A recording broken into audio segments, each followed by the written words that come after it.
organizer in the Philippines.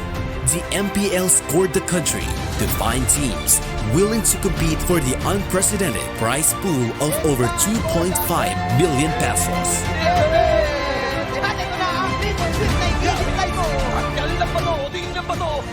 Digital Devils, OBS Gaming, and Aether Main headlined the inaugural MPL PH season. Top players such as Rebo, Yaku, Zapnu, Pakbet, and Jeff Cutie Forever also made a showing in the tournament. Popular community figure Akosidogi also made an appearance, not just as a shoutcaster and a pro scene pundit, but also through the team he helped groom himself. It would be Aether Main that would ultimately claim the grand prize on July 1 at the grand finals at the SM Mall of Asia Music Hall after a dominant 3-0 sweep over Digital Devils Pro Gaming. The team not only took home more than 1.6 million pesos, but also the title of the first ever MPL National Champions. The explosive grand finals was the mark of something new. A new esports scene.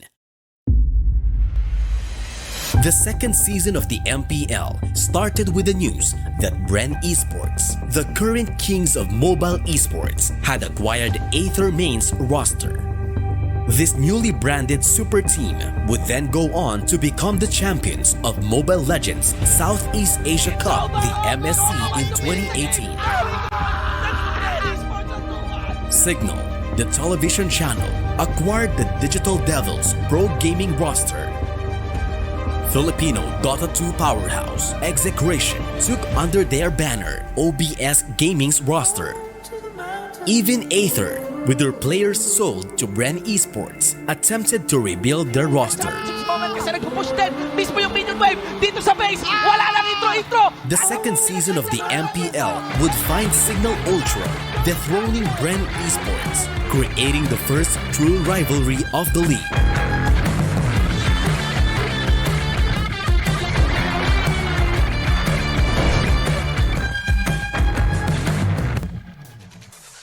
As Season 3 of the MPL launches with a fresh new theme for the summer, the professional players in the league would hit things up in their organizations. Execration's Jeff Cutie Forever left his longtime teammate Zapnu to join ArkAngel. As for the actual grand finals, Bren Esports, battered but somehow alive from the lower brackets, would meet ArkAngel in the grand finals. So para sa mga sumusuporta sa ArkAngel dyan, mag-ingay! At para naman sa sumusuporta sa Bren, mag-ingay! Focusing on the pain, will this be the final divide? Oh my G, Ribo ang natira dito kumakagat. There we go! Siya, si Kapitan ang natira. A new champion arose. ArkAngel are the new MPL champions. But the reign of the High Flyers were rather short-lived as the MPL PH Season 4 saw fiercer competition.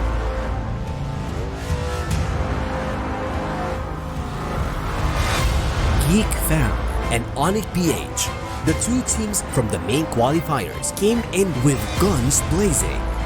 They replaced the playoff spots usually filled by the champions Signal Ultra and ArkAngel. Though Geek Fam settled for a respectable 5th to 6th place, their co-rookie almost had a flawless debut.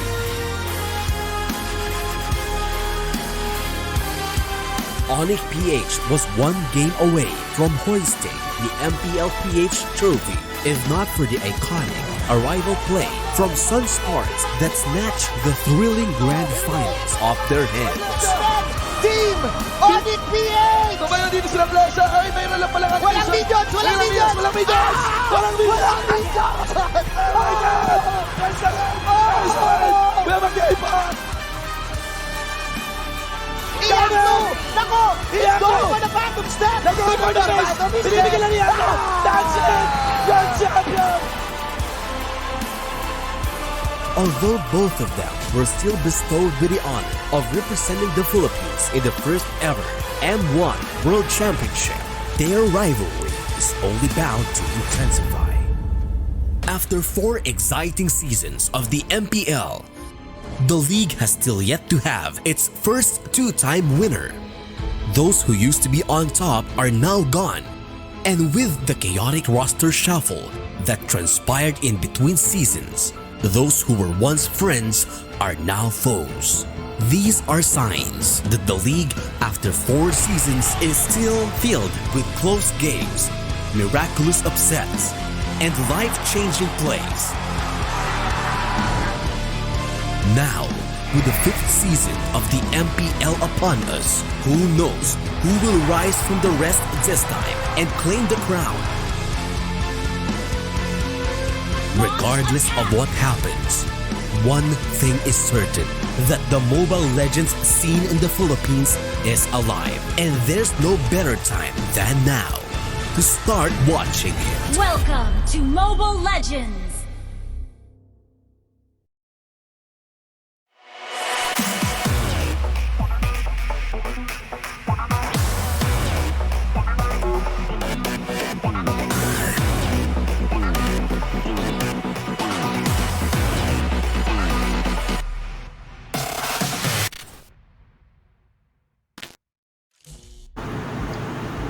And welcome back, everybody, to another exciting week or day of Mobile Legends Bang Bang Esports action. And we are going to be your analyst desk for today. Of course, I'm Rockhart. With me is Seiya and Swarley. And we're going to be heading up and analyzing all the action that's going to be happening here at Mobile Legends Bang Bang Professional League Season 5, Week 5, Day 3. How are you guys feeling today? Well, I'm pretty excited since this is a different, course for me from caster to analyst. Yeah, it is. Let's break a leg. Well, not literally. It's like a reversal of roles for you guys, huh? Because you've just been casting for the last couple of days, all the way since last week, right? So that's true. Nice change of pace. I mean, I gotta say it's great to be back here because in the previous seasons we did kind of do this all the time. Anyway, before we start again, MPL PH Season 5 is presented to you by Smart, and together with PLDT Smart Foundation in partnership with Smart, we can help our frontliners as we stand together to be the real heroes in these challenging times. Support our frontliners through SMS, text donate 3456. That's donate 3456. Donations are open from April 22 to July 16, 2020. Don't forget, MPL PH Season 5 is also brought to us by our sponsors, Realme Smartphones, Logitech G, our official headset partner, and organized by Moonton. Again, make sure to check out our 515E party as well.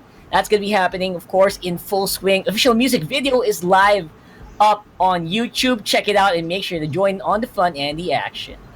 Anyway, speaking of action, these guys are getting ready to prep for that. So, I wonder what these guys have up for us. Battle, come and battle, I'm a real gamer, rebel from Earth to space. We party place to place, I mean from Earth to space. Mobile Legends start the race. Party on, game on, game on.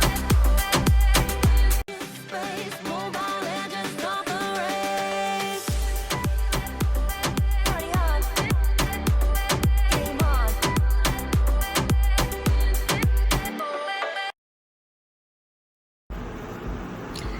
I gotta say, before we begin, not all of us wear those under here. Just so you guys are, I don't know. I know maybe you think all of us wear boxers here. We don't. What about you guys? Are you willing to give away the secret? It's all about prefer not to being say. professional, as they say. It's all And of about being course- professional. Yeah, I mean, that's what we try to do here, at least here in the Mobile Legends Bang Bang Fresh Leagues. Let's check out the standings that we have so far. Of course, first up on the chopping board, as they say, Execration and Geek Fam, who we also saw yesterday, who have been. I don't know. Execration feels like they're back in form to what they usually were, and Geek Fam PH. You guys saw what happened yesterday, right?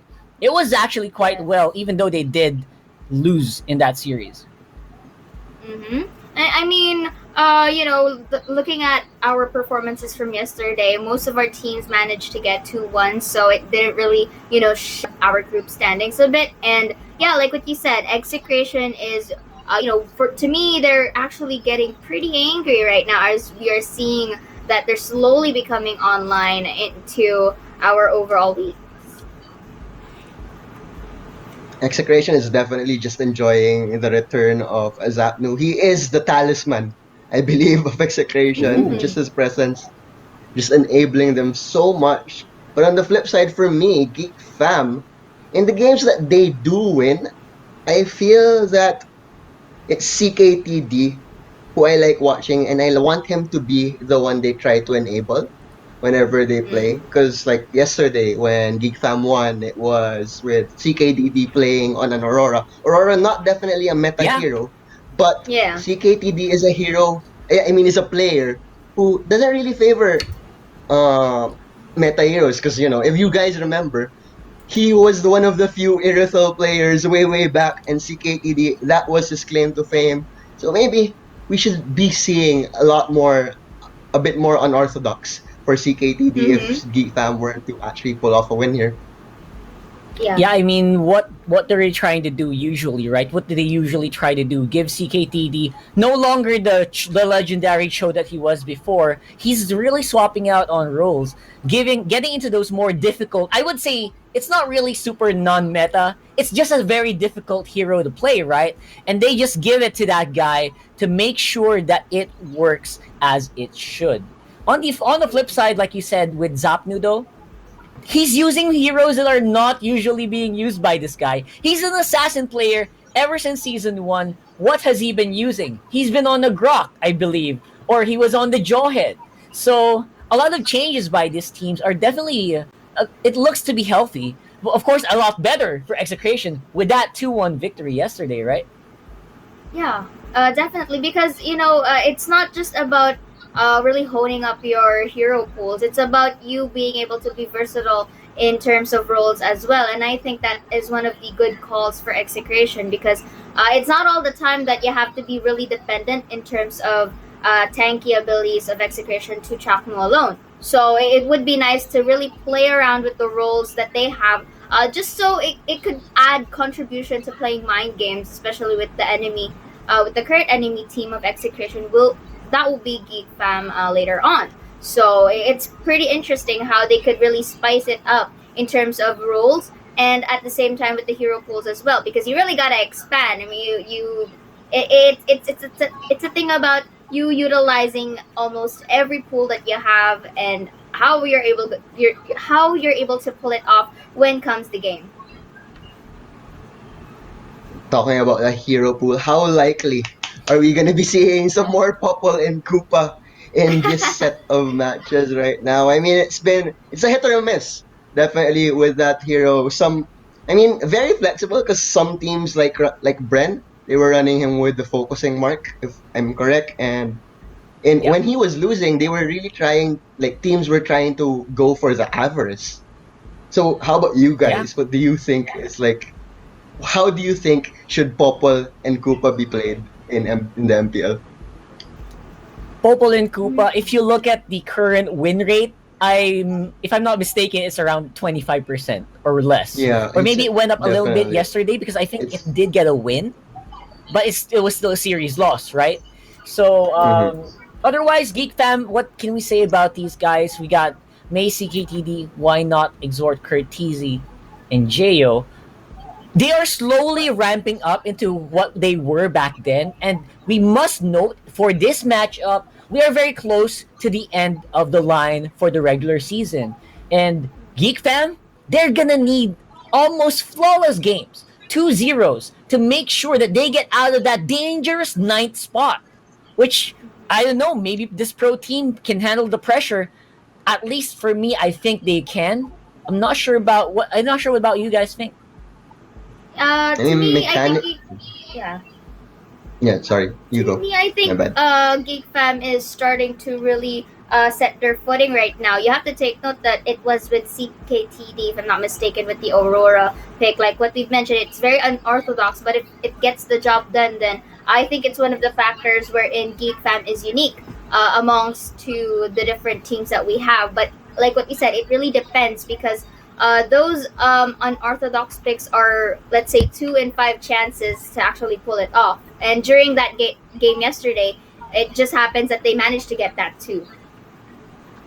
On the other side of the coin, though, we do have Execration, Hate, Chaknu, E2 Max, Benny Cutie, Zapnu, and Syre looking really good yesterday despite a bit of a shaky game 2. I believe that game 1 rather, Execration, once they got into that groove, they really did know what they needed to do, despite the team fights usually becoming super chaotic. And what I mentioned in the previous when the start of the show, these guys, ever since season 1, actually season 2, when they were branded Execration, they've been super flourishing in chaotic team fights. And for me, at least, I think even though it's not 100% all the time, sometimes you see a lot of slip ups from these guys. Sometimes in day 1, I think we saw Chaknu like go nuts and go for fatal links in a team fight where he was all alone. So despite a bit of a shaky, not 100% win rate for these guys here, I think they are in better form that they have been in a long time. Definitely execration, I believe. I really like it when they go for the channel the hate strategy when they just basically go all in, especially Yeah. when hate plays with the Ling. And they did win with it yesterday, but if Geek Fam just take it out, how flexible is execration? I don't really think they're that flexible, but then again, they did make the Natalia work on Zapnu, interestingly enough, yesterday. Mm-hmm. And also, they are the ones who dished out the Terizla and Kagura pick, and that again, if Geek Fam was able to dish out the Aurora, so as well with Execration because it's unorthodox, and the panelists from yesterday were stand corrected if during A lot. our yesterday during our yesterday's match. So for both of these teams specifically, to really give us something that is extraordinary, and the fact that they are able to do so, they managed to win games with those unorthodox picks. So I'm really expecting right now here for our game one, the both of them, to bring something.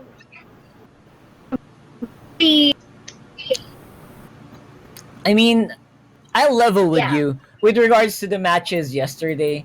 I know the panels got a lot of maybe wrong calls, but even us, I think we were super taken aback by the performance of a lot of the teams yesterday, especially these two.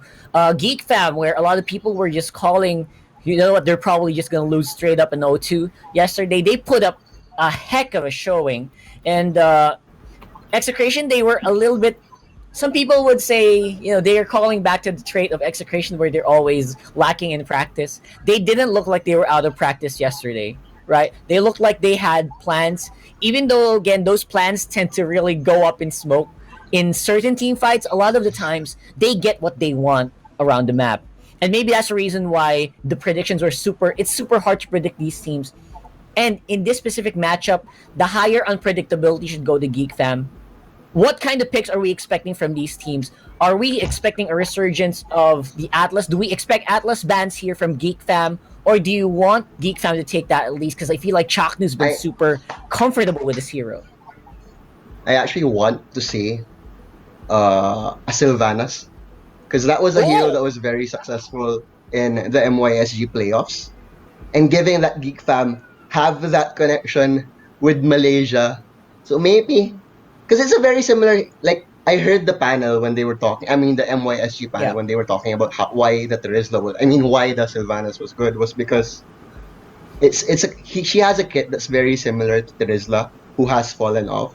So if teams try to run the Sylvanas in a way that Terizla is run here in MPL PH, then maybe the hero has a chance. And we were talking about an unorthodox pick, so maybe now is the best time to show that Sylvanas.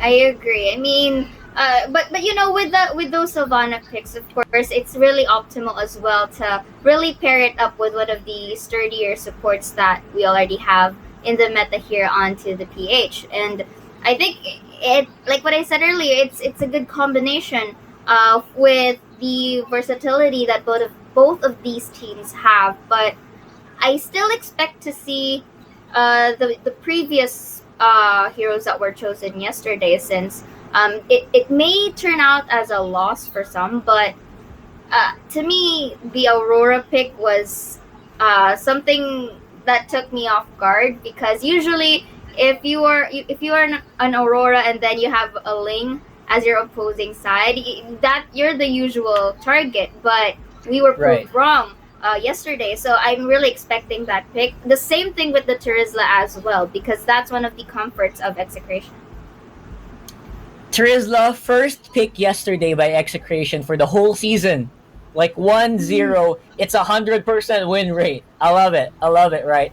And that's what Execration is known for. They like those really scary assassins that the other teams are hesitating all the time to pick. Same with the fighters. You know what, Swarley? If a team was gonna pick a Sylvana, the team that I would think who would do it would be Execration. They love their fighters, man. And for Execration, against Execration rather, I would say the best picks to pick against these guys are gonna be Diggy, because this team, you know what? Give Diggy the Geek Fam. What's that gonna do? That's gonna nullify a lot of the hard hitting fighter picks that they love. Probably remove the Chaknu scariness with Minotaurs, with Atlas, probably, right? So I feel like those are what going to be the priority bans here for Execration. If not overall, they're just gonna go for those skirmishy, no marksman team fights, which we saw yesterday, and it was super fun, right?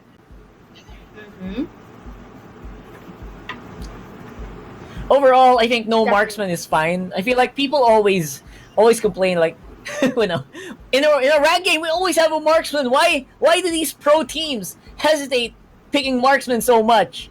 I think Execration is one of those teams that really can pull it off, right? Yeah, they could really pull off a no marksman composition, because during their game, the third game between U level, they don't have that marksman or the ranged targets that they really opted to. But you know, they made it work. They made the Esmeralda, Selena, and the Cho work. So to me, I really think it's didn't not like a that problem. Yeah, I remember yesterday you hated like that that, stuff, right? Yeah. Yes, I do. But the fact that they made it work, it means that I'm stand corrected. And yeah, Swarley, I don't know. What do you think about that? Oh, here. Well, going with the no marksman, I feel that it's because the marksman pool is just so small now, especially with Granger. Yeah. Just 6 feet under right now. There's just so few options, and you really have to draft well around it. Like with the funneling strategy and all of that. If you're not gonna protect your marksman properly, then you might as well just concede, because it's just so important. You're going for that 4 versus 1. I mean 4 protect 1 funneling strategy with the marksman. It's adjust. You can easily adjust to it. But on the flip side, like for example, when Execration, when they go for that Ling, at least that Ling is more capable of moving around the map. While if you have like a carry or a Bruno, you have to hold hands with that hero across the map. There All has the to be that time. bodyguard.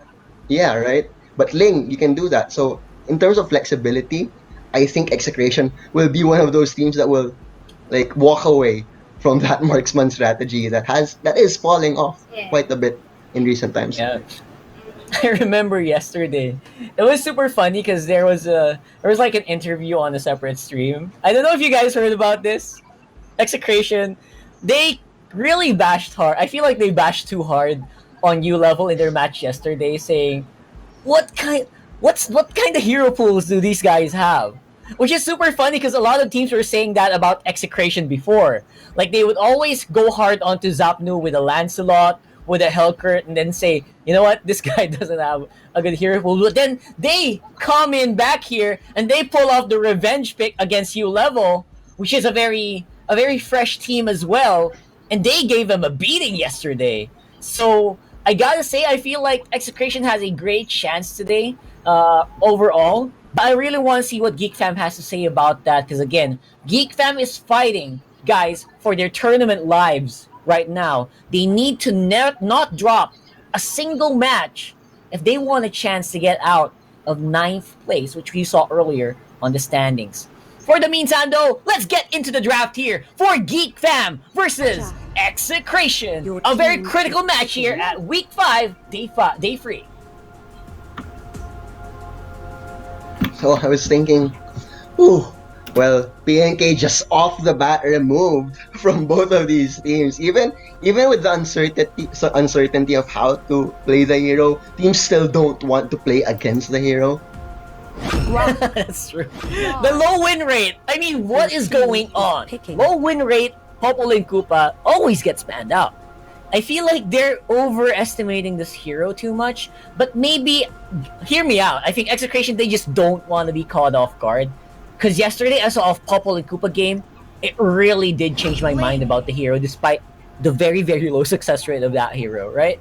So, at Execration, true to the form that like we talked about earlier, is going for that Ling. 48% win rate, very highly contested overall by all of our teams today. I feel like this is starting to look like a really classic Execration combination, right? And I like how they started their draft with the Kaja as well, because Kaja is a hero that is quite annoying to deal with as a Ling. So you prepare, you ready yourself. Just good early drafting here from Execration. Absolutely. The only thing I hate about that is it's gonna go to Chaknu, obviously. Chaknu gonna go stick with the Kaja. I don't like Chaknu not going on a super tanky hero, to be honest. I don't know about you guys. Yeah, But, well, you know, he does have that insanity. Yeah, that was all I was gonna say. Chaknu is all about his insanity. That works against or for Execration. That was basically my statement.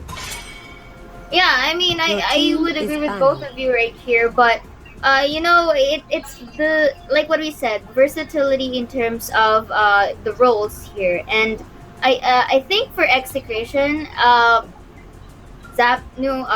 let's say this is pretty interesting because you both did say that you don't like Chaknu not being a solid tank, right?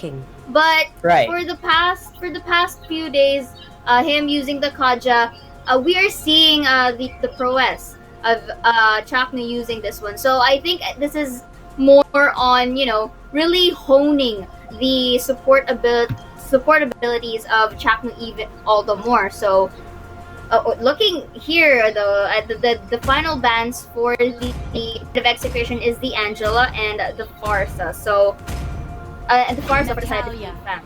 Your team is picking. Absolutely fair, though. I like the Natalia pick again. Kinda just makes Hate's life here a little bit difficult on the Ling.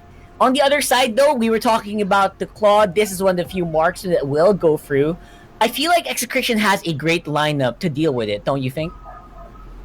And definitely. So far. Like, they have that pick-off potential with the Kaja and the Cho, and obviously Ling will be with the cleanup. And are we actually gonna see a Roger here? No, we're not. I wanted to see a Roger. I wanted to see a lot of Roger. people on the chat would have been so happy.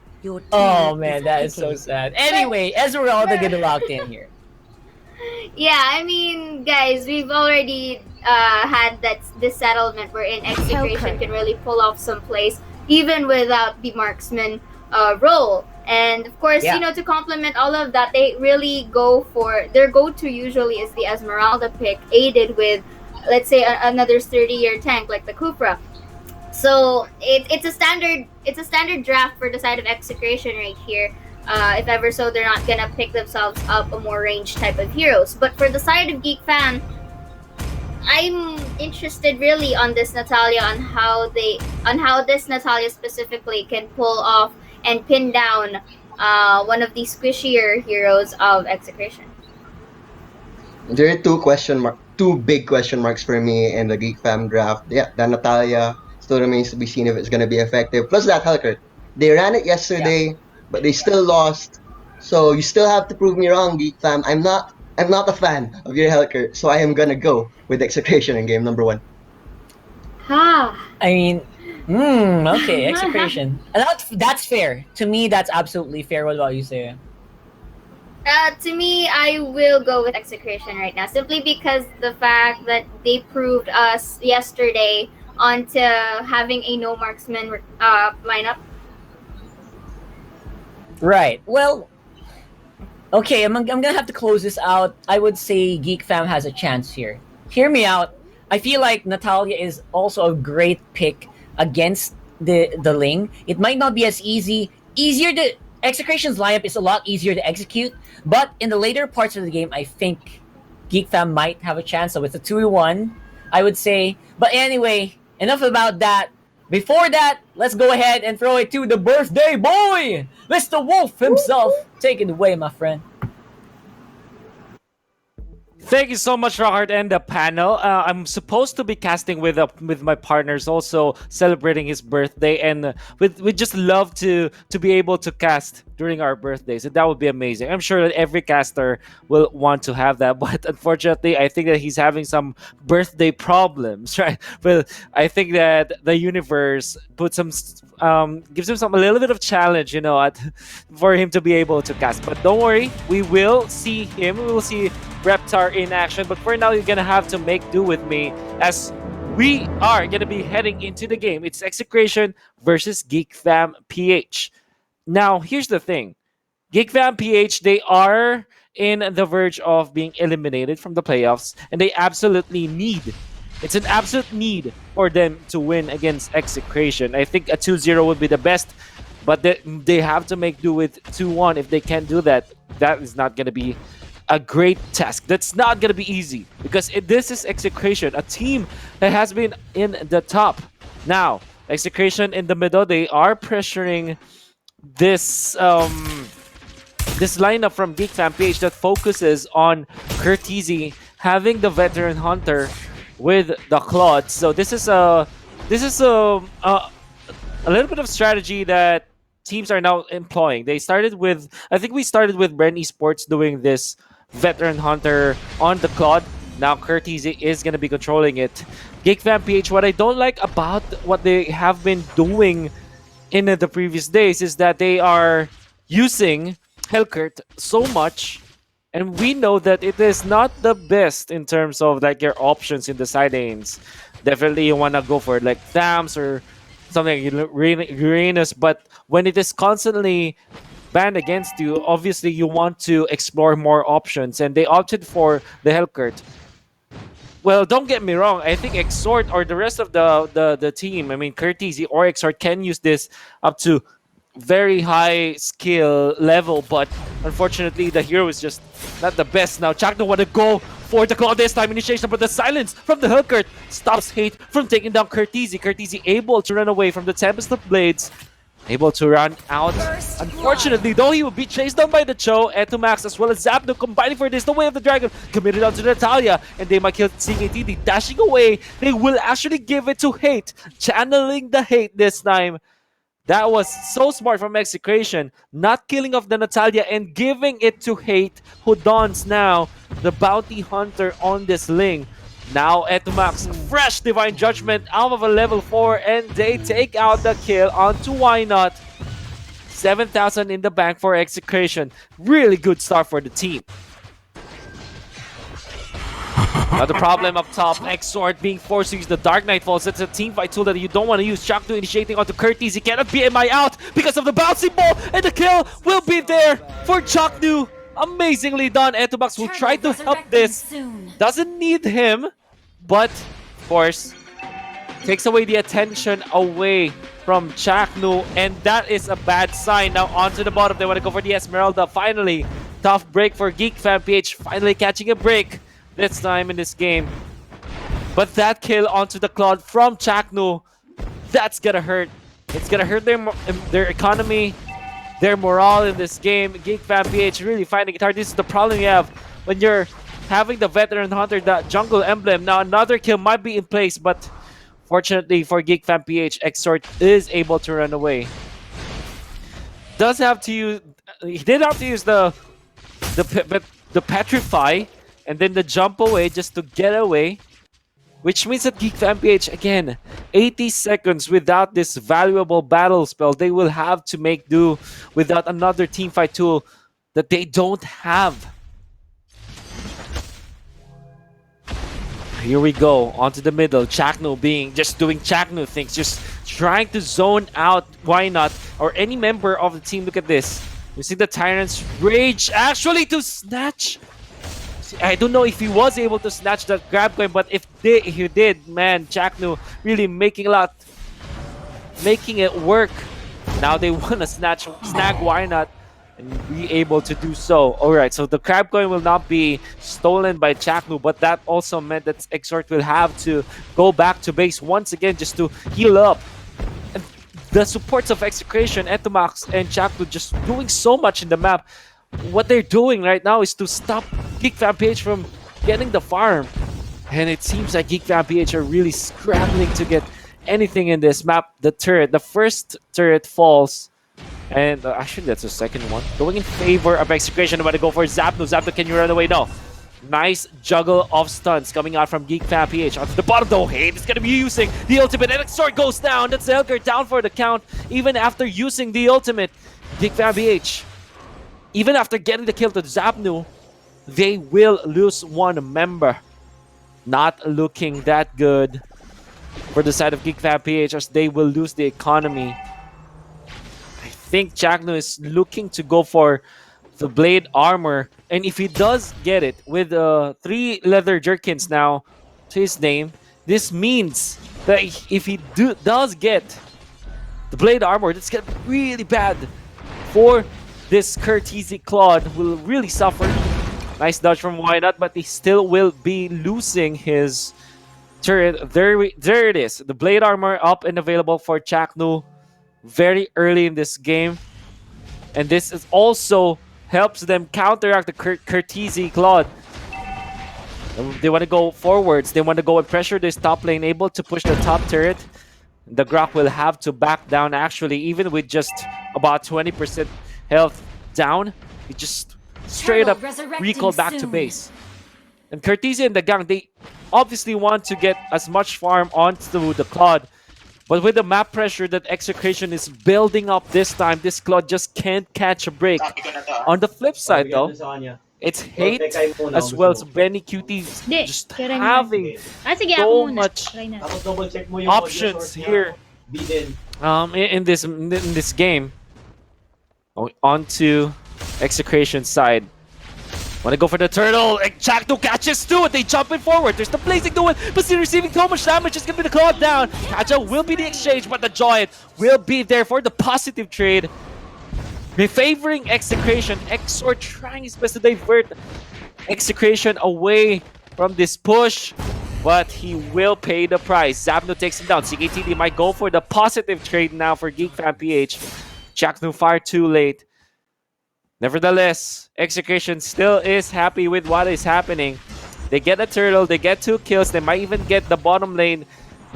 Why Not able to stand his ground? Hate though with the dive, there's the wild charge just to get away, and Hate able to get away with the Tempest of Blades. The turret will fall. Why Not will be safe for now. CKTD wants to go for the exchange, but Benny Cutie makes sure that Hate is untouched in the bottom side of the map. Execration really getting everything that I wanted in this game. 4 turrets down. Geek Fam PH is not finding the farm on Courtesy, who is now at 3 kills. Will be able to get his red buff. The veteran hunter in there. But the farm is just absolutely nothing from the Claude. Really finding it hard now. Execration, just hiding around the bushes, making sure that the buffs will be in it. Well, at least they will be in control in terms of the buffs. Just wait and see what this entails. Look at this, 5.6k on the Claude and 6.7 thousand already for this Ling. Onto the top, there's gonna be the Dark Knight Falls. Shackney in a very bad spot, will be controlled and will be taken out. That's the Grok and the Kaja. I'm sorry, that's the Kufa and the Kaja, and a little bit of mistake there from Zap. Will be taken out one by one. Execration Falls. Is this Geek Fam? Geek Fam's break we are looking for without Benicute in there, and the fact that Execration went in one by one, that is when Geek Fam pounced. This is so good for their side. Benicute, very questionable jump in there. Soon. And Reptar, I can hear you, man. I can hear you. Yeah. All right, how you doing? Maze Jawhead kept me inside the Jawhead machine bot thing, so I couldn't leave. But it looks like we might get an attempt here by Execration to try to turn things around. Itomax goes in, might be a little bit too deep, taking a lot of damage from the side of Geek Fam. Geek Fam retaliating. Execration still having a hard time turning it around, but looks like they might actually do just that with 3 kills for them. 4 members. That's a wipeout. That's a triple. Oh my goodness, just as I said it, Execration wiping Geek Fam, and looks like they might be able to turn it around as they take this Lord. Geek Fam says, alright, we wiped them. They went in one by one. Hold my beer. I'm gonna show you how to do it as well, right? Geek Fam PH did exactly what Execration did as in terms of committing the mistake. However, you still have to give it to Geek Fam. I think that the reason why they were stopped by Execration was the fact that they were far too focused on taking out an inhibitor up top. But before that happens, it's gonna be Why Not trapped in a very bad spot. Cartesi trying his best to secure that buff. Actually was able to get it, so that's good for Geek Fam PH. As I've said, top lane, they were able to push the inhibitor, but in exchange for 5 euros and Lord, for Geek Fam PH, I think their mindset is it's okay to commit the trade. I think that they think that they can defend even with the Lord, and they'll take it in a positive way. It's a sacrifice that they had to make sure that they stay in this game. Yeah, and the game isn't really that far at all. It just so happens that they lost one team fight really badly, but they can still turn things around. Their lead, the lead Execration has over them in terms of resources isn't that bad. So as long as they play this smartly and defend really smartly, they'll be able to keep this and stay in this game. See, right now they're just focusing on the Lord. You see Chakna trying to disrupt them. Benicute is nearby. Let's see if they're gonna pounce. No, they're not. And Geek Fam, they're playing it really smart right now. They just have to keep doing it like this, but they also have to be careful not to over-rotate together, because if they do, they might just let one turret slip. Well, it looks like they will over-rotate this time. Cho is going to be taken out. There's the Link already using the ultimate. What a wild charge from Why Not. That is a very good stop onto the Execration's push. The fact that they were able to stop the aggression from Execration and be able to defend their turrets, I think that's well done from Geek Fam PH. You're going to take that trade any time of the day. Yep, and little victories like that will amount to bigger things, but that is not going to be a little victory. That's going to be a pretty big win there for Hate. If he can get away from this, it's going to be an even bigger win. Geek Fam might have overcommitted in this fight. It's double kill, but Claude gets a kill on the Kaja. Will they be able to turn this around? No, it doesn't look like it. There's 3 members of Geek Fam out. Why Not's really low? Make that a shutdown now. They get Hate. That's a double kill for the Esmeralda. So it's just CKTD, that Natalia that's left. And they might have overcommitted. The moment they saw Hate, they just looked like a bull that saw a red. And they were like, oh, let's get him. Channel the Hate now. Let's channel a kill on Hate. But they weren't able to do that. And that's a loss that you don't want to take at this point in this game, because you can't really give Execration anymore. They're going to try to get payback, but Execration smarter than that. They said, you know what, we're just gonna keep continuing the pressure, we're just gonna keep finding holes in your defense, and we're gonna make you pay for it.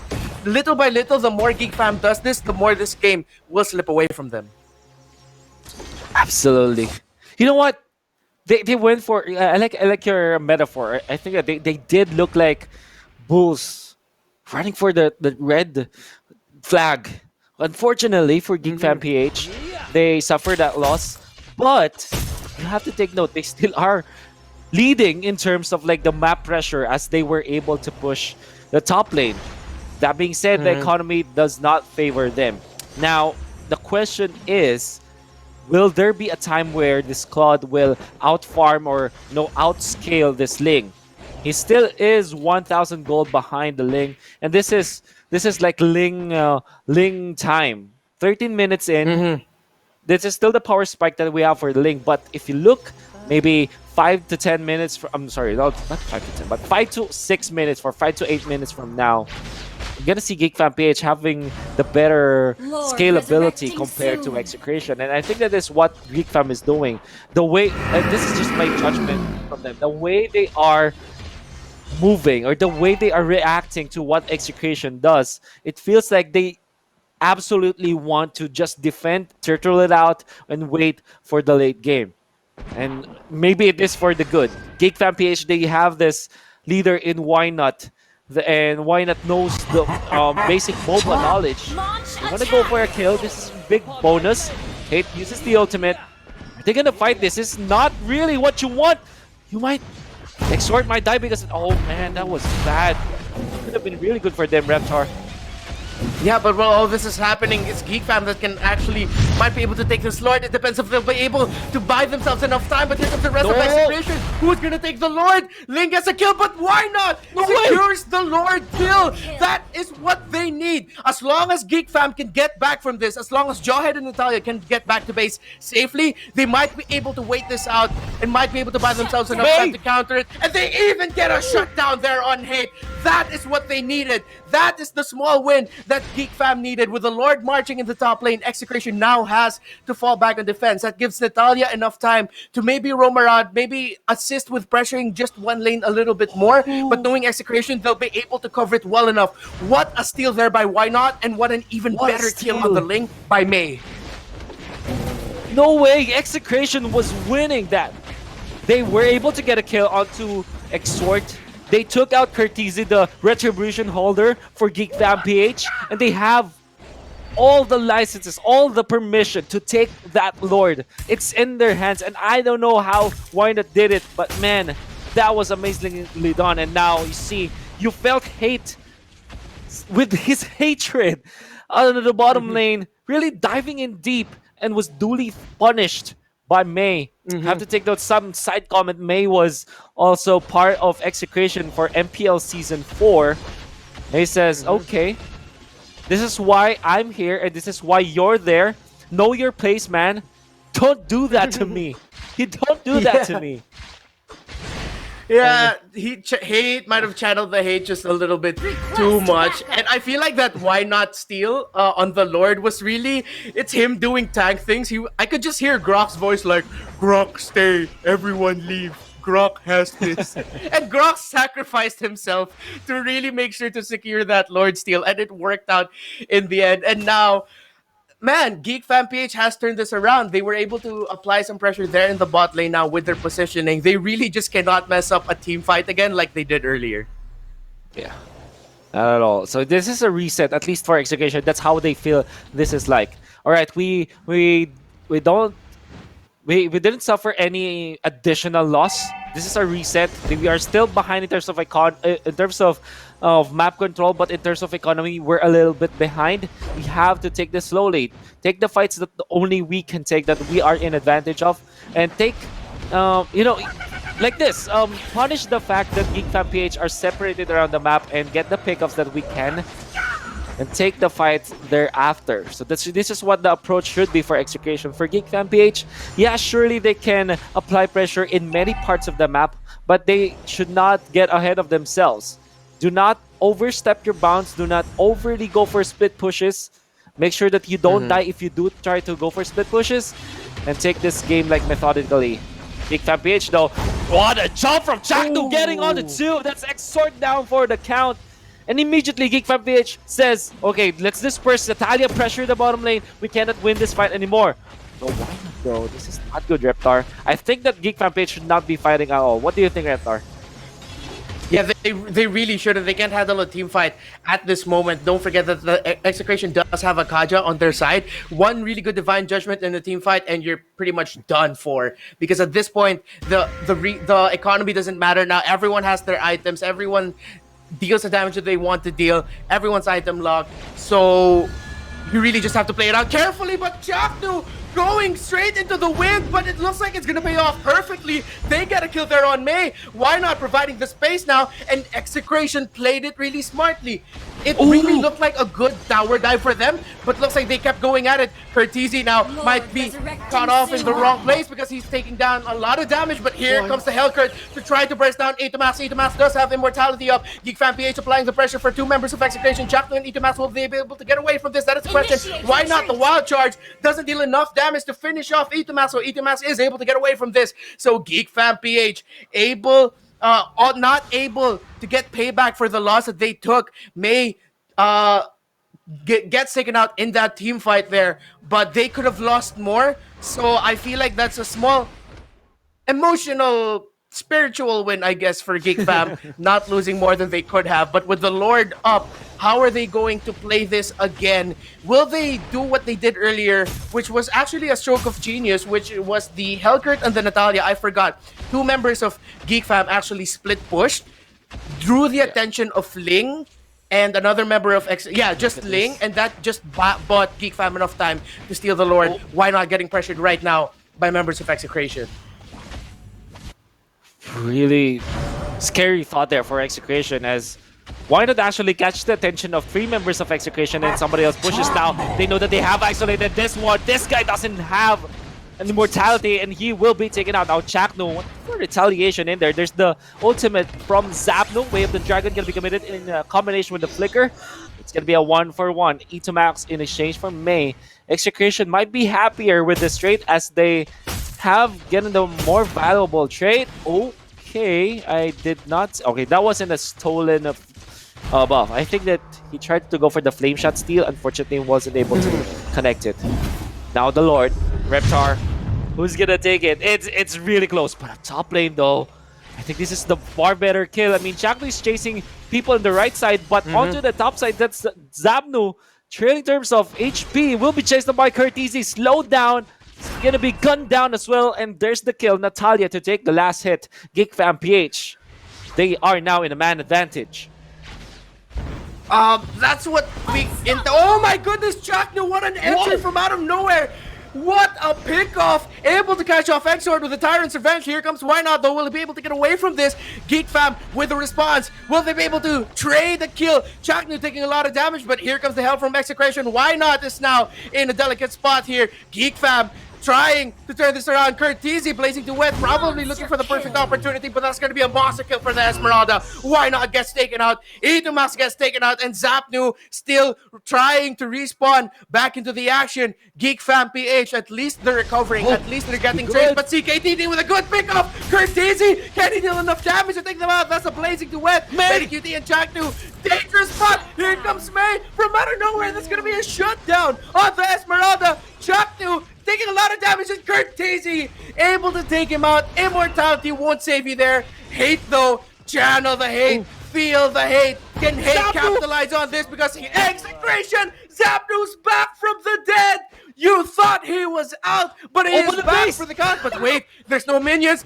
There's no minions, but hate is definitely there to save it. But in the middle lane, Zapnu, just when he got back, he gets taken out by the two assassins of Execration, of Geek Fam, I mean, CKTD and Exort. That might have saved the game for Geek Fam PH because they just took down the Lord. They have 4 members. They have the advantage in terms of the respawn timers because Curtiz is going to be back in like around almost like 15 seconds or so. Zapnu has like 10 to 15 seconds above that. So Geek Fam PH might just secure this game number 1. If they play their cards right here, this might even be just one more team fight, and this is the end of the game. My goodness, Reptar, that chaotic fight that happened, it's as if it's a showdown. Okay, get ready for the next battle. Here comes a new challenger. Yes. Round 1 fight. That's exactly what happened. There's a lot of rounds that happen in that exchange and the chaos. It favored Geek Fam PH because they were able to take the Lord for themselves, and the fact that the lane was already shoved up top because of the big minions that's already going there since the inhibitor turret is already down. This is exactly what you get in terms of advantage when you do push an inhibitor turret early on. Like, the fight would have been totally different if Execration's mind was not on defending their base. Because they had to, like, port back one hero back and they really give their chances in winning that fight. And Geek Fam PH, after winning that chaotic fight, took out the Lord so easily, so freely. But it seems like Execration still not backing down. They're able to defend. Even with the Lord in there, Geek Fam PH respects the fact that Execration can turn the tables around. So this game is still ongoing. Still very close. Very close indeed. And you really have to commend Geek Fam's defense here all the time that they were pressured. Because what we saw was the top lane turret still hasn't been taken out. And this whole time, Execration's bottom turret, top turret as well, wasn't taken out. So I feel like for the longest time, Execration's goal was, okay, let's break one of the third tier turrets so that we can even it out and have a better advantage. But now, at this point, hold that thought. Looks like we're gonna get a full-on team fight. Will it be the final one? Because Geek Fam, Execration, they're just pouring everything in. They get to take out the Hellcurt. That's going to be a kill there in favor of Execration. Geek Fam PH immediately sensing the danger and just split. Everyone bounce, and that's how you want to play this safely. If they fully committed there, this might be Execration's game, but Execration still going in for the ultimate chase here because Geek Fam PH have just been run back. Jacknew with a Tyrant's Revenge! Will that be one of those Tyrant Revenges that would changes the game? They get a kill there on Curtisi. No more core hero for Geek Fam, but they get a kill there on E2max, Jacknew, Benny Cutie, and the rest of Execration now once again flipping the tables, flipping the advantage, and it is now favoring their team. Why not? We'll try to space them out and try everything they can do, but there we go in the middle lane. Here comes the minion wave, and the rest of Execration are going to try to finish it out. Here comes Geek Fam for the defense. Who's gonna win this out? All the ultimates have been dropped. Tempest of Blades have been dropped. But here comes Dark Knight Falls, and that's gonna force Execration back for just a moment. They're gonna be turning tail. They're gonna be running. Geek Fam will try to turn this around. That's a beautiful toss on Zapnu. They get the ejector, but it's just taking so much damage. It's gonna be a shutdown. Killing spree for the Ling. If Why Not gets taken out, that's gonna hurt them a lot. But Geek Fam still somehow surviving this. Yes, their turret gets taken out. Yes, they have more members taken out here. But Execration, maybe a little bit too cautious or just respecting the defense capability of Geek Fam, not going for the end game, still focusing on the turret, and they said, you know what, let's reset, let's take control of the wave, the Lord is gonna be here, let's see if we can take the Lord there, or maybe even win the fight and end the fight there. Oh, absolutely, Execration is happy with that trade. Yes, they are very respectful of Geek Fam PH, but that is the right decision. I mean, imagine playing for 20 minutes and just losing it because of one bad decision. Execration, with the veteran team that they are, with the veteran players that they have in here, they're saying, okay, let's take this slowly. No need to overact. We are now in the advantage. They took out 2 inhibitors, but Exort though says something. There's the silence. There's the ultimate as well. Now it's going to be the Tempest of Blades, but they flicker in. Exort caught. Exort down. No, Hate is going to be chased down, but he does have the immortality and the walls to his advantage. Gets away. There's Why Not with a close range wild charge, just to stop E2max from going in. But the falling star moon onto 2. Blazing the Wind gonna be used, but there's the snag from E2max, and they take out the Claude. Curtisi down. Why Not should be next onto the bottom side, though. Hate gonna be bursted down by CKT and May, but he does have the immortality. Guardian's Barrier to block off the minions, to diving into their own base. But this is really, really bad for Geek Fam PH. Execration might be taking this one. They're doing the damage. The defense from Geek Fam PH, though. The shutdown onto the Ling. Natalia takes it. The minion control from Geek Fam PH is so good. CKTD falling low, able to back out. Now the minions, round number 2. Should this be the end? Execration to take game 1. Wow. My, oh my. Reptar. That was the game that didn't want to end. Geek Fam playing their defense perfectly, but with the lineup that Execration did bring out, it was harder, much harder in the late game to turn things around for Geek Fam. There was a moment in the top lane, I believe it was Why Not and May's Jawhead getting chased out. where we just saw members of Geek Fam bring up their shields, get some shields in. But the moment that got brought up, it just got reduced really quickly, and Benny Cutie's Esmeralda just soaked it all in. And it looks like that Esmeralda pick in the long run just was a big help there for Execration. But man, you have to commend Geek Fam's absolute effort to just stay in the game to make sure they take the win, because right now the win for them is super, super crucial. Yeah. Man, I love it that when they showed our faces that we can't believe what just happened. Our hair, it's ridiculous. That game was so close. But you know what, Reptar? I think that we have to take it back to the panel with Rockhart Helm. That was such a great game. Can you please dissect it for us and the viewers? Thank you so much from the birthday duo for that monstrous commentary. Awesome Wolf and Reptar back here on the analyst desk with me, Rockhart, Seiya, and Swarley. I gotta say, my nails are bleeding. That was a nail biter of a game. I didn't even notice it. That was so long. I did not know who was gonna win, and secretly I was rooting Geek Fam because maybe. I'm just kidding. But what an awesome win there. Yeah, what an awesome win there from Execration. I gotta say. This Ling from Hate, he is classic Ling now. Absolutely beautiful Ling.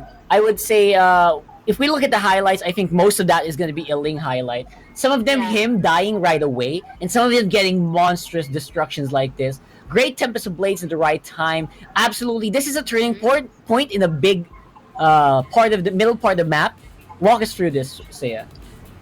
Yeah, because if you look closely into the highlights right here, like what you mentioned, it's mostly on the Ling. But you know what?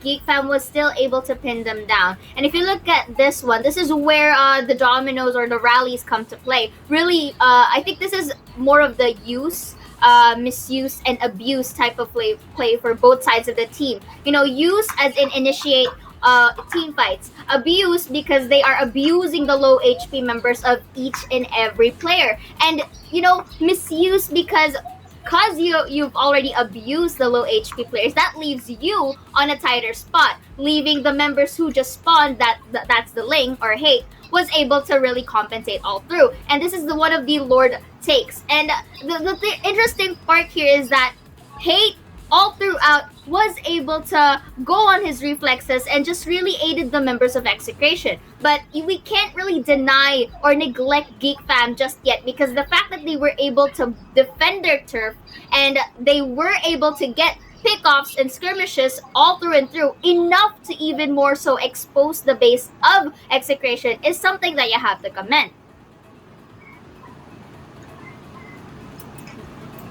And I still despite the loss for Geek Fam, they did quite a bit of things right, I believe. The double pull yourself together from both of their tanks ended up being very effective. Yeah, smart match MVP definitely gonna be Shakno on that Kufra 3, 2, and 23. Impressive numbers. And very, I would say, well-deserved. Man, that was a long match. Close to 30 minutes, right? And he took a majority of the damage output from that humongous game that we just had.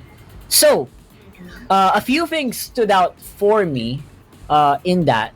The biggest thing is, how impossible is it for the enemy team to split push with a Ling present on your enemy, right? That was beautiful to watch. Like, two assassins, like was mentioned, highlighted by these awesome casters. We have a Natalia, we have a Helkert, super adept, super quick at going around the map, still was beat all the time by the Ling. There was no chance to split push at all, right? Yeah, I agree. But the thing that highlighted to me the most was the Falling Star Moon plus Revenge plus Ring of Order combination of Execration, because that is one of the team fights that really pinned down or really gave Geek Fam a run for their seats. Because the thing is, we've noticed that Execration in general can really do a very well job even though they don't have a marksman in play, and that is one of the let's say combos that really demonstrated that fact. And Geek Fam really having messy fights, but the fact that they were able to get skirmishes through and through, they managed to defend. They managed to really deny the initial snowball that could have happened with the side of Execration, because ideally on the early phases of the game, Execration had it, but their defense, I would really commend Geek Fam for that. And Geek Fam, as many things as they did right, they kind of forgot their main ingredient in that one, the Claude. Curtisi had a terrible game. They didn't really protect him. It was like they were trying to split up the map, but they were forgetting their main man. Yes. I agree. I mean, I feel like Curtisi there would have been a lot better off if he had at least someone with him all the time. I don't fault the heroes themselves and the players themselves. It's a composition, right? The composition itself has two assassins, not really super suited to babysit like what we would usually see in a team that has maybe two supports or two tanks. So the composition itself doesn't really allow that much. Plus, Curtisi on a veteran hunter. So difficult to get the procs from the veteran hunter if each and every time Execration was camping all over the jungle maps, stopping him from even touching the minions, the jungle minions. Or at least when he does touch a minion, he's always nervous. I feel like in every bush, is there gonna be a Kaja here? Is there gonna be a Kufra jumping at me? Right? So that stopped the farm of Curtisi so much in that entire matchup. That's the problem with veteran hunters. You're just gonna be locked with that retribution because you can't get anything else. Yeah, so I think we don't have actually any audio from our friends, but we'll try to fix that up as we go into the second game for today. Geek Fam versus Execration. What an amazing, what an insta-lock ban there for the Ling. I'm not even surprised at this point. I mean, yeah, right? Like, you just got slaughtered by that hate Ling. You're just gonna let it through, like... You're just playing to lose at that point. Yeah, I guess you could say that Geek Fam got Cho-linged because of that Cho-ling tandem. So, it's Cho-linged. So I think it's one of the things that you have to consider. It's not just a respect, but it's an active ban because they know that they couldn't pull off this kind of tandem. So the best thing that you could do is to really deny that. But this leaves more options for Execration in the long run, and really locking down the Claude alongside with the signature Grok. It's something that you have to take into account for. But at least Geek Fam have their early game secured with that Flam's one of the best heroes in the early game just because of that pure sustain. At least Geek Fam, let's see if they can make it work this time around. Because Geek Fam, I feel like they're trying to get a book, or getting a page out of Execration's book here with a pretty, very Execration-y comp, I would say. On the other side, I think Execration, let's swap out a little bit, let's see what happens, right? Let's dance around with the picks, and maybe Execration can make a statement from this by showing off some of that swag. Maybe Execration can protect the Claude better this time around. Your team is picking. Indeed. So for the final ban of Execration, they would be banning out the Hellkurt. And I think I'm liking the draft of Execration because, okay, they already have a solid free hitter, the Claude, especially one of their core damagers here. The same thing. Farsa, I'm pretty sure it's going to go as a support. And Uranus here for, adding the survivability rate of all the draft or compositions of Execration. Yeah. And it's pretty interesting. But here, though, for Geek Fam, Swirly, I think you have something to say on this one. Is this a new hero? We haven't seen this hero in a long time. Do it! Yes! New hero! On the third day of the 5th week of MPL, heroes again. It My feels goodness. like And after we got off quarantine, they stopped using Granger altogether, Yeah, right? right. Yeah. I feel like this is the first time I'm Yeah. gonna see him ever since the quarantine started. And I gotta say, I'm really liking it so far here for Geek Fam. They're going El Clasico, as they would, and giving it up. On the other side is also a classic pick here for Execration, which is the Atlas. I would say we got a match in our hands here again, guys. Don't you agree? I agree. I go for Execration. All that. I love the tankiness and everything. So Execration for me. I mean, I like the curveball and the Granger. Still a hero with a high win rate technically. Plus, I like the Natalia on CKTD. So I'm gonna give Geek Fam a chance for this one. All right. Oh, okay. So I have to agree. Execration looks like they have it solid. It's very comfort. It's very classic. However, again, Geek Fam, they looked like they were fighting for their lives in game one. Let's see if that's gonna happen again in game two. Wolf and Reptar, go ahead. Geek Fam says the recipe to make a comeback is probably to bring back a hero that we haven't seen in a while ever since the MPL came back for week 4. We are your casters for this game number 2 between Geek Fam and Execration. My name is Reptar. Joining me here right now is Wolf. And don't worry, Wolf, I'm not going to leave you behind like I did in the first game. I'm sorry. I really enjoyed it inside Jawhead Suit. He has a really neat entertainment system in there. But looking at what these teams brought out, we're going to put the focus onto Geek Fam because they're the team that really needs the wins here. Is this composition that they brought out enough to go up against what Execration brought to the table in this game too? Well, in terms of the what the meta dictates, right? It might not be enough. However, I think Geek Fam PH, what really is ingrained to their minds is, okay, we have to go back to what works. We have to go back to what we are able to pull off, and maybe just put something.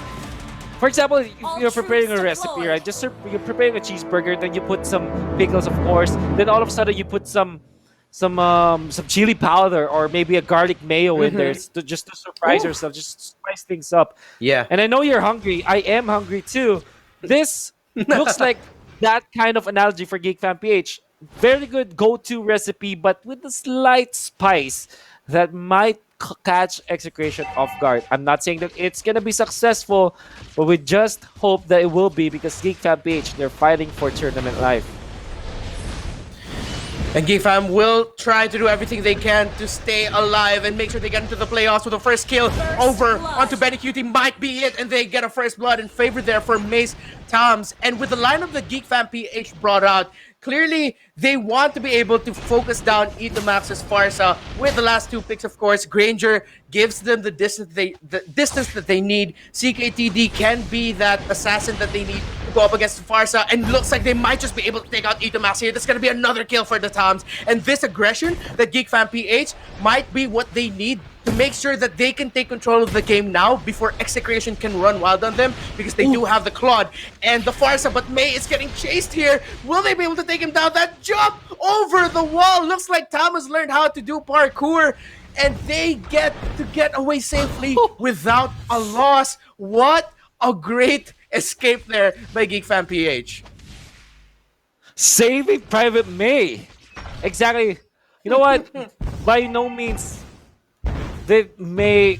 I mean, I'm lost for words, man. I'm just so amazed of how May was able to control the Tams. The movements that he did, this is something that you record and you imitate how he moves. Like, even the slight movements that he does, it's so well done. And then again, of course, why not NCKTD combining to help his teammate? But unlike Saving Private Ryan, they came out as 3. They came out complete.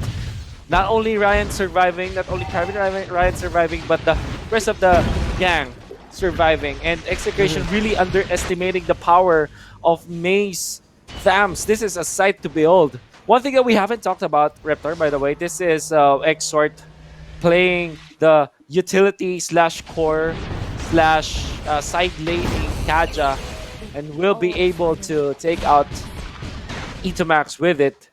Because I think CKTD is listed as their quote-unquote support, and then Exort is their core side laner. This is a page out of Bren's book when Few was using the Kaja as a Turtle utility resurrecting core. I soon. think that's the best description for it. Yeah. And right now, it seems to be working out perfectly for Geek Fam PH. Notice how the aggression that they showed up early in this game, it's making Itomax's life a living hell. He's not even level 4 yet. He doesn't have Feathered Airstrike. Yes, they're trying to put everything they can into that Claude. But at this point, you'd expect that Farsa finally hitting level 4. But as I said, the aggression Geek Fam put onto the map just made it hard for Itomax's Farsa to farm, and we're seeing it just pay off perfectly for Geek Fam and giving Execration such a hard time right now. And the question is, when will Execration find that perfect setup? They might have to wait a little bit longer though, because Zapnu gets taken out. The Feathered Airstrike is there. They might be able to get payback if they get to take out CKTD, which they do. Now it's Geek Fam in the run. What a perfect setup there by Chaknu's Atlas with those fatal links. But it looks like that proved to be fatal for Geek Fam indeed. Because now they're on the run. Now it's Execration applying the pressure. Can why not get away from this? He's able to get a knock up there on Hate, but Hate is safely out of the reach there of the turret. The Feathered Airstrike doesn't finish off. Why not? And so Execration takes a small win there in a fight that what looked like to be Geek Fam's win, but Execration was just there for the response and they get to turn it around.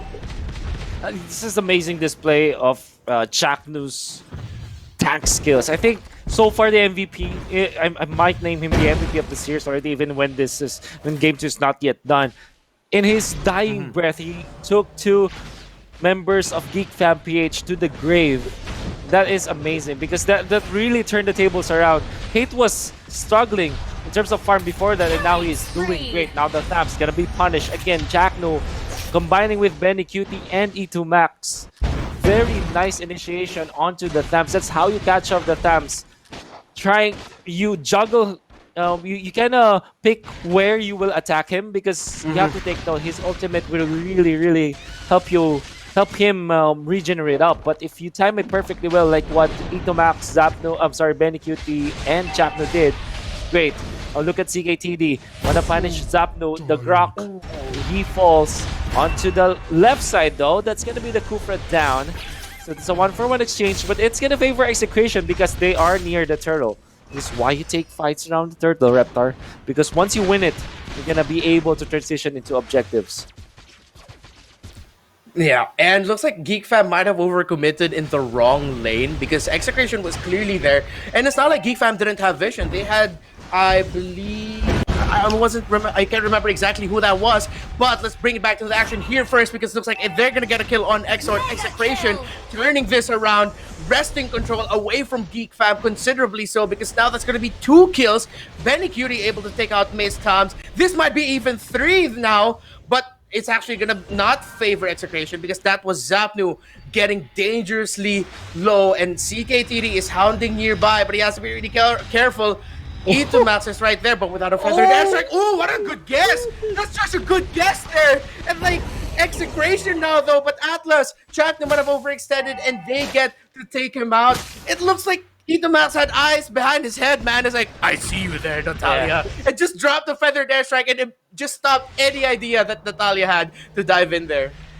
Yeah, you know what happens when you try to zigzag? You should zigzag randomly because if you zigzag not randomly, you can't. It's not as if you are zigzagging at all. I don't know. I think what I'm trying to say is, if you try to dodge a bullet, but you're still predicted, you're not even dodging. You're just literally just moving because your opponent knows exactly where you'll go. It was lucky enough to survive that CKTD. Yeah, Itomax kind of knows where his target is at. This is mastery that we were saying. Now, all of a sudden, Execration is actually leading in terms of the economy.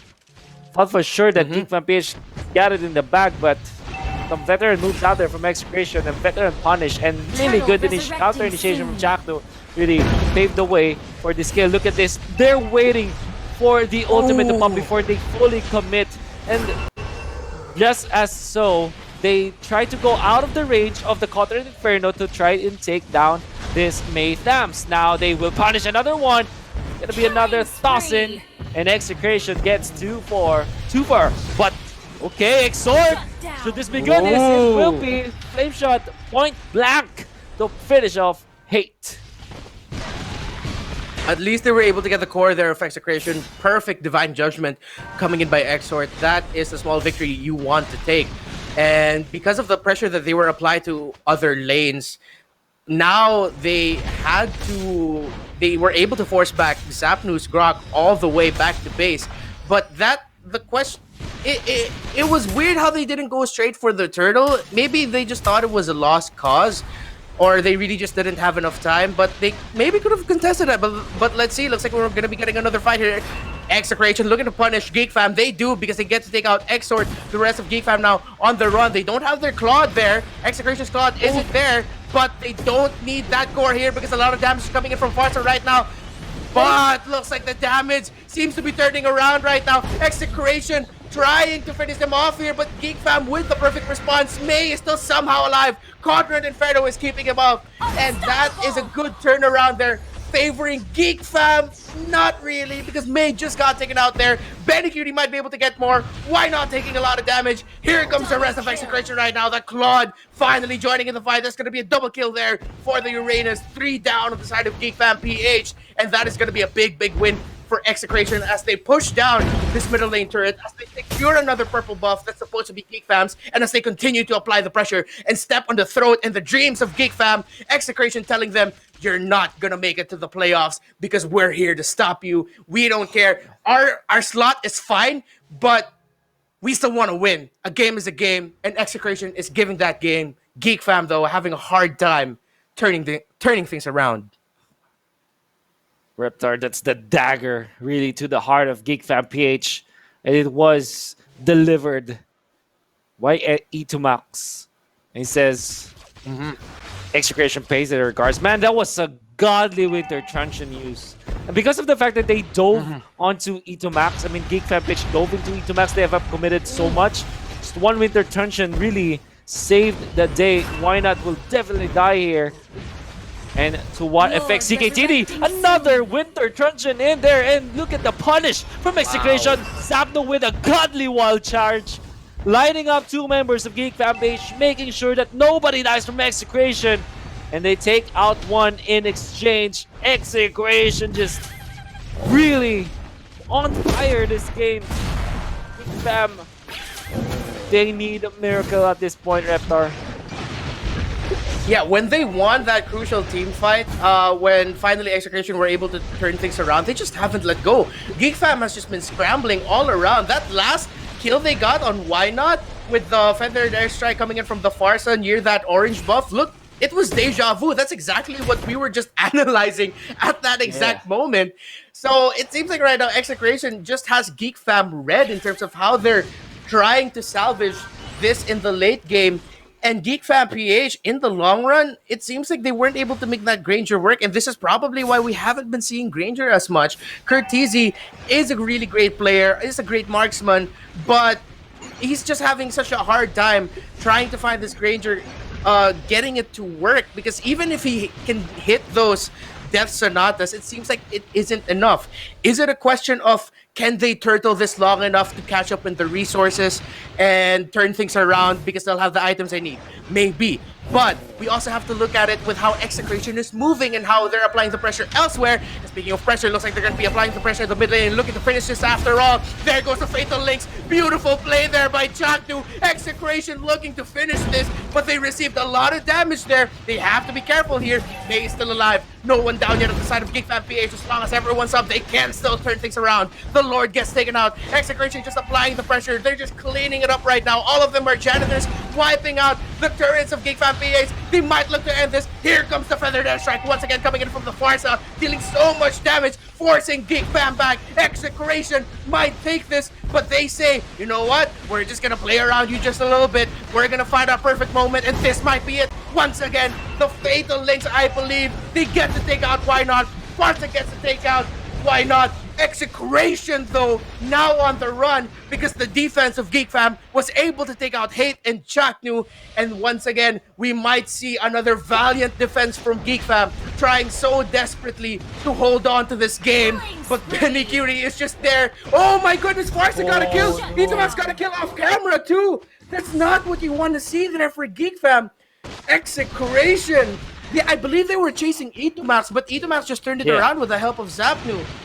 Geek Fam, and Wolf, what else can they do now at this point? Yeah. Well, they have to defend with all their heart. It's gonna be impossible. Fortunately for Geek Fam PH, they will have this one resource that they can work with. Red buff for Cartesi. Imagine if they didn't have this, man, it will be straight up Execration winning the fights. Nevertheless, they're still in a big deficit. It's gonna be like Everest from now in terms of an uphill climb for Geek Fam PH. Execration really happy to have the high ground at this point, and you're just looking at Geek Fam PH, respecting them as well, but they know that they have control of this game. They don't have to be ahead of themselves. They might be able to punish Cartesi here. Fortunately, Cartesi able to run out by going punish Zapnu and Chaknu, but Execration will just chill a bit. Wait for Geek Fam again to commit the mistake.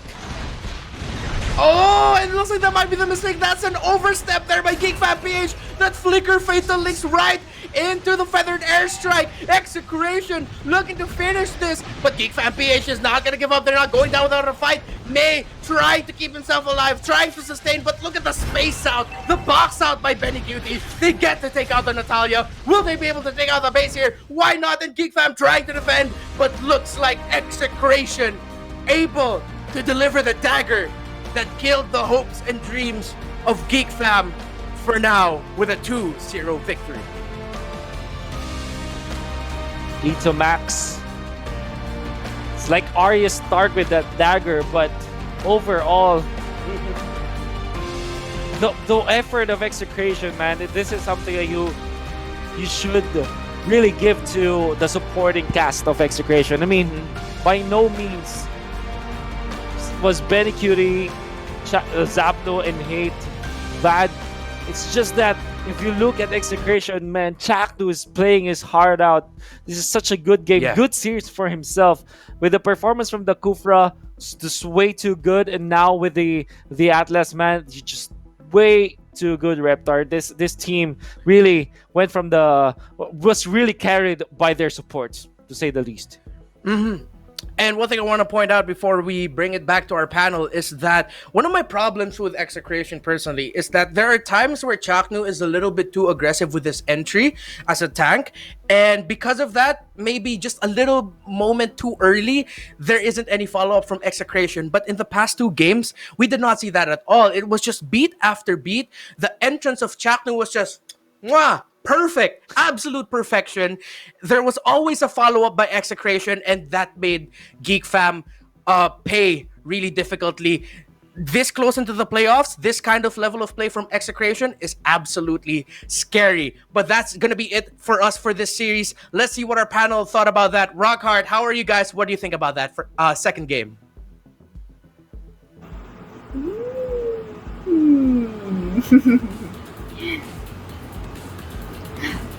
Okay, thanks so much. Reptar, looks like Rockhart is in a bit of a shaky situation right now, but look at the game highlights here real quick. Let me throw it up for you sometime right now, Rockhart. Going back here into the highlights, a really good execution done by Execration right here. You know, like what I've said earlier into our analyzation, it was used and abused by Execration, you know, really using the initial initiation done by Geek Fam and abusing each mispositioning that they have. I would say a majority of this is just the support game. I mean, we were talking about the beginning of the game where Cartesi, right there, was trying to resurrect the Granger from the grave, as Reptar did put it. But again, it didn't work out. But that was not because of the marksmen themselves. That was because of these plays like these, the supports, the frontliners, enabling them to really do their job. And again, MVP for that game, that's going to be Chaknu on the Atlas. Again, Reptar did mention some of the plays that he was doing Yeah, you kind of have to read between the lines to see why he was doing it, right? But overall, you have to really know, you have to really give it to this guy. He went up and got each and every opportunity that he could, and then made it work for the team. Really much commiserations to Geek Fam. It was a valiant effort from them. I just felt that they really just ran out of gas after that marathon of a game one. They had a very good game number two start. A dream start, perhaps, even with a 2-0 on the Thams. They forced the fight in the mid lane. All went wrong, went downhill from there, and that was it. It was weird also that they tried to force a fight without their point, without their man of the moment, who was May at that point. Right. Yeah. And for a majority of that. Yeah, go ahead. Sorry. I may have to cut you with that, Rockhart, because we did notice during the previous days that Geek Fam has pretty good start. They have pretty good initiation and really early game potentials. But down comes to the mid to the late phases of the game is where they get things iffy, because we did witness a beautiful Fatal Links that Chaknu was really demonstrating earlier into our second game, really securing this points up for the bags for the side of Execration. So you really have to highlight that. Absolutely. This is the support game.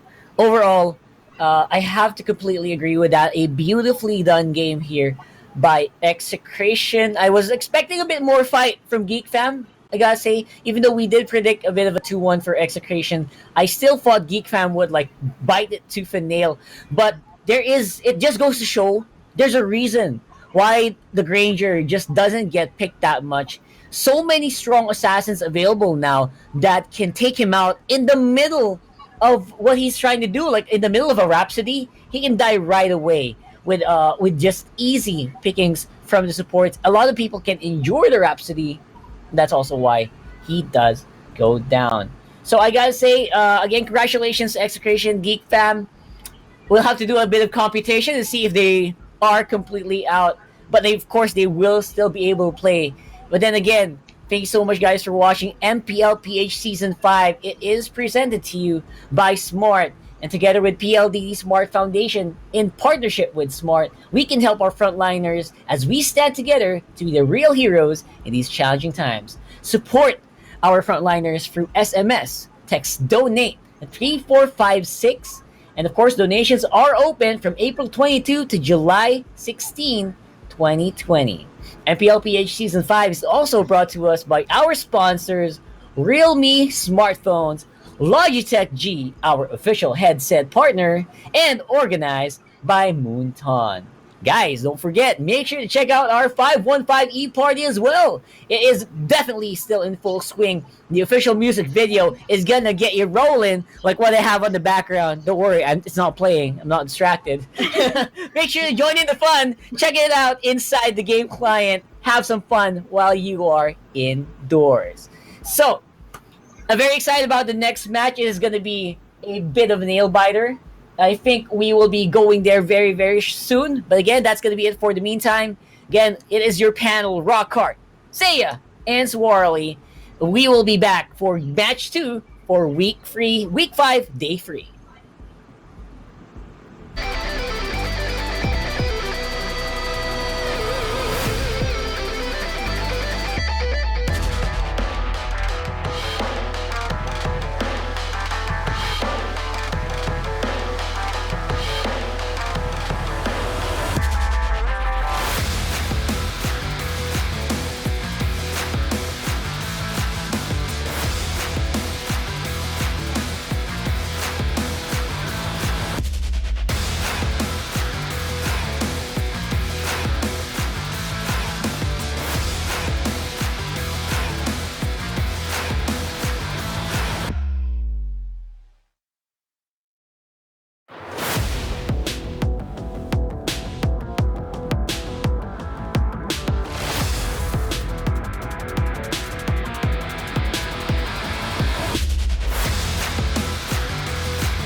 Still waiting for your epic battle? Wait no more. Make the switch to Smart LTE.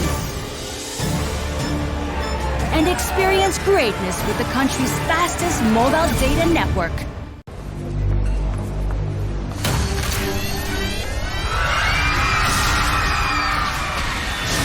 Are you game to be great? Now you can with the new Smart Giga Games 99. Get 1 gig data all day, every day for Mobile Legends and more. Game to be great with Smart Giga Games 99.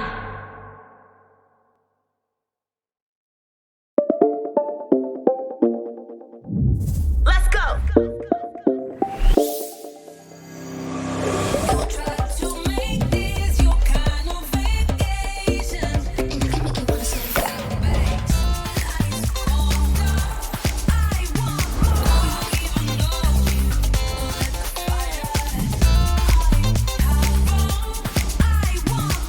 Realme 6i. Unleash the power. Realme smartphone. Dare to leap.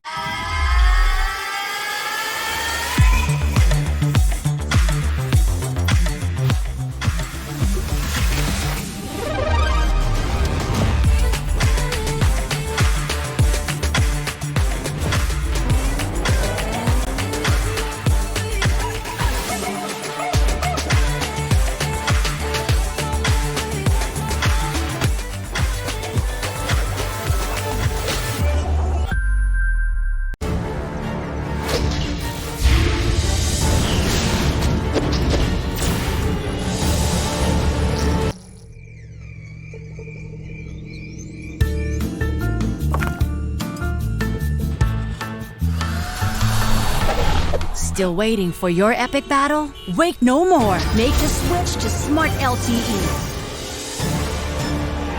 And experience greatness with the country's fastest mobile data network.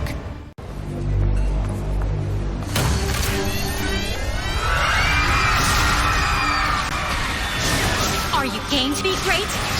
Now you can with the new Smart Giga Games 99. Get 1 gig data all day, every day for Mobile Legends and more. Game to be great with Smart Giga Games 99.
Download for free. Mobile Legends Bang Bang. In time minus 10. The situation 9, is critical. 8, the data doesn't 7, seem right. Check pressure. It can't 5, be stopped now. 4, 3. Okay, get ready. 1. Launch.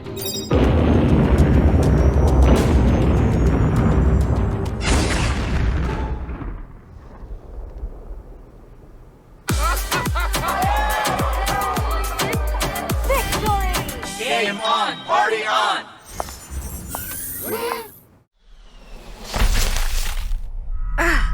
That hurts. Where am I?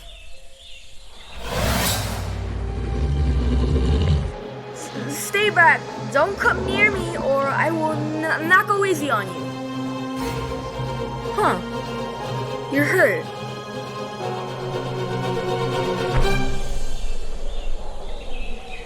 Just like that, the story of Pawpaw and Koopa began, under strange circumstances.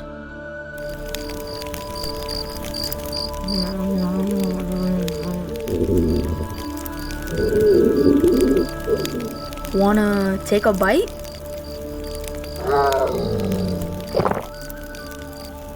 And so Koopa and Popol shared their first meal together. Despite being trapped in a dangerous pit, they both felt a warm feeling growing within their hearts.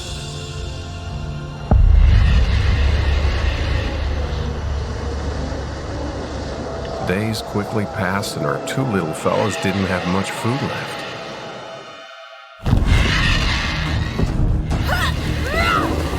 Shoot!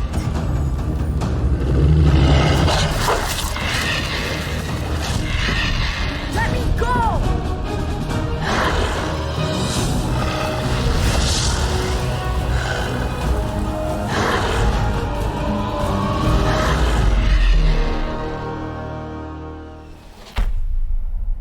Ow! Huh? You saved me? I think I just found myself a new friend. Popol and Koopa are the best partners in the world!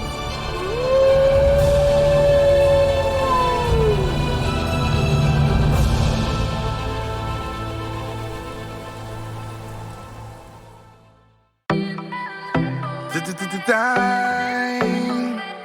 Defeat the enemy, I'm full of energy. I can lead a team to victory. Got the first blood, too legendary. Taking you all out, go RIP for another layer. Ay. Let me see you moving, never gon' stop. Ay. Epic fight queen, that's so hot. Ay. Let's celebrate, we got two shots. Come and battle, come and battle. Ay. Let's hit the next level. Ay. Come and battle, come and battle. Ay. I'm the real game, right rebel. From Earth to space, we party place to place. I need from Earth to space. Mobile legends start the race. Party on, game on, game on.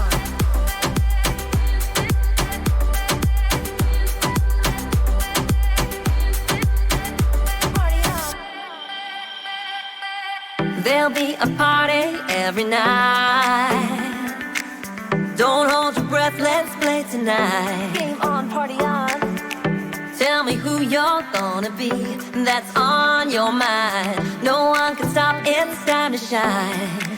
We are young, things will be fine. Danger comes, I won't hide. We are leading the trend tonight.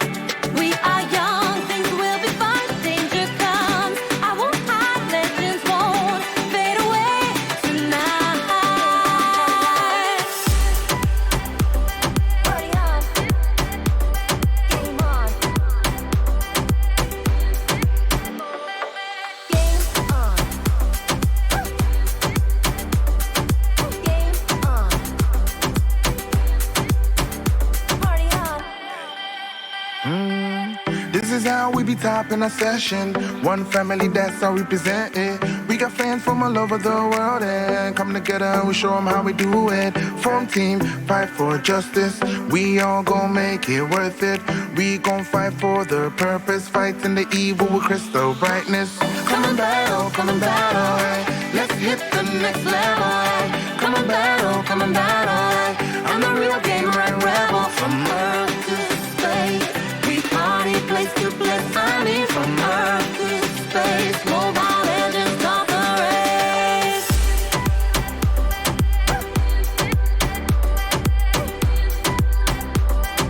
Game on, party on.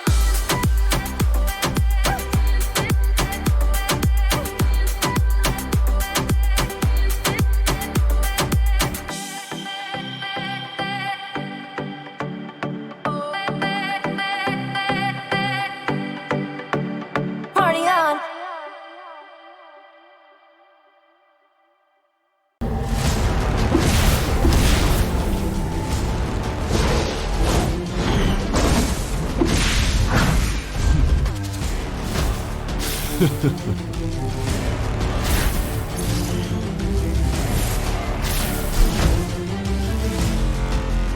It's good to see you.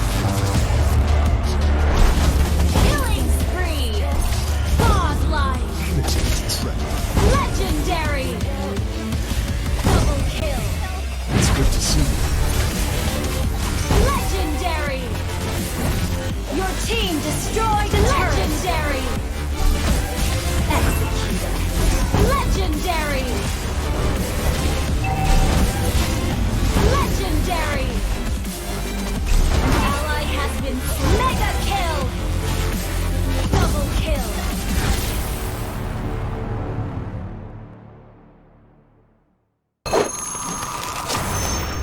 Download for free Mobile Legends Bang Bang.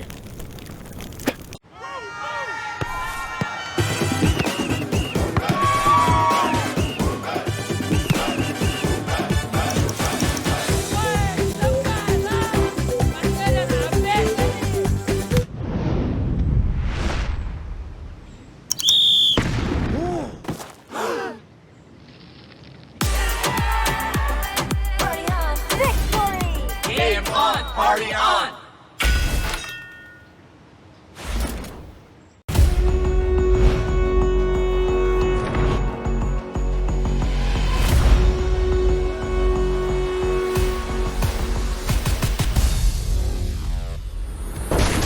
Experience the youth suffering. Legendary! Legendary! Triple kill! Maniac!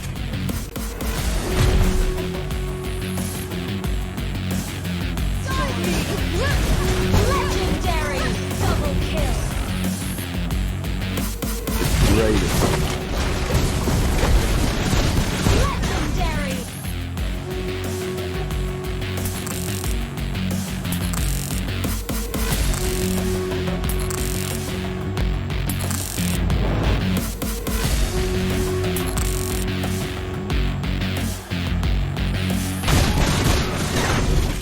Our turret has been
Welcome back, everybody, to Mobile Legends Bang Bang Professional League Philippines Season 5, Week 5, Day 3.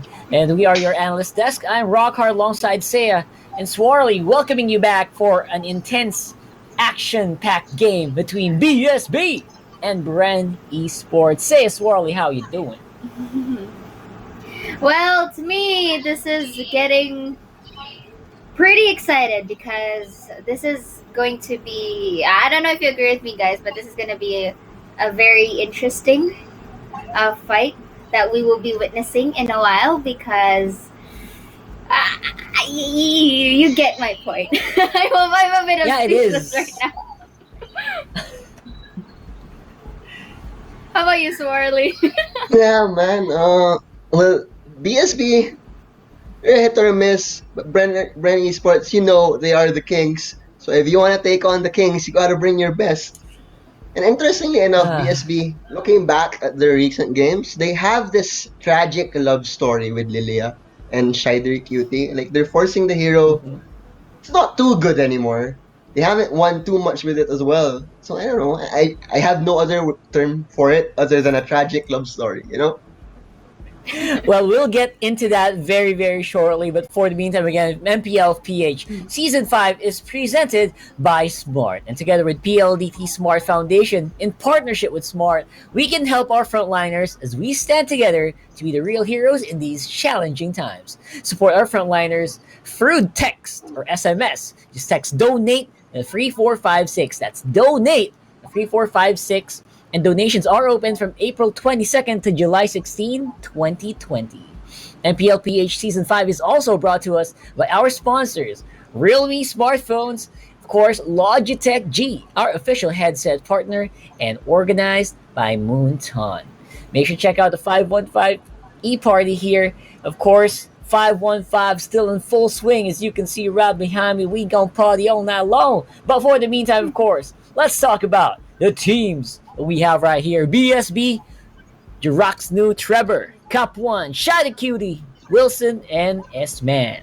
What you guys got to say about these? What you guys got to say about this team? Well, to me, I mean, it's pretty interesting because, like what Swarley said earlier, we'd like to really highlight that because it's one of the important things that BSB has to take note. The Lilia is not really taking into much effect, and with this, I think they need to really utilize more on when in terms of hero pools. How about you, Swarley? Well, sometimes actually BSB, whenever BSB win, I like to note that Cap 1 is actually like a huge reason why. So if Cap 1 has a good game, if they manage to enable the guy, give him a good hero, like he can just murder the enemy with Kaja. We've seen that happen. So maybe that will be another hero. Yeah, for the meantime, I think we can talk about Bren Esports as well. Lasty, Carl TZ, Rebo, Few, Coco, and EJ.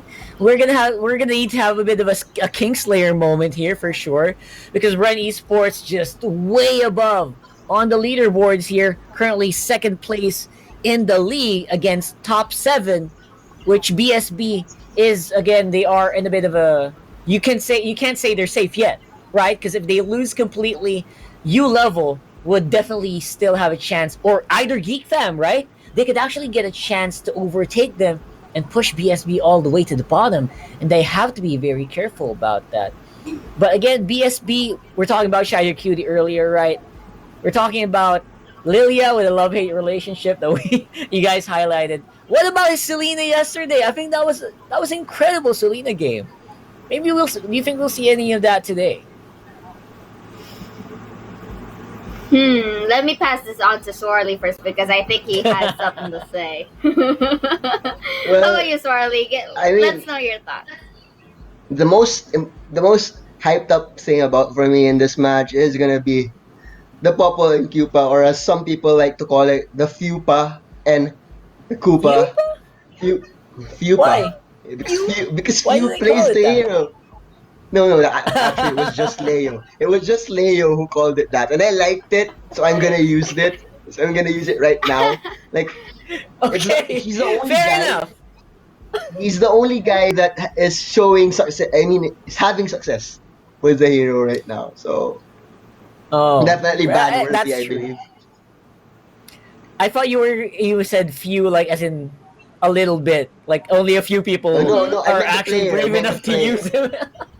I meant the The few, player. the player, the idol of Yeah, the youth. the player. I Right, forgot the that I idol of the always youth. have to point that out whenever I mention it because it can be confusing. All the Most of the time, you time. just think it's few. Yeah, it's confusing Yeah. all the time. So again, Indeed. Bren Esports, I feel like they're in a little bit of a more comfortable spot here, if I may say so myself, with a pretty Mhm. solid lead. Again, nothing to be complacent about. If they want to really remove the competition, if they think BSB is going to be a threat in the coming playoffs, they still need to really give this 100%. Give them a 2-0 and maybe give chance. For me, for the meantime, I think the people who are watching this the most right now are you level and Geek Fam, right? They're the ones who really want.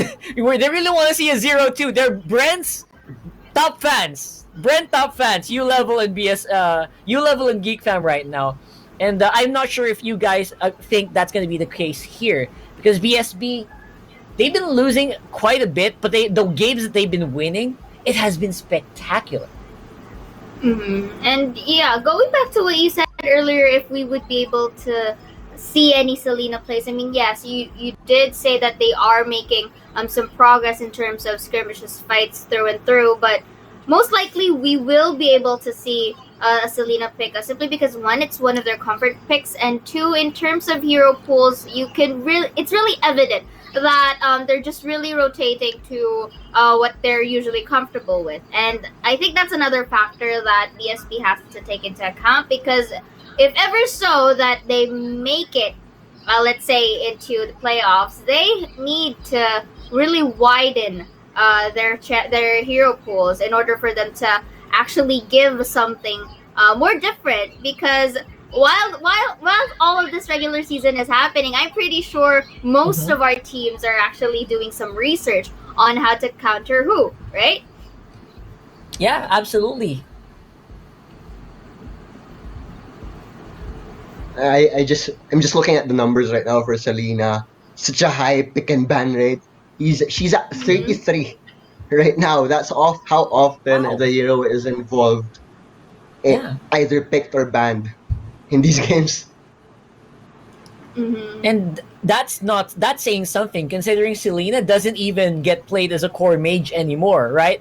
Mostly you get Selena. Why? You want to get that vision from the abyssal traps. You want to be able to give your team more leverage in terms of controlling the map, which is actually a very smart play. And Bren Esports is also a team that really likes to utilize that. They have so many Selena players on this team. And again, the brains behind their draft, Ducky, Coach Ducky, just so good at just manhandling that draft. And he knows when there's a Selena pick, there's a Diggy pick in play. There's so many ways that he can play about it. So that's one of the strengths I see here for Bren Esports here. So I gotta say, David and Goliath matchup here, if I may say so myself. I'm not seeing any way around that. What's a counterplay though? What? Counterplay? Hard questions. Sorry. Rock hard asking the hard questions. Draft-wise is gonna be like draft-wise, it's an uphill battle definitely for PSB because the coach, like you said, he does not duck around. He does not. The guy does not. No pun intended, Swarley. No pun intended. No pun intended. I just wanted to use his name. All right. So Yeah, I but to mean, me- first of all, You did mention, Rockhart, that it is a David and Goliath type of match that we'll be seeing, because it's similar to what Bren has faced during the past weeks between STI. And like what our panelists before said, who are we to judge that Goliath didn't have a chance. David rather didn't have a chance. But going back into the performance wise into the weeks, it's kind of hard to really, as much as you want to have that miracle fight for BSB, we have to take into consideration their performances throughout the weeks. And that you mentioned, Bren is in a comfortable spot. but the thing here is Bren has this sort of discipline wherein just because they are in a good position does not mean that they are underestimating any of the teams that they are fighting against. So that's also one factor that you have to take into account. They're not really underestimating their enemy. And for the side of BSB, they have, if ever so that they will be picking the Selena pick, they have to make it work. Right. Exactly. Selena pick's probably going to be highly contested as well, right? Yeah. Interestingly, also, like in the few matches that Bren lose, they are actually against cheese lineups. If you guys remember the Claude Angela from a couple of weeks back. Oh yeah. So I think Absolutely. BSB definitely have to think outside the box. They have to throw a curveball into Bren, because if you're just gonna go toe to toe against Bren mechanically, you're already at a disadvantage. Yeah, a lot of the members of Bren Esports obviously just absolute monsters in terms of individual mechanics. Then put together, it's good. First of all, if I were going into a match with Bren Esports, I would just automatically assume I'd lose the draft. You know what? Just cheese it, you know? Yeah, right? Just cheese it. Maybe go for something that that doesn't make sense. That's what I would do. If I were on the coach for BSB, okay, this is difficult. This is a difficult team to fight. These are Games gold medalists, for crying out loud. So what can I do? What can I do, right? What I would do here is, of course, try to see if I can gauge the comfort heroes of BSB. I feel like we have Jiraxnu, who's always been highly contested. This guy's pretty young, right? So maybe we can have something more comfortable with him, maybe make him such a huge monster. For the meantime, though, let's go into the draft here for Bren Esports and BSB Game 1. Yes, funny how you both said that they will be cheesing this out. This is like the cheese on top of the spaghetti, the sprinkles on top of your ice cream, and Mom's spaghetti. You know, Mom's yes, spaghetti. Bad. Yes, speaking of moms, happy Mother's Day to all the wonderful moms out there. But Absolutely, going back into our drafting phase, the bans still pretty fundamental.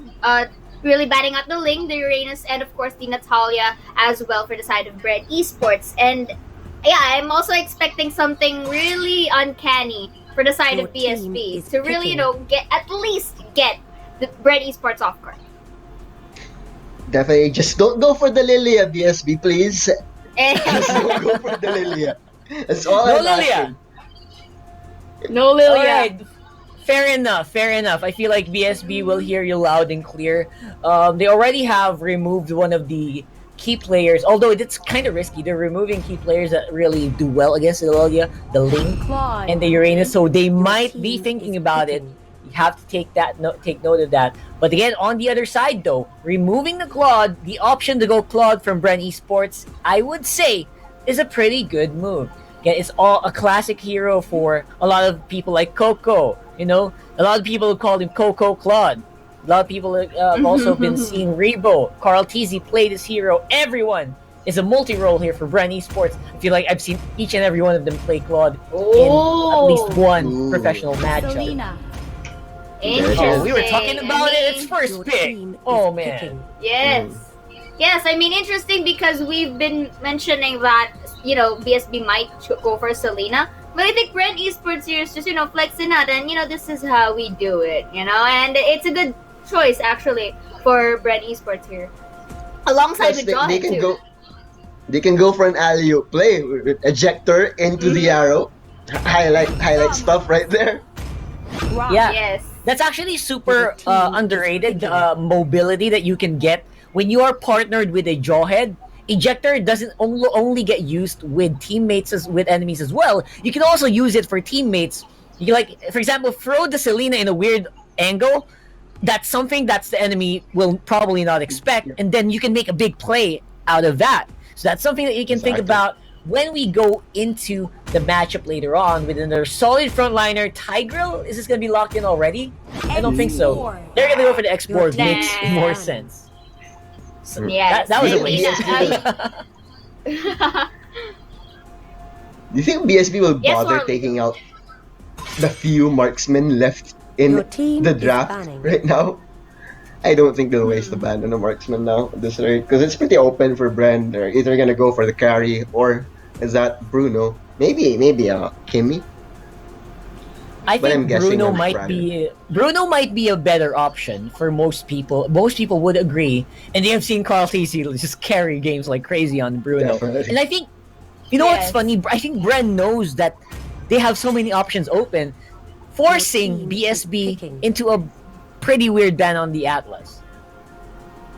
Well, not really weird because well, yeah, I will agree with you. It is kind of weird because they have the Jawhead already and the X-Borg for the second and third picks. So I don't think that's they could have opted overkill. for like a Yeah. it could have been they could have opted for at least like a marksman or another mage type of ban. But again, going back into the drafts right here, Bren still needs one more core and a support. So okay, they're hovering up the Hellkirk right here. Pretty interesting for the side of Bren. It's funny that I asked BSB to think outside the box, but it looks like it's actually Bren Esports who's thinking outside of the box in the draft alone. Yes. Exactly. Indeed. And I mean, it's when have you last seen Bren pick up Hellkirk? Right? I know, right? And now? It's not a good time. Yeah, just now. Indeed, but you know what? We did also mention that Bren not really underestimating their enemy team, but it looks like they are the one really going all out here with some interesting picks. And for the side of BSB, Sicilian and Alright. Joe. Classic. Finally, a pick I can Classic get behind Classic. here. That makes so much sense, right? The Sicilian is great. It's gonna be great to counter as well against heroes like a Selena. It's gonna be very difficult for the Selena to catch this guy off guard. You're gonna good luck getting near this guy if you're X-Borg, but the Hellkirk might be a problem. Shider Cutie gonna be logging in as well. A Cho. Oh, come on. Is this a Gushan? Don't play with our hearts here, Gushan! Man, Long time no see, brother. How are you? When they showed the lands, I was like, yes, go. When they showed the Fanny, I was like, yes, but they went back to the Goshen. I mean, it's still kind of a curveball, I guess. This is an absolute curveball, I think. Long time no see, like I said earlier, for our friend Gushan, who has been snubbed a lot because, again, this meta is just riddled with crowd control heroes. And picking up the Gushan, Carl TZ, by the way, if you've seen this guy play Gushan before, like Season 3, Season 4, you know what I'm talking about. This is comfort for Bren. Yes. And Bren, for quick predictions, I'm going with Bren. Yeah, Bren's draft just feels so confident.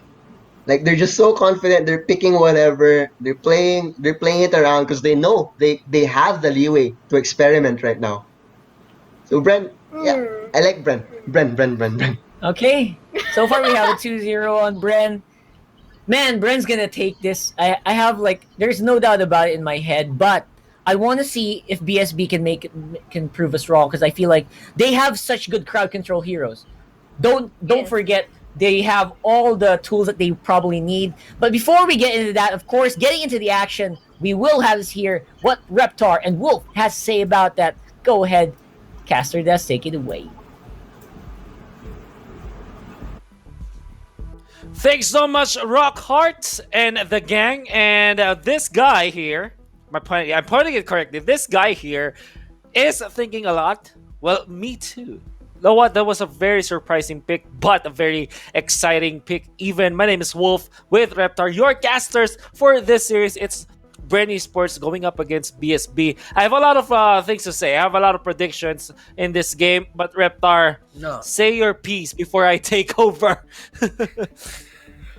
I feel like we're just getting a look into the darkest depths of Ducky's brain right now. What is going through this head? But we have not seen Gushan. If I'm not mistaken, we haven't seen Gushan at all this season. He's really fallen out at the meta, and to come back at this point in the season, I don't know. And he's also paired up with a Selena and Hellkirk, then along with the Jawhead and X-Borg. It's a bizarro draft. But I want to hear what you have to say with how you dissect own ideas. But I don't want to hold you on any more longer because I want to hear what you have to say about this, man. Yeah. Yeah. You know what? A very good preface, Mr. Reptar, because you mentioned about Ducky's bizarre world or the imaginarium of Ducky, to say the least, and it's amazing to think about because he has the right components to do so. I mean, I've worked with few before in a professional team setting, and he's got all of these really mad ideas that you think it's mad, but it actually makes a lot of sense. And now I want to take you back yesterday where Bren Esports showed us the utility core, or was it the 2 day? It was 2 days ago, right? Went for I believe the Kaja side lane and the Popol and Koopa for few who we know as a core player for Bren Esports, and then he played the utility role in both of these occasions with Popol and Koopa with the Kaja, and played it with even focusing Mark and I think about pull yourself together. So it's support. It is supposed to be support, or dare I say, supporting role. It doesn't have to be like quote unquote support. As long as he can be the supporting cast to his team, he does it. And it might be the approach here for Bren Esports, right? I had to make that introduction because that's the way for us to understand completely what Bren Esports wants to make out of this cushion. It has execute. Peak performance. Goodness. This guy is gonna deal the damage. Doesn't have to be the carry for Bren Esports, but he's gonna be on a supporting role, Reptar. Nevertheless, we've talked about a bunch about Bren Esports. Bren BSB, however, I think their draft is solid. I mean, it's I won't blame you if you side on BSB on this one when it comes to draft. It's so holistic view. Okay, so that's an invade, quote unquote. Yeah. How about you, Reptar? So far. Oh, by the way, what an invade! Show me the money. Yeah, great invade by both teams right now, just applying the pressure. And yeah, draft-wise, if you remove the name of the teams there, everyone's just gonna go, that's a BSB game, definitely for sure. Yeah, but you have to really look into the players and how they play their roles and these heroes, which is why, despite all of this craziness coming in from the Bren lineup, you want to give them hope. And look at that, they get to cash out people with a arrow. Bren Esports going to try to capitalize and get some kills here, but Lasty looks like is going to be the go. He gets taken out by the Joe here. And I do want to point out that Selena is one of the highest banned heroes in Season 5. Yeah. But in terms of the win rate, it's close to 50%. Because Selena games are highly dependent on the arrow lands. If the Abyssal arrow can land, Selena's gonna have a good game. If not, no. And it really tells a lot about how the Selena now, or maybe the state of players now, the fact that it's a 50% performance, that means that it's really dependent on who's using it. The question is, can you have a really good Selena game to sort of, how do I say this, to tell everyone, hey, my Selena first pick was a great idea. Meanwhile, while I was that, Bren Esports were able to get kills around the map, able to trade immediately 2 kills in favor of 1 of BSB. Wow, that's what we missed about Gushin, right? That the burst potential, that even the Grok, level 3 Grok will really be taken out by a level 4 Gushin. Just the raw amount of damage. Not even gonna have to use the execute, right? Not even needing it. One thing that we do have to note about the Gushin is that it deals a lot of damage, a lot of pressure, a lot of kill potential in there. Maybe the only difference is that it is very squishy. So that's the only thing that you have it. And it's very buff dependent as much as it is noble dependent. So if you missed your timings with your buffs and your kills, you will really struggle with the Gushin. But this is Bren Esports. They know exactly how to utilize this. And look at how they are taking over the map just by sheer amount of wave clear. The fact that they are able to clear out the waves in almost all parts of the map allows them to be able to fight almost at all points. Nevertheless, Reptar, I think BSB wants to contest this turtle, but there's Bren Esports from the backlines, jumping from the Gushin, and they do jump it all together. Actually, the burst down, Grok is gonna go down. 2 down from the side of BSB. There's the control onto the Hellcurt, but Trevor cannot fight. Bren Esports, what a nice juggle of attacks, of aggression. You can see how they dispersed.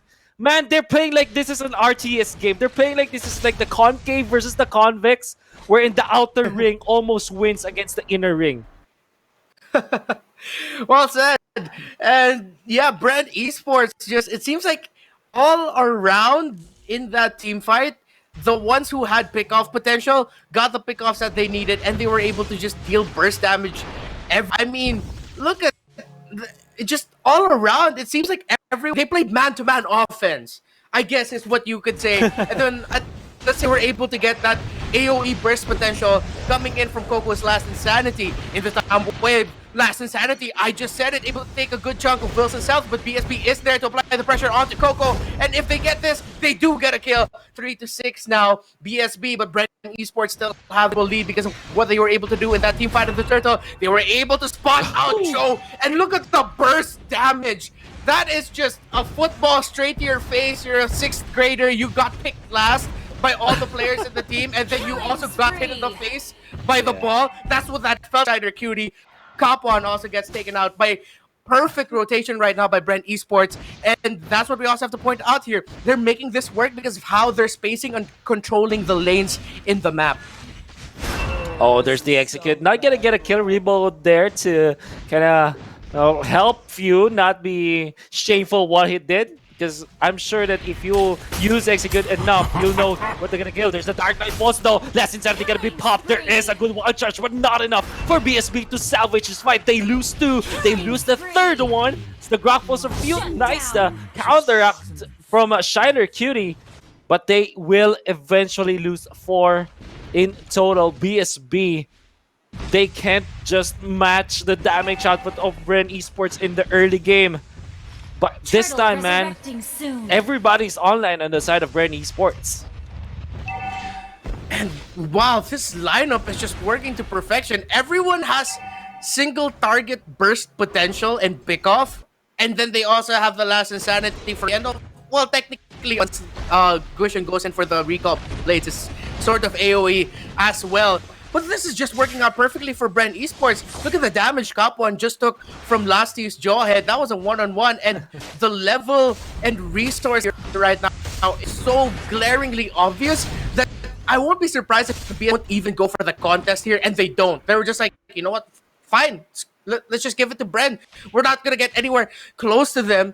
And wow, I don't know what to call this lineup Bren brought out here. It's like, it's chaotic, but it's controlled chaos, chaotic neutral. I don't know. It's everywhere, but it's also just so rare. Dude, this is crazy what we're seeing from Bren. Very crazy. Like we said, the Imaginarium of Ducky. We can see now that this lineups can be pulled off.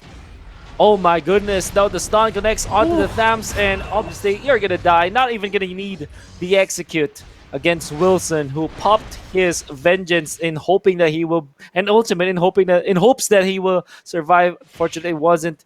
Yeah, Bren Esports, you know what? A month ago, if you showed me this lineup and just cover the team names, I would have guessed there's no chance for the red team to win this. But this is Bren Esports now.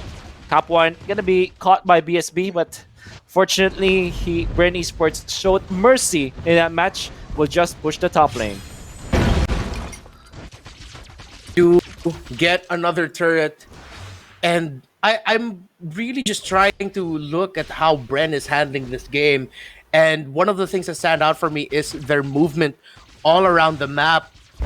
It just seems to be picture perfect because they're for invaders, they're there to steal buffs, they're there to take away resources, and at the same time, if you get off by any of their heroes, you can, even if it's a one, can get easily bursted down.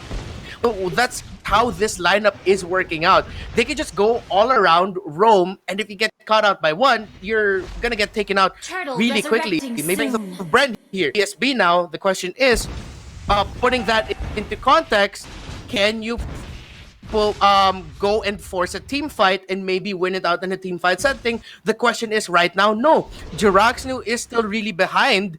Well, actually not really behind. He's keeping it really close. But I don't think a full-on team fight and one Blazing Duet is gonna cut it at this moment because of just how the rest of BSB are in terms of items and resources. You do have to commend Jiraxo and BSB that they are keeping this Claude really, really close. But look at that Hellcurt, 7.5. He's about to build an endless battle, if I'm not mistaken. He does have the Blade of Despair. That's a really bursty Hellcurt. So it looks like this is BSB's fight to lose and force it. They just need a really good pick-off going into this one. Let's see if they find it. So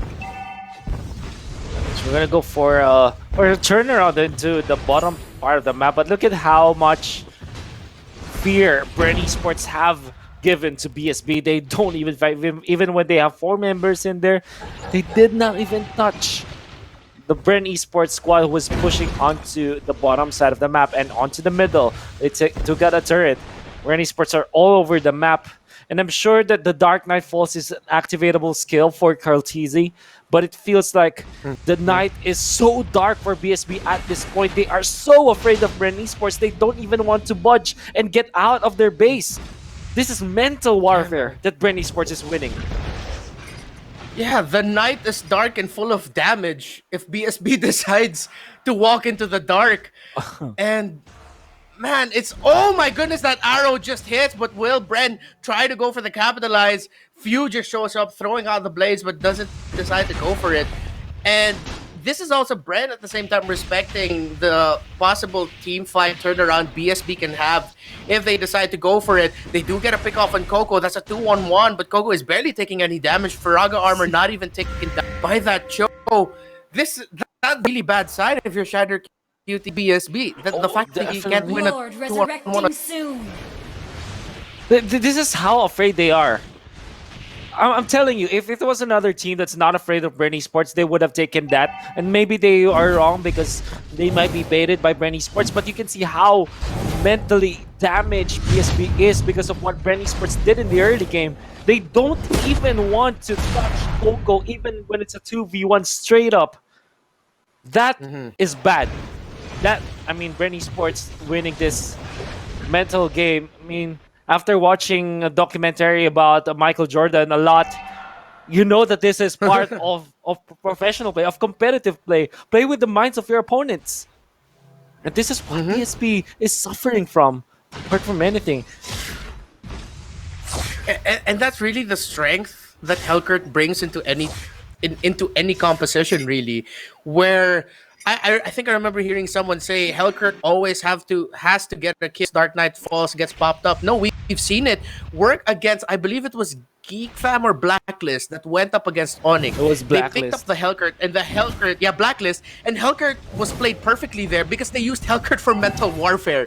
Not all the time they were able to secure a kill, but they were able to secure something. Now, Bren Esports looks like they are going to be securing that top lane turret. They might even get more with the Lord barely taking any damage. Bren Esports taking a lot of damage now, though, from BSB. BSB not giving up this fight. They are going to try to go for this, but BSB able to defend this out. Will they bite and will they continue going to chase Bren Esports out? Bren still somehow playing this carefully. Coco trying to just wipe up lane, applying the pressure there. Bren not able to take out the mid lane turret. Coco with the last insanity. Jiraxo takes a lot of damage, but Coco looks like he's crunched out here and he might get taken out. That immortality pop, but that is not enough to save him. It took a while though. That way that it should have. Coco finally gets taken out. And dude, how does it feel if you're BSB, if it took you to take out a Coco that was just overdove into your base? Yeah, this is a bigger problem of BSB, by the way. They don't have like an execute mechanic that Few has, right? And they don't have the damage. This is the problem when you're facing a team with like 10,000 gold ahead of you. You can't kill them. Even when you could say that Bren Esports was a premature dive, but you can just kill them because they are so tanky. And I like the fact that Bren Esports pulled in their heroes with immortality first. That's also one big factor because the way they dove, it's not actually like an aggressive dive. It's a calculated dive, a calculated risk that Bren Esports took because they know that 2 of their members have immortality. Just put these members in front of BSB. That's X-Borg enjoyed, right? And they took so much damage. They accepted a lot of damage, soaked up on it, and already BSB is having troubles in terms of the damage output. There's the Truncheon, the Winter Truncheon on Fiu. Good luck killing this man. You know how scared I am for BSB now every time I see a play or something come up for Bren Esports? Like right now, I am physically reacting to watching this as BSB are going to try to chase out members of Bren Esports, but the Dark Knight does fall and it has fallen for Shiner Duty. He gets taken out, but BSB with a response. They get to take out Jirax. That Blazing Duet that dealt a lot of damage, but looks like BSB wasn't able to clean it up. That's 3 members down for the side of BSB. They might get another one. They do. That's a mega kill. Capon, the captain, looks like his ship is about to sink, but the captain does sink with his ship. That is gonna be a not completely clean for Bren Esports, but hey, are you gonna complain while you're gonna spam in front of your opponent's face and the core just gets taken down, adding insult to injury? It's like if the iceberg and the iceberg just decided to flip off the Titanic. That is what we just saw. Bren Esports absolutely dominating the whole game, and in the tail end of that, the recall spam in your face, adding insult to injury. 1-0 for Bren Esports. I think we're running out of words here to describe the greatness of Bren Esports, at least in this series. Surely Bren Esports took a little bit of a tumble in the previous week, but now they're strong as ever. I mean, even with this creative drafts that we're seeing, creative lineup, Bren Esports still showing us how they are called Bren Lang Malakas. Bren, the only ones who are strong. This is how they prove it. The top shape Bren Esports. I mean, surely can argue that this is BSB. If anything, this is David versus Goliath, but Goliath did not make a mistake. Goliath just destroyed David, right? That could be your metaphor here. But nevertheless, Bren Esports couldn't have done this if they weren't smart as well. So this is prime Bren Esports that you're looking at, and BSB, unfortunately for them, they need this Goliath. They need this Goliath to make a mistake for game number 2 if they want to bring it back. Reptar, we've said a lot. I think the panelist from the panelist desk will have to say something else. Rakhar, take it away. Well, that is actually true. We will definitely need to say something else. But I gotta say, I feel like it's gonna be difficult for us. Welcome back here to the analyst desk. I'm Rakhar alongside Say and Swarley.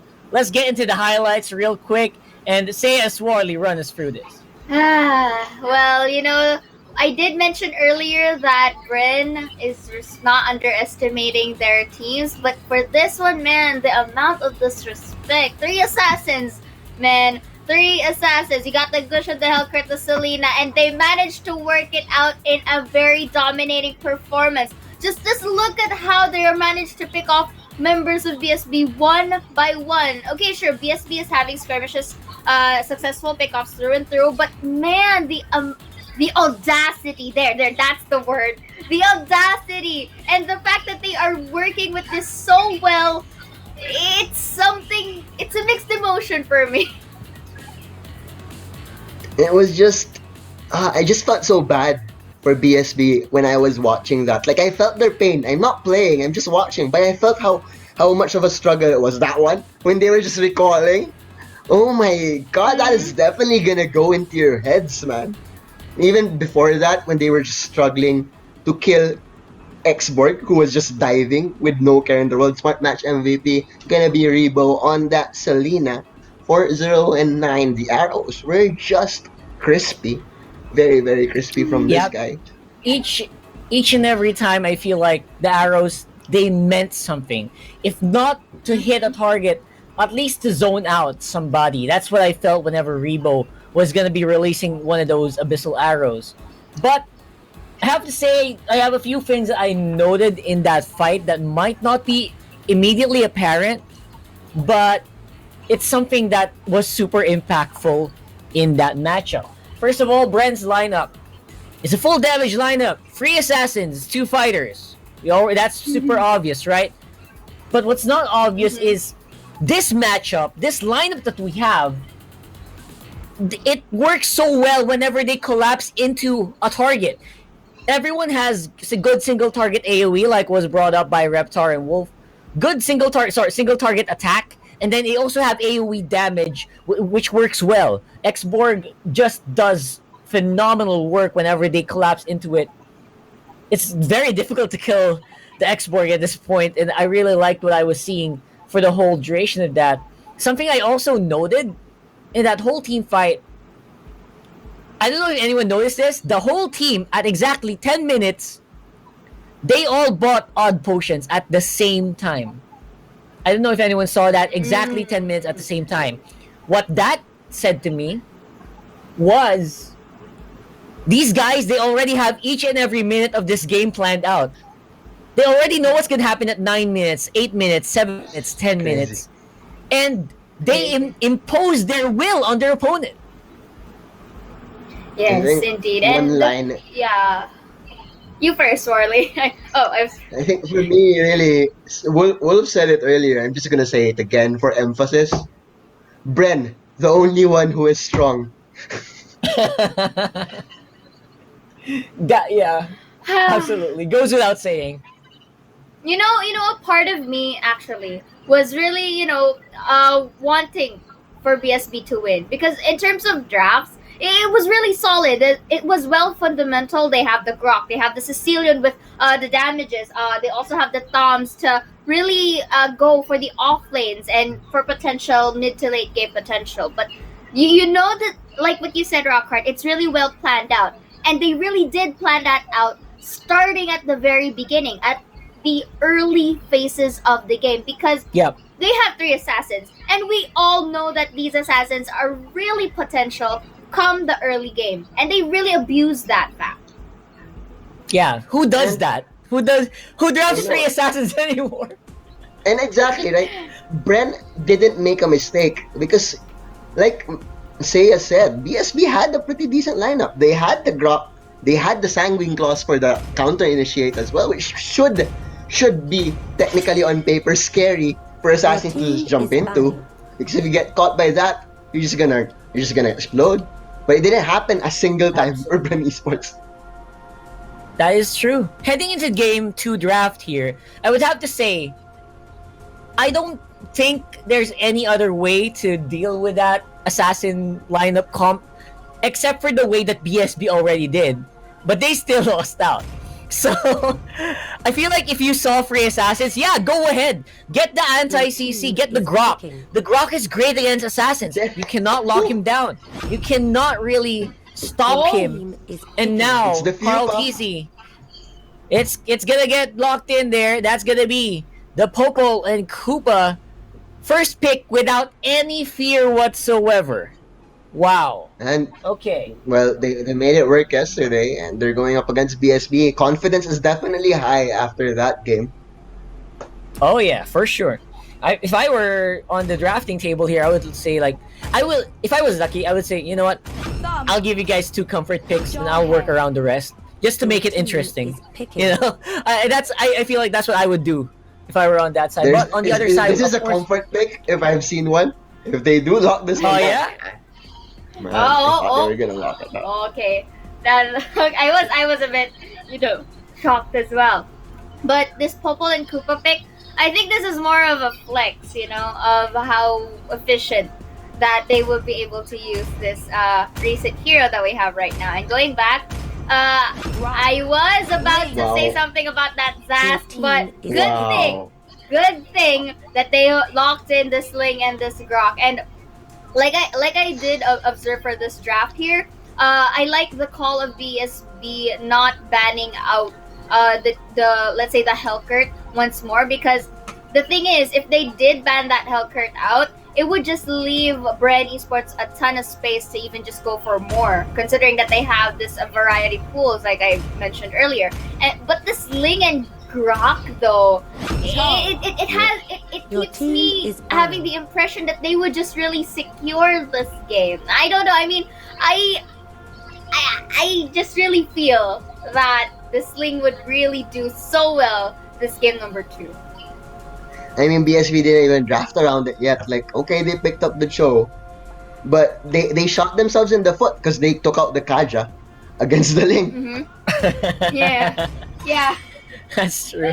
Your team is And Yeah. that's what happens. That what happens, right? When you play around the draft like that, when you are super confident that you can play with a hero like Ling, I feel like you do that when you see some counter picks are off the table already. And that's exactly what Bren Esports did.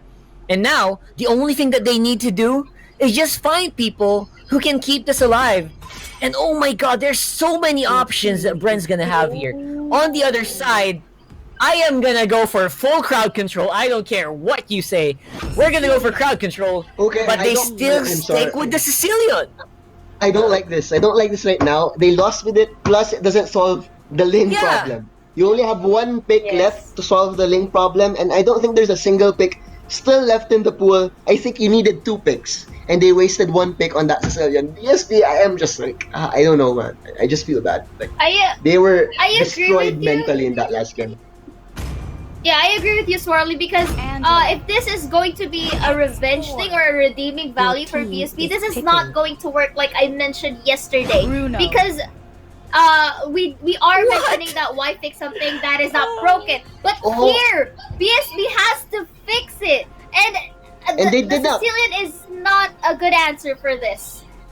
They Alongside didn't, with the and Bruno, this Then Bruno is just gonna get ran at. Bren Esports is just gonna run at this Bruno every single time, and Bruno can't do anything about it.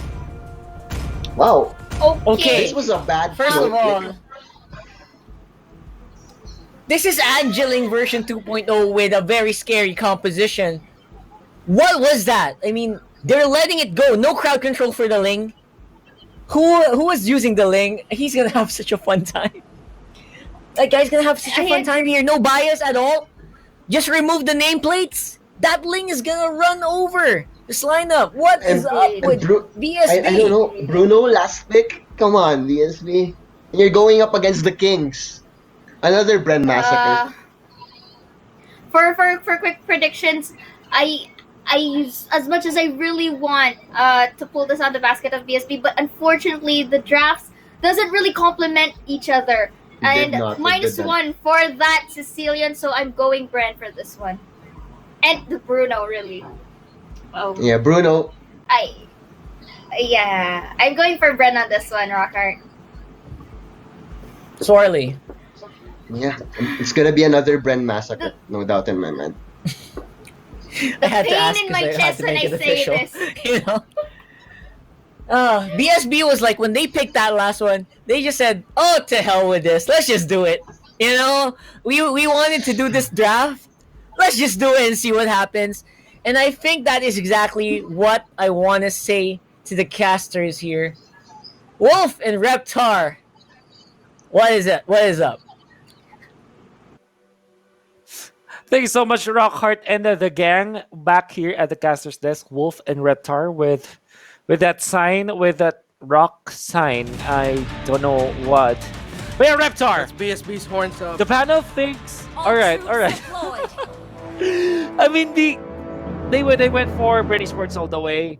Do you think the same as we are now approaching game number 2? Can I just say, when I saw that Angela pick, and then I saw Bruno get picked last by BSB, I felt the universal oof moment. And I had the horns up raised when it was brought to us. Was that I feel like everyone is just not gonna side with BSB on their draft right now. Like, someone has to. Like, I want to give them faith, but it's so hard because, man, I'm so scared for them right now. If Carl Teasy has a great game here, I mean, he doesn't even need to have a great game. He can just have a K game and BSB still gonna have a hard time. Oh, man. One thing's for sure, Jaraxno has to play the game of his life. I mean, if there's a career game that he will remember, it should be this game. It's gonna be really hard. I think that we learned our lesson yesterday that Bruno doesn't outright counter the Bubble and Koopa. If anything, it is countered by the Bubble and Koopa because he just literally just received the damage. And let's see, it's gonna be up to his teammates to enable him this time. Will they take out the Wolf? Of course not. And wow, what a What a Guardian's barrier that was. That looked like a really bad play, but for me, as a Grok player, that was genius because it actually shoved and showed where Jiraxno is. Now Feel gonna be in trouble. Lasty as well. Shider Cutie cannot find an angle. They will have to back down right now, as the members of Bren Esports already tucked their way away from BSB. But First Blood is gonna be in favor of Trevor, who actually finds something for BSB in this quote-unquote support show. And this is BSB are definitely playing right with the pressure that they're applying, just averting the attention of Carl TZ for a moment, trying to bait him more into engagements and stopping him from the farm. But look at Carl TZ just fly through the air, almost just go straight up for Trevor, but Trevor able to get away from that. Now the space being provided by Lasty. Bren Esports, I got your back. Like, ease up a bit, and let BSB overstep here, which they don't, thankfully. And because of the rotations I've been handling it, BSB are taking control of this game pretty well so far. This is what you need against this kind of lineup. Against Bren Esports, BSB now has the considerable lead in resources, and at the same time, we're going to be able to get a second kill now on Lasty if they are going to be able to finalize it. But he'll be able to just use the wild charge to save himself. That is going to be a small win from BSB, though, being able to force out the ultimate like that. Not sure though, because they did use the Way of the Dragon, so it's not the best. But they did force Lusty to use the sprint and the ultimate, so there's that. Which means that they might be more confident into taking this Lord. But Bren Esports, talk about confidence level, it's off the charts for this, guys, as they want to take the turtle this time. But the wraparound from BSB, could this be good for the team? Knockup's gonna start the fight. There is the ultimate, but the turtle onto the Ling. But now the fight from Bren Esports, they've fended off BSB. BSB actually turning away as the Sicilian goes down. Trevor holds his ground. Capone as well. The Bruno, however, is taken out onto the backlines as Coco just stacking through the brunt of BSB's damage. Even Few survives that. There's a double kill for the Ling. Doesn't even need the Bounty Hunter to be this farmed, as the Killing Spree emblem helps him stay in the fights whenever he gets the eliminations. Bren Esports, man, they're just winning these fights. But, Reptar, here's the thing. BSB, they're still winning in terms of the economy. What just happened in there? Well, they're just about to start losing it because of the difference right now. But so far, yeah, BSB just has had better lane control because of how much ground they've covered. And because they did get the opening kills. But that's with all the losses they took in that last fight, was able to bring Bren Esports in much closer. So BSB, they can find comfort in the fact that yes, they have the very small lead, but if they lose fights like that more and more, then that's just gonna go away really quickly. Take a quick look at how the course of both teams are just doing right now.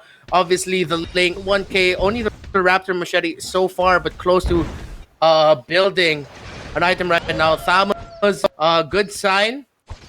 But Bruno is still playing a bit of the catch-up play compared to the course of Bren Esports right now. So BSB just need to...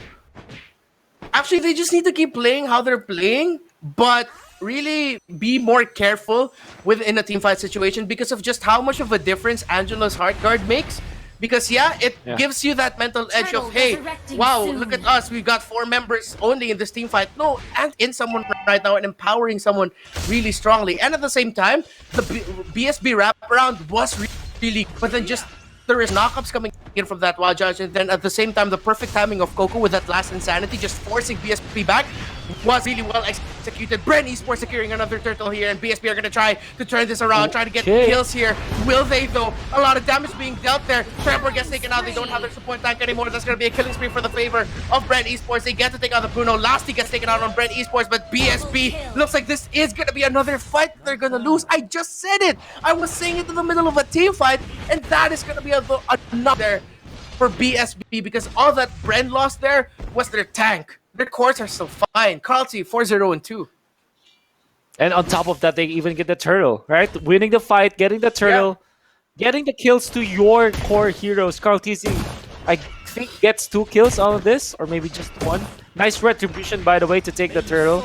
This is one thing that you should never ever do against a team with a retribution. Don't even try to contest the turtle with them because you are going to lose that. There's no way in hell that you will win the fight against a team with retribution against a turtle. BSB still finding some kills. They took out few. That's really good for the team. But one thing that they are not achieving, though, is to help Jiraxnu get to his critical mass of having a lot of items on this funnel core. This is supposed to be your funnel core, but it seems like it's not happening. Angel in combination, diving in deep against Shiner Cutie. No, turn it, damage doesn't even matter at this point. Curl TZ and the gang just tank it through. Now they want to go for Trevor. This is killing spree. Ling, he will get the lifesteal. He will be able to survive. Gets the godlike streak. They jump in for Jirax too. It's still not over, Reptar. They're still fighting. Gets a double kill. It's actually a third kill and a triple kill. My goodness. They get 4. Angel Ling combination. And this is why, to all the viewers out there, the panel might look biased to you, but this is the reason why they're saying this is good. BSB's name stands for, literally, they said that it's blessed since birth. But right now, Carl TZ looks like the ones that's blessed, and BSB's cursed right now. We got another team fight rolling around. Let's see if BSB's around. They get a shutdown, though, on the... And no, actually, no, that's Bren Esports who gets the shutdown. That's legendary still for Carl TZ. 10-0 and 3. Angela has been making a lot of appearance ever since last week. And it's just been perfect because of this lineup, because of this setup we have for hyper carry and carry focused lineups. Yeah, I just said that. Angela's perfect. Angela empowers your carry. And if you allow a team that has a hyper carry and then Angela to have a great 11-0 and 3, do we even keep casting at this point? Can we just watch Bren Esports run all over BSB? I'm sorry, I'm pretty sure there are people right now in chat calling us biased catalysts. Like, dude, you're seeing it unfold before your eyes. There's a reason why we were so terrified for BSB in this draft. None of them have worked here. Angeling has been absolutely crazy. Look, he chase out that jawhead. That's legendary. No deaths yet. 12-0 and 3. And let's just watch it. Let's give a moment for silence for BSB as Bren Esports just will take them out here. Hey, the export, but Angeling, man. But that's not good. That's not good, actually. That's a trade, to say the least. That's Coco. And Carl TZ is untouched. 12-0 and 4. Rebo is 1-0 and 15. That's 100% kill participation for Rebo, as well as Carl TZ. These guys are enablers. Both of them combined for all of the kills that Bren Esports took. And I think this is like not even an exclamation point. This is a period to end the statement to say that, man, BSB aren't prepared for the Angeling that Bren Esports picked up. And this is weird because Ling was even picked in the first phase, and they have all the picks in the world, the timing to even counteract it. They did not prepare. This is like a prime ML, I would say, form, as they take out another one, and they're running. They've tucked their tail and run, because how can you even defend against this Carl TZ, Ling, and this Angela from Rebo? They don't have enough control. They don't have enough sustain. This BSB lineup right now is just absolutely getting demolished. And I've always thought of BSB as the 4 Geek Fam of Season 5. Where in Season 4, Geek Fam was very respectable. The new kids on the block, they really showed up. And they were like a very welcome addition to Season 4 for that of BSB in this Season 5. And that's how they've been performing. So, if you want to say that we don't like BSB, we like BSB. Well, we teams here. But personally, BSB, I think, has always been, in my opinion, one of those teams that can really show up in this season, maybe secure a playoff spot, and just gain the respect of people, then have a better showing and improve, hopefully, in Season 6. But if this is what you're gonna show us this close into the playoffs, don't forget we're at week 5, day 3. If we've got 1 week left, and playoffs is gonna be at the end of this month. If this is what you're gonna show in terms of your draft and how you execute, then, man, we gotta be worried for your team. This is just outclassed right now, and it's hard to say about you're defending. Okay, let's give them defending really well. Let's see how well they defend this. Oh, the dive, look at this. Angeling onto the back lines. They take on the Bruno. That's the core damage for BSB, and it's already down. Taps as well. Trevor trying to run away, but he's going to be stunned up by the traps and will be taken out by Bren Esports. Last 2 remaining. That's 1. As only Shider Cutie is able to survive this because he is hiding in the safety of their base. BSB, they'll have to go back to the drawing board and bow down to Bren Esports. The only ones who are strong, marching forward, taking the 2-0 and showing us how it's done. Wow. A moment of silence for BSB, man. I think that's what we need. In your faces. I think at this point we'll have to rethink how if you're BSB, you have to forget. Not really forget. More about forgive yourself for what you did, for how they drafted this time. So they changed their items, by the way. So they sold their items and they went for molten cores, whatnot. But yeah, if you're from BSB, you have to forgive yourself for what you did today, and go back to the drawing board. It's not over. I'm looking at the standings right now for BSB, and honestly, they still have a chance to the playoffs. But in the last 3 days of the season, of the regular season, and if you think about it, it's a total of 7 days, counting as well the preparation for the weekend. I think that this is the time they have to do everything they can to get back to the play. I mean, look at their drafts, look at how they performed, and try to fix whatever it is. It's gonna be from now on. It's like you're having your thesis and your final exams at the same week for BSB. That's how hard they should be preparing right now.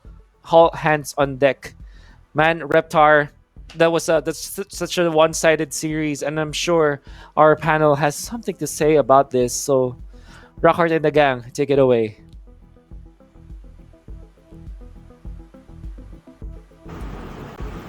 Thank you so much for the very colorful cast there by Wolf and Reptar. Of course, we are back here at the analyst desk, where we are going to be breaking that down. But before that, a few seconds of moment of silence for our fallen brothers for BSB. Okay, so Swarlies, we're gonna jump into the highlights here real quick. Yeah, and before we go into that, I think Saya has something to say. Yeah, before anything else, you mentioned we're going back to the highlights, and it really breaks my heart that to witness something inevitable, It's like Bren Esports, having the gauntlet into their hands and just snapping it with a finger, and delaying Carl TZ mostly doing most of the kill participations right here. And if you look at this very closely, I like it that Capone was able to eject, but the numbers matter. Manpower isn't ideal, and Bren Esports just have this in the bag. And really, you can't neglect the overall Angeling composition of Bren, but not just them as well. The Few was doing a good job with the Popol and Koopa, really adding the win rate of this certain hero, and as well as the X-Board really sustaining, really containing the members of BSB, and I just feel really sad. How are you, Sorley? Man, yeah, I feel terrible for them, but this is what it is. This is the MPL, and if you want to stay in the MPL, they really have to adjust. I think it's back to the drawing board for them. Like, they really have to rethink how they draft. Because mechanically, yes, they belong in the MPL, but so far your draft, that's your weak link. And drafting is even more It's more than half the battle sometimes even. Smart match Yeah. MVP And definitely gonna be Cortezy. do we even need to question the 1507 Ling? If anyone questions this, I will definitely just flip my table because Carl TZ, a bit of a rocky start, I would say, with the first blood being given over to BSB. But right after that, once the Ling has I think just 2 items, right? And then you start making plays around the map. And then you have a team that is so cohesive that really follows the game plan. You are given a Ling with such a beautiful performance, a beautiful stat score, that there's really not much else to say but watch the dominoes as they fall. And for a majority of that game, I think for most of us, it was like watching someone, watching like a piece of wood falling down from a building, right? Just in an inevitable doom going to the ground. So, I mean, overall, BSB, what's gonna be the takeaway from this for BSB? Obviously, U level and Geek Fam are a bit happy about that, right? But what else? Sorry, Geek Fam, yeah. Let me compose myself first. Sorely, why don't you? Yeah. It's all about the draft for BSB at this point. Like, it's their weakest point. They're forcing heroes that aren't working. They're not adjusting. They're drafting for themselves. That's why it's called a draft, because it's give and take. If they show you something, you have to adjust. The enemy showed their hand from the first phase of the draft. With So that early. picks. Yeah, like, right away, 2 picks, right? Yeah. Mm-hmm. And what did they do? What was that? What was... Yeah, what was that? Wait, right? to me, for the drafting phase, in order, okay, everything was going good. The Jawhead, the Cho, and the Thumbs. Okay, that was great. It was starting off pretty well. But then comes the Sicilian, then comes the Bruno to add it all up. That was the deciding factor of this game number 2 for me, because if you look back into the game that we had earlier, to the highlights, the Bruno wasn't given enough space. Why? Because that's Ling's one of the most preferred targets. Number 2, the Angeling is there. You really can't neglect it. You already canceled out the Bruno. -1 indefinitely for the Sicilian take, because the support capacities of the Sicilian with this type of draft and with this certain type of enemy team is not enough. It doesn't suffice. It doesn't complement the overall, or the first 3 draft rather, of BSB. That's why I, as much as I hate sounding a bit biased or sounding sad for the side of BSB, the fact that in the drafting phase itself, it was already embedded. It was already made a statement that this game is for the bags of Bren. And we talked about how faulty what BSB did. Let's talk about just how precise Bren's movements were in that match, right? The emblems, it was just perfect. You have the killing spree on the Ling for more sustain. You have the focusing mark on the Angela. So that alone, those two, that's already steroids. Basically, like a Ling on steroids. How are you gonna deal with that? There was just so much synergy around. Coco was doing his job. The only ones who were dying on the side of Brent's were the only ones who should be dying. It was just the Grok and the export. So it just goes to show how it's a game plan. It's the mentality. And Bren looks like the team with the plan, as Swarley would say, right? So beautifully put together. And finally, a Popol and Koopa team, right? I think they are the solid Popol and Koopa team. Yeah, definitely. I think they haven't lost. All right, well, that is... Yeah, actually, I don't think they have. That's going to be it again for that match. Bren coming away with a 2-0 against BSB. And then MPL PH Season 5 is presented by Smart. Together with PLDT Smart Foundation in partnership with Smart, we can help our frontliners as we stand together to be the real heroes in these challenging times. Support our frontliners through SMS. Text DONATE to 3456. Donations are open from April 22 to July 16, 2020.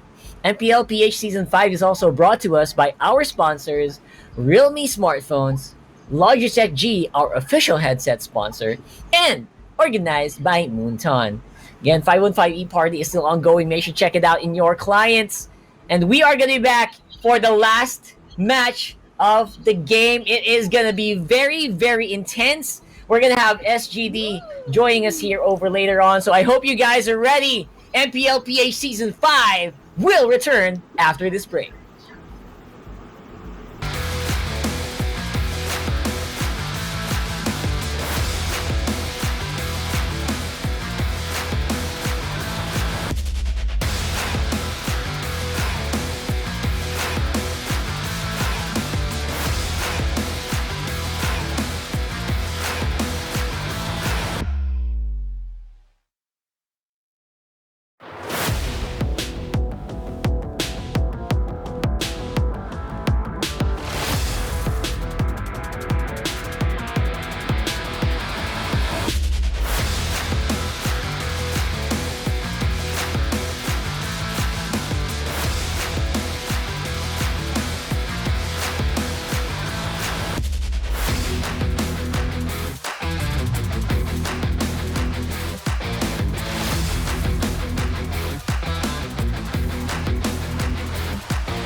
Still waiting for your epic battle? Wait no more. Make the switch to Smart LTE. And experience greatness with the country's fastest mobile data network.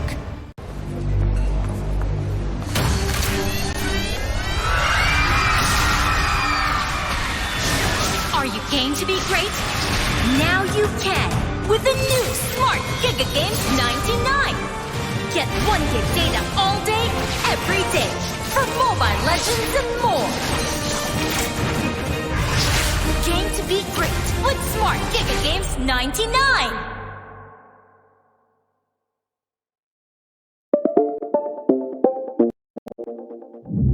Let's go!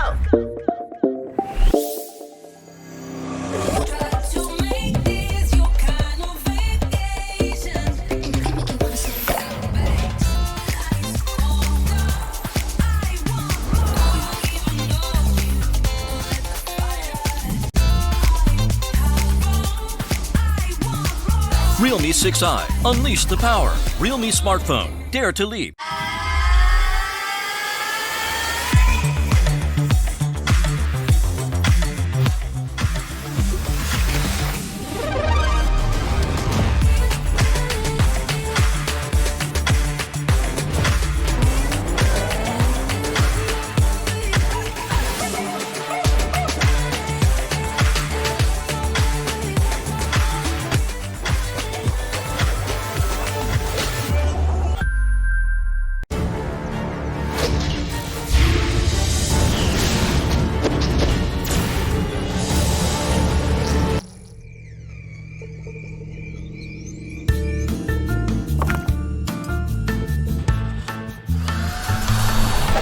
Still waiting for your epic battle? Wait no more. Make the switch to Smart LTE. And experience greatness with the country's fastest mobile data network.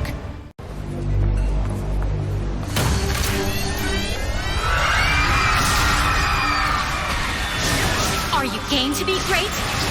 Now you can with the new Smart Giga Games 99. Get 1 gig data all day, every day, for Mobile Legends and more. Game to be great with Smart Giga Games 99.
Download for free Mobile Legends Bang Bang. In time minus 10. The situation 9, is critical. 8, The data doesn't 7, seem right. Check pressure. It can't 5, be stopped now. 4, 3. Okay, get ready. 1. Launch.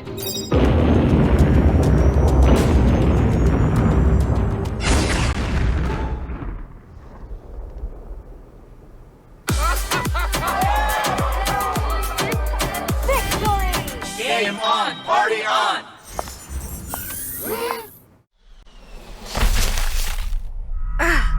That hurts. Where am I?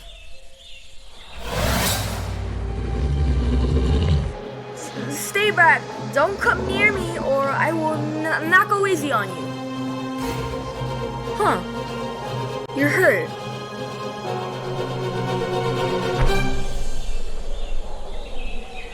Just like that, the story of Pawpaw and Koopa began, under strange circumstances.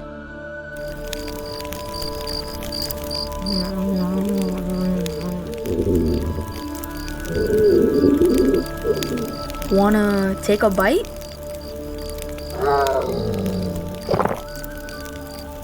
And so Koopa and Pawpaw shared their first meal together.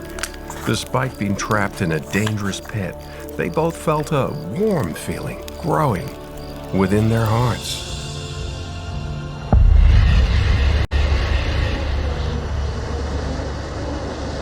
Days quickly passed and our two little fellas didn't have much food left.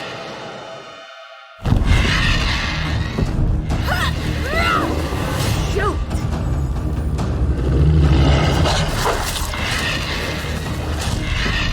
Let me go!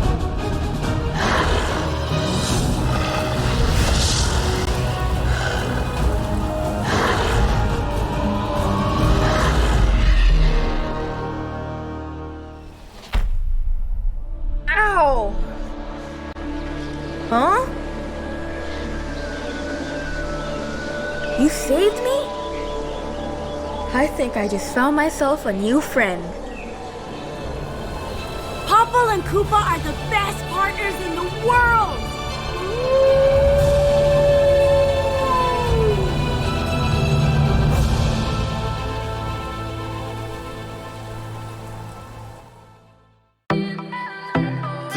Time. Defeat the enemy, I'm full of energy. I can lead a team to victory. Got the first blood, too legendary. Taking you all out, go RIP for another layer. Ay. Let me see you moving, never gon' stop. Ay. Epic fight queen, that's so hot. Ay. Let's celebrate, we got 2 shots. Come and battle, come and battle. Ay. Let's hit the next level. Ay. Come and battle, come and battle. Ay. I'm the real game, right rebel from Earth to space. We party place to place, I mean from Earth to space. Mobile legends of the race. Party on, game on. Game on.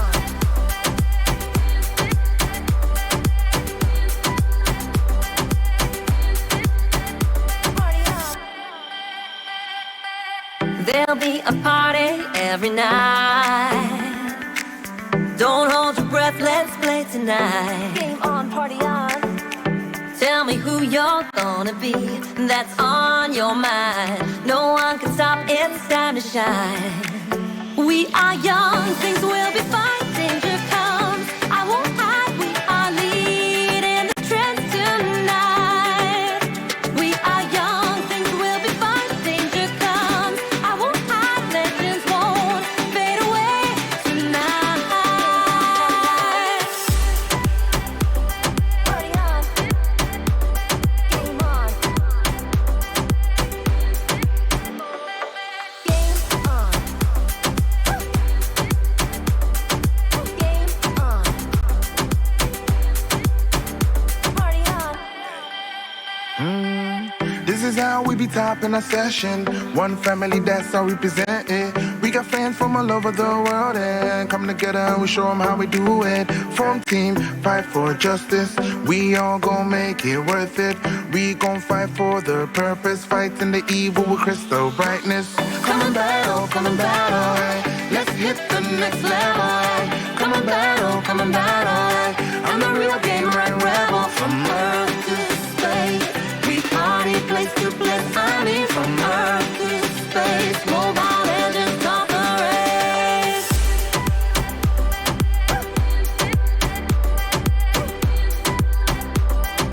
Game on, party on.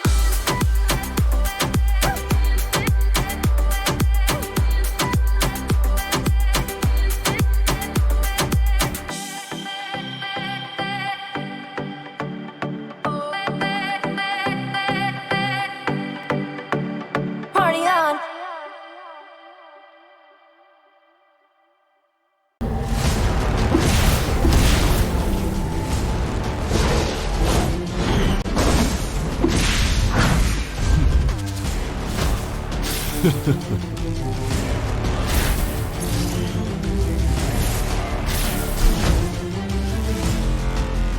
It's good to see you. Killing spree! Godlike! Legendary! Double kill! It's good to see you. Legendary! Your team destroyed a legendary! Executed! Legendary! Legendary! An ally has been mega kill! Double kill!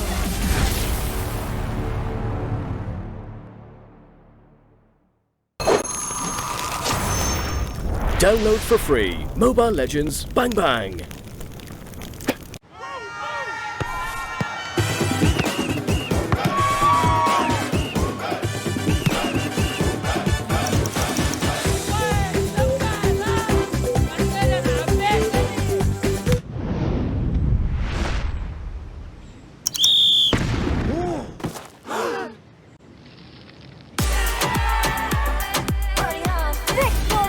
Game on, party on.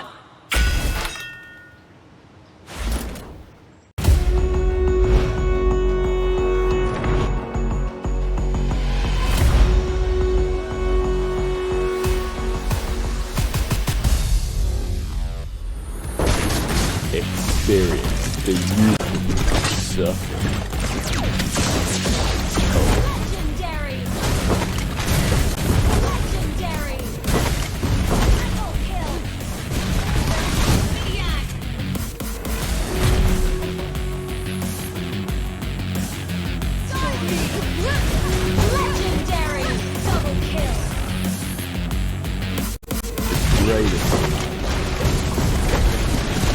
Legendary.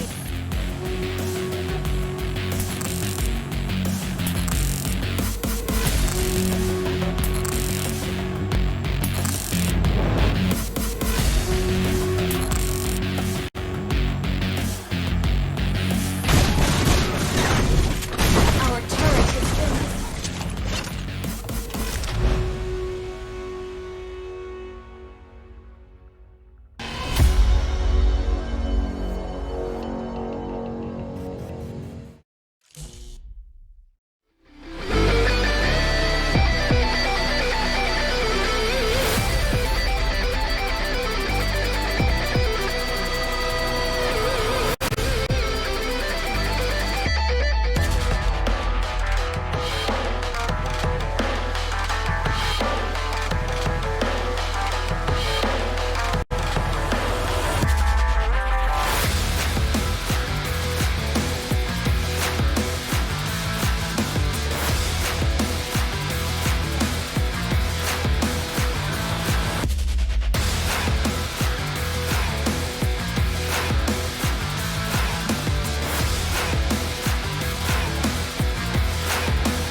Welcome back to the Mobile Legends Bang Bang Professional League Philippines Season 5, Week 5. This is the analyst desk for the upcoming match here for SG Dragons Omega versus Sunsparks, and it looks like it is going to be a hot one. I'm Rockhart alongside Seiya and Swarly to analyze all the action for you. What do you guys think about this one? Is this going to be a possible beat-up for Execration's match earlier? Well, this is going to be pretty interesting because SGD Omega is going up the ranks. And, you can't neglect Sunsparks as well. So, how about you, Swarly? I think this could be our lone 3-game series. I doubt there's gonna be a sweep. But SGD definitely in good form. They are the reasons that Angela is so popular right now. It was funny because like Kenji even had a post saying, "Don't blame me," in Tagalog. I just translated. Don't blame me for the Angelas in your pubs. Because really, SGD, they were the ones who pioneered that strategy. It's gonna be interesting. That is true. I have seen that post, funnily enough. But again, we are heading into the matchup here. And before we get started, of course, MPL PH Season 5 is presented by Smart. And together with PLDT Smart Foundation in partnership with Smart, we can help our frontliners as we stand together to be the real heroes in these challenging times. Support our frontliners through SMS. Text DONATE 3456. That's donate to 3456.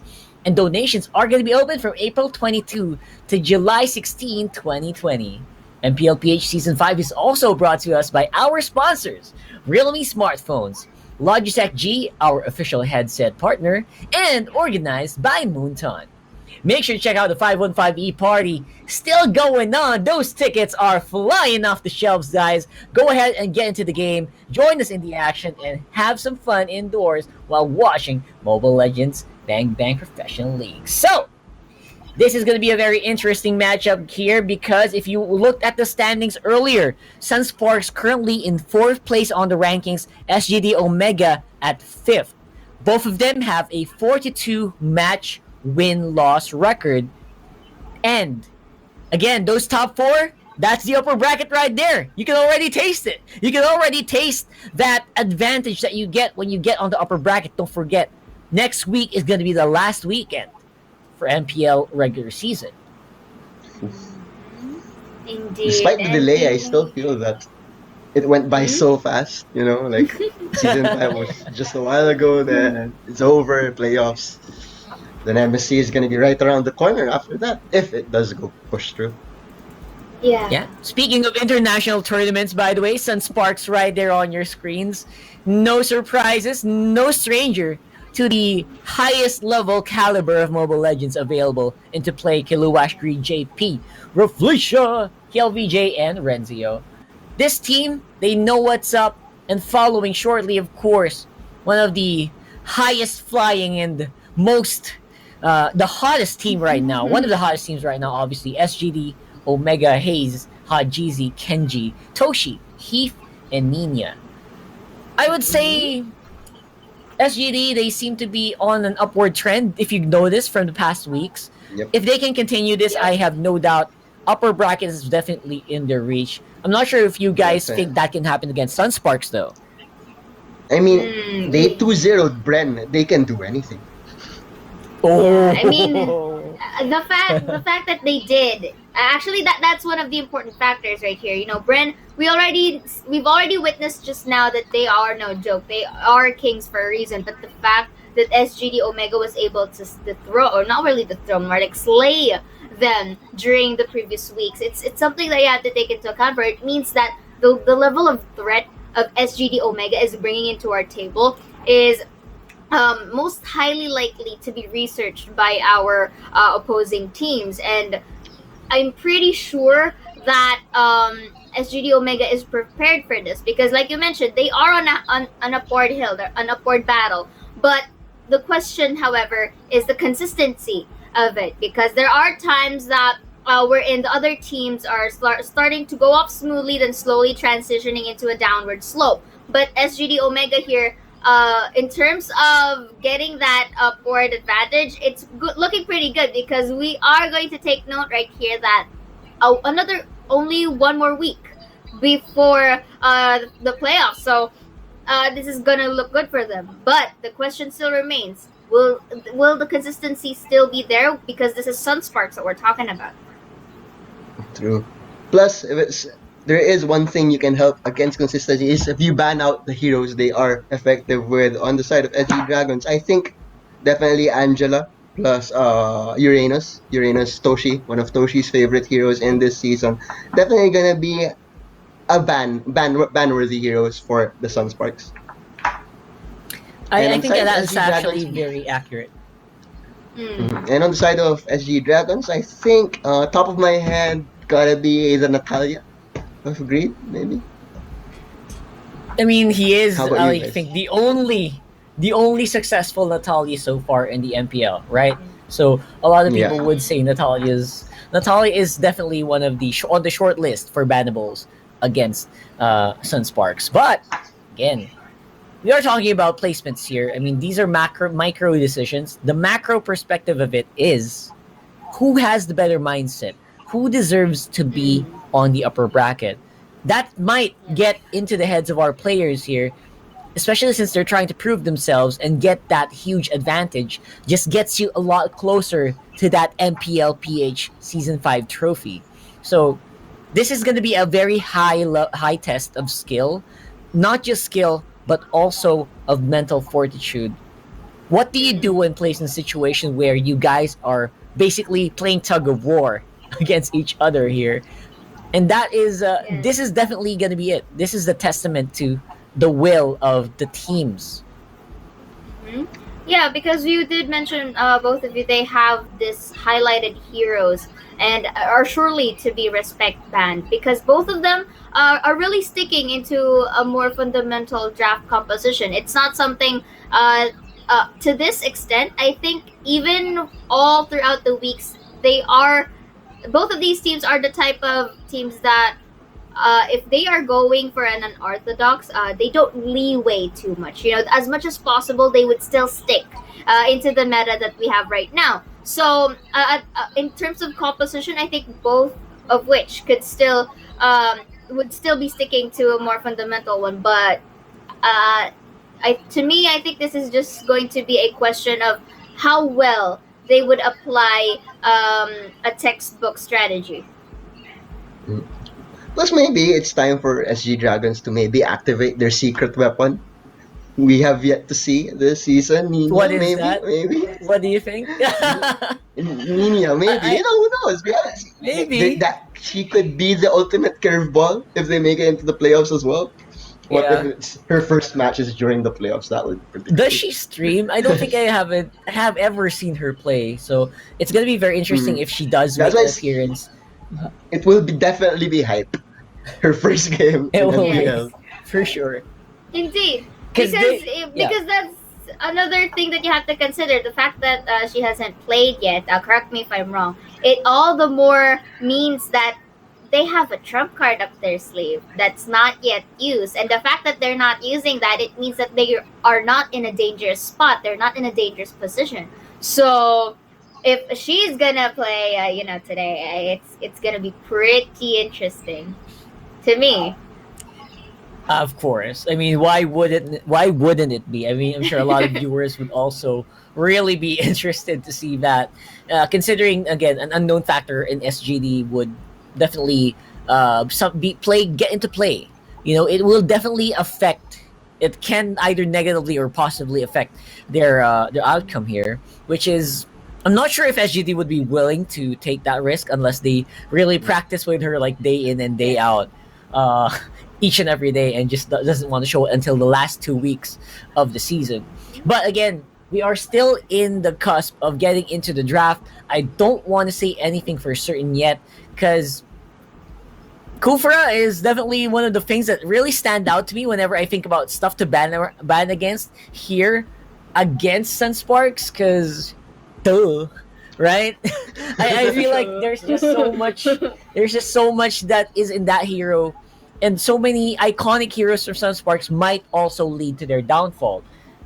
it's super telegraphed already at this point because these guys just plays those heroes so well. And I think Fams will Anyway. definitely be another one of those heroes Mm. that will be in contention. Absolutely, for both teams, not just Sunsparks, for both teams. Here, Yeah, for sure. both teams. Definitely. Anyway, let's go ahead and stop with the guesswork here, and let's get into the draft here for Game 1 of SGD Omega versus Sunsparks. None of the Pretty heroes so far. Yeah. Selena, I mean- Selena. Wow. 37 Wow. bans. Crazy. Okay. I feel like the Selena's just like, she doesn't care. The last time she appeared, she won already. I think that's Coda. Yeah. That's already the Coda for the week. That's fine. That's fine for her. But I'm actually super surprised that the Cho got into the ban list because you saw that 51 picks, free bans. Like who bans Cho anymore? Goes to show the respect that SGD has for Sunsparks' Cho. Yes, for Kilowatt, if I'm not mistaken, and that is a pretty good call for SGD because you, the thing is, you are on an upward battle, and you don't want any key player of Sunsparks to really pin you down, especially in times like these. Okay, sure, both are in a position wherein they'll be in the upper brackets, but like what we said, this is a matter of position. This is a matter of really asserting your dominance, and SGD really showing that off with that first pick as the Uranus. Yep. The Toshino favorite, You know what? right there. Yeah. You know what really makes my heart melt is you guys are on the point with the picks and bans right now. Everything you guys predicted, I think, is right here. We're very close to a complete pound for pound pick and ban guess from you guys. So kudos to Seiya and Sorely for that one. That's why we're here. The fam. Esmeralda, though, something we didn't notice. The Esmeralda is something that flew under our radar. Highly used here by Sunsparks. Yeah, I think this would be on the hands of either Kiel, VJ, or Raflesia. Really depends. But going back right here, SGD Omega, I think, might be opting for another Vortex support right here. And ooh, a Ling-a-ding-dong. Pretty interesting. Your team. Angeline, very I much like. still. I like. Mm-hmm. Angela's still available as well, and SGD will definitely run it if Sunsparks don't ban it out or take it for themselves. But I doubt Sunsparks will take it. You know what? I think so. I think so. There's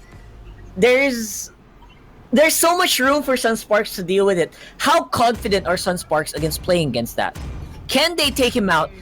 They do have the Esmeralda. You have to take note of that. The shields, will that really mean that much with the Esmeralda in play? Will they ban it out? Is it even worth it? True. Esmeralda absorbs shields like a boss.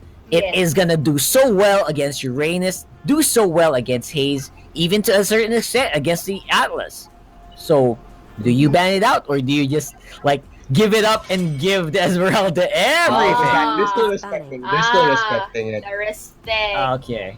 Answered right away. I think Kaja should be in contention here for SGD. It's a deny pick as well for them. If they don't pick it, they ban it because it's gonna be a good fit for the Sunsparks lineup. Yeah, I agree because it kind of complements with the carry pick right here. If ever so that Sunsparks will be getting the hands of the Kaja. So, looks like they will be respecting the Kufra instead. So it means in terms of confidence, they are a bit more confident when facing a Kaja rather than a Kufra because I get the logic behind denying this Kufra pick or respect banning this Kufra because it's really dangerous, especially when paired up with an Esmeralda. You just Falling Star Moon plus Siren's Revenge, and then you're good to go. Carry here for the complete cleanup. That's a good call for SGD Omega. Yeah, you do not disrespect the championship Kufra. That is rule number 1. Fighting against Sunsparks.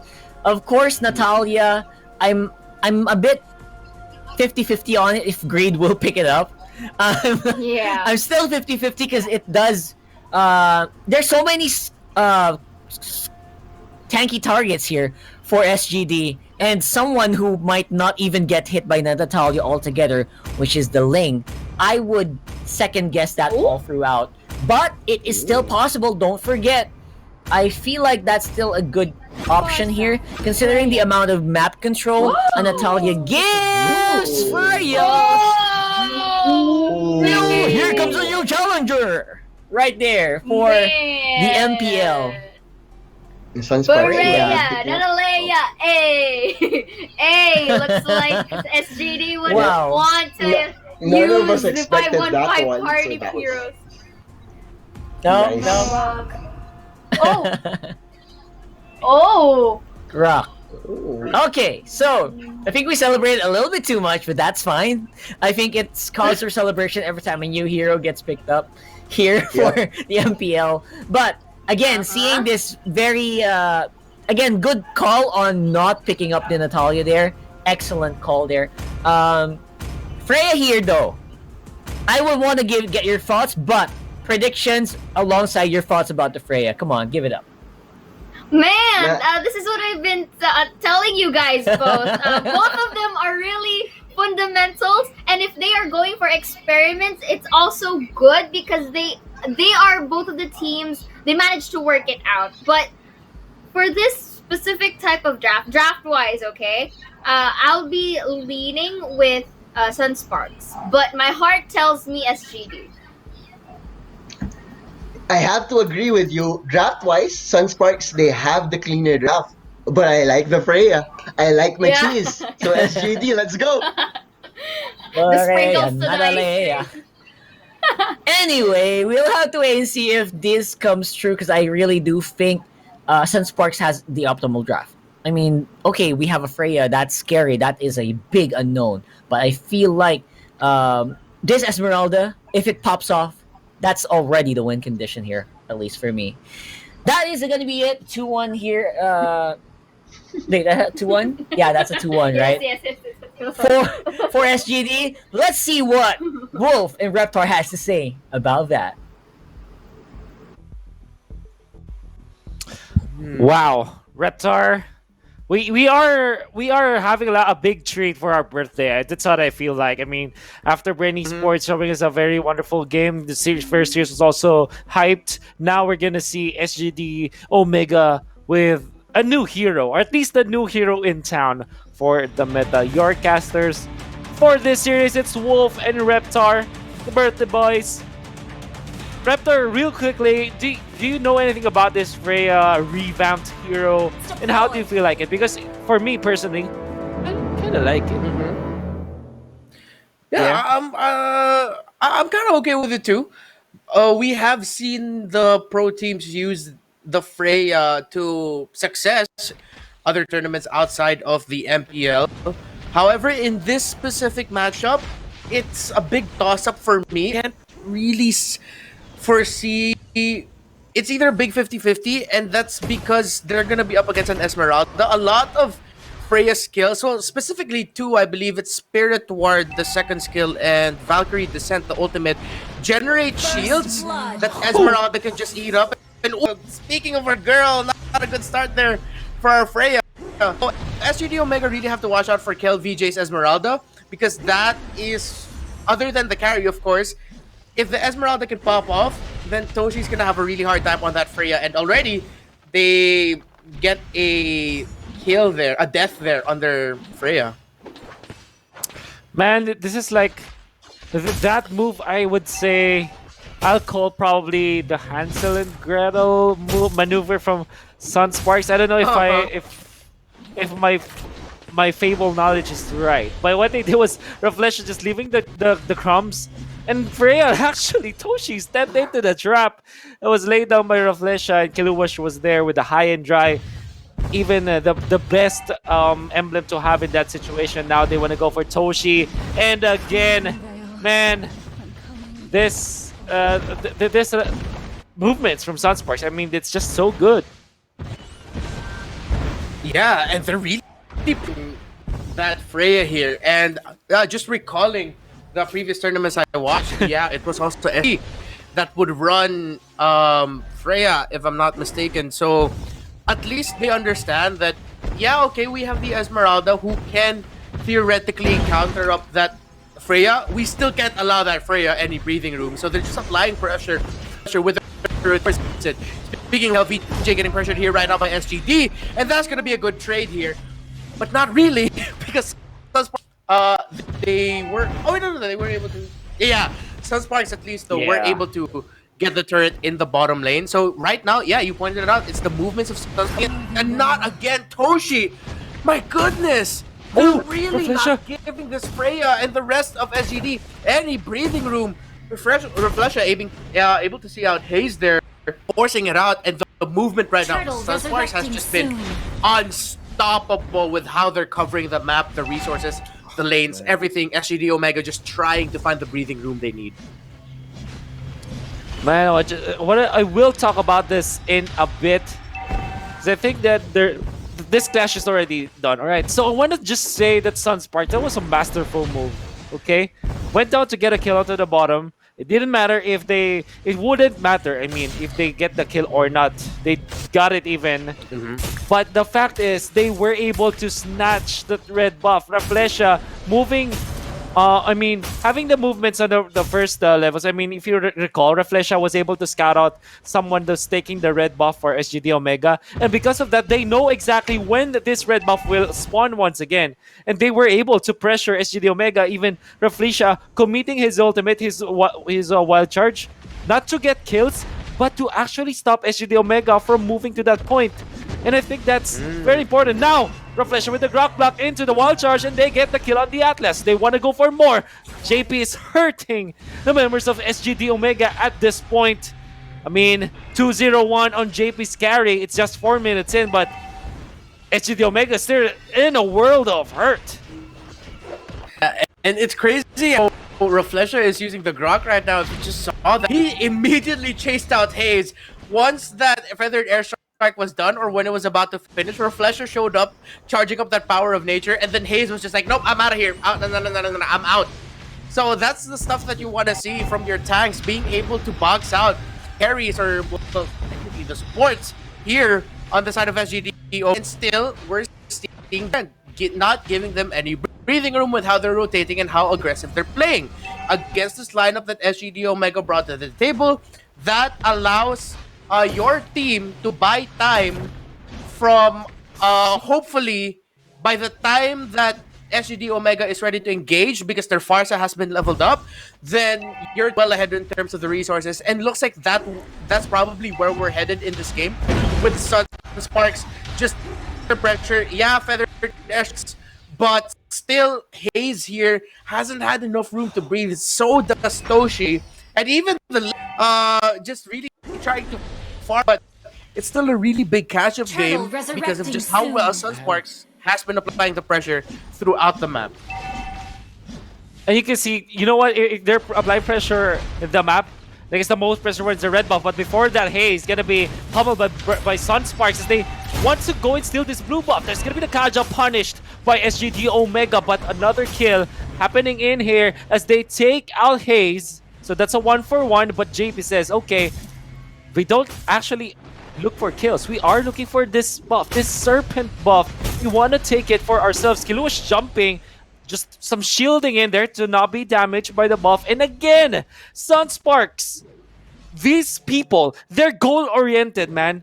They're like the leaders of a corporation.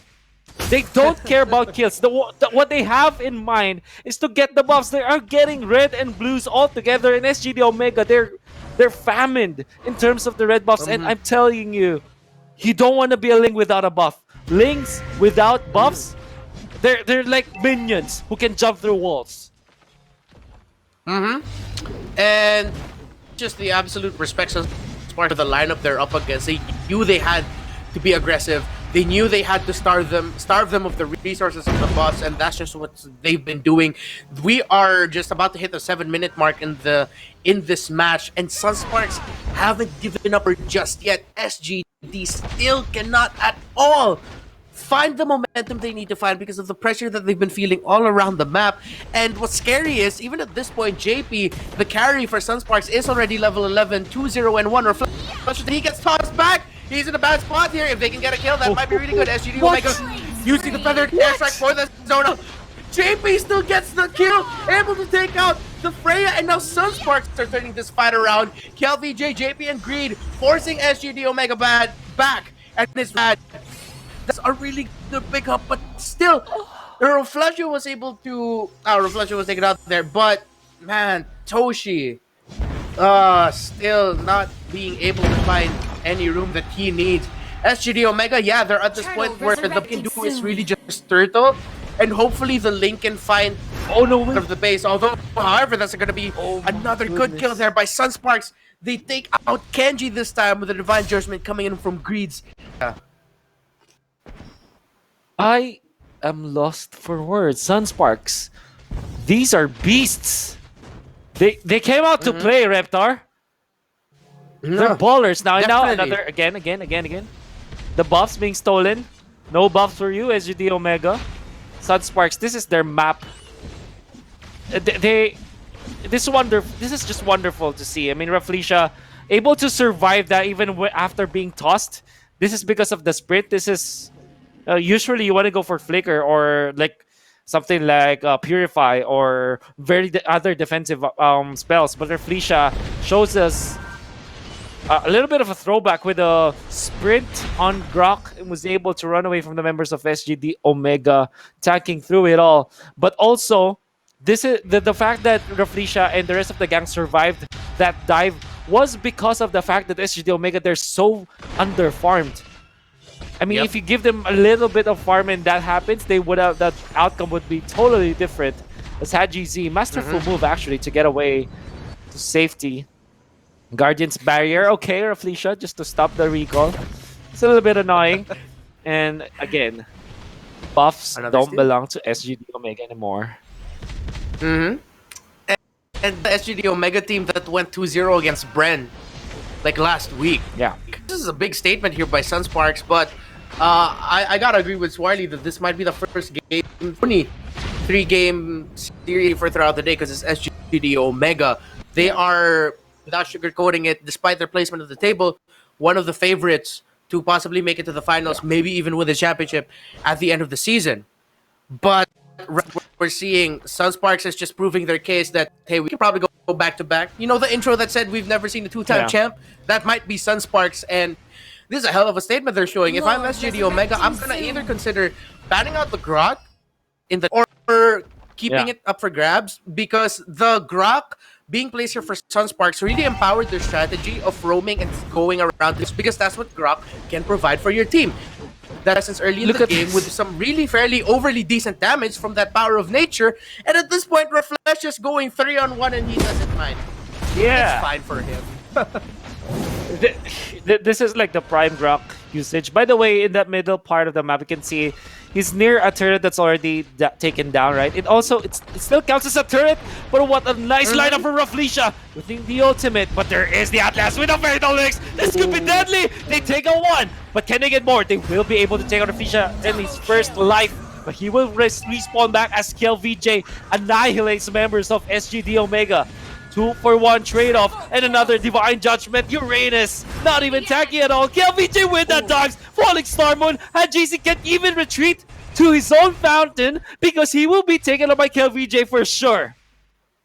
This is Sunsparks' game and they will take it.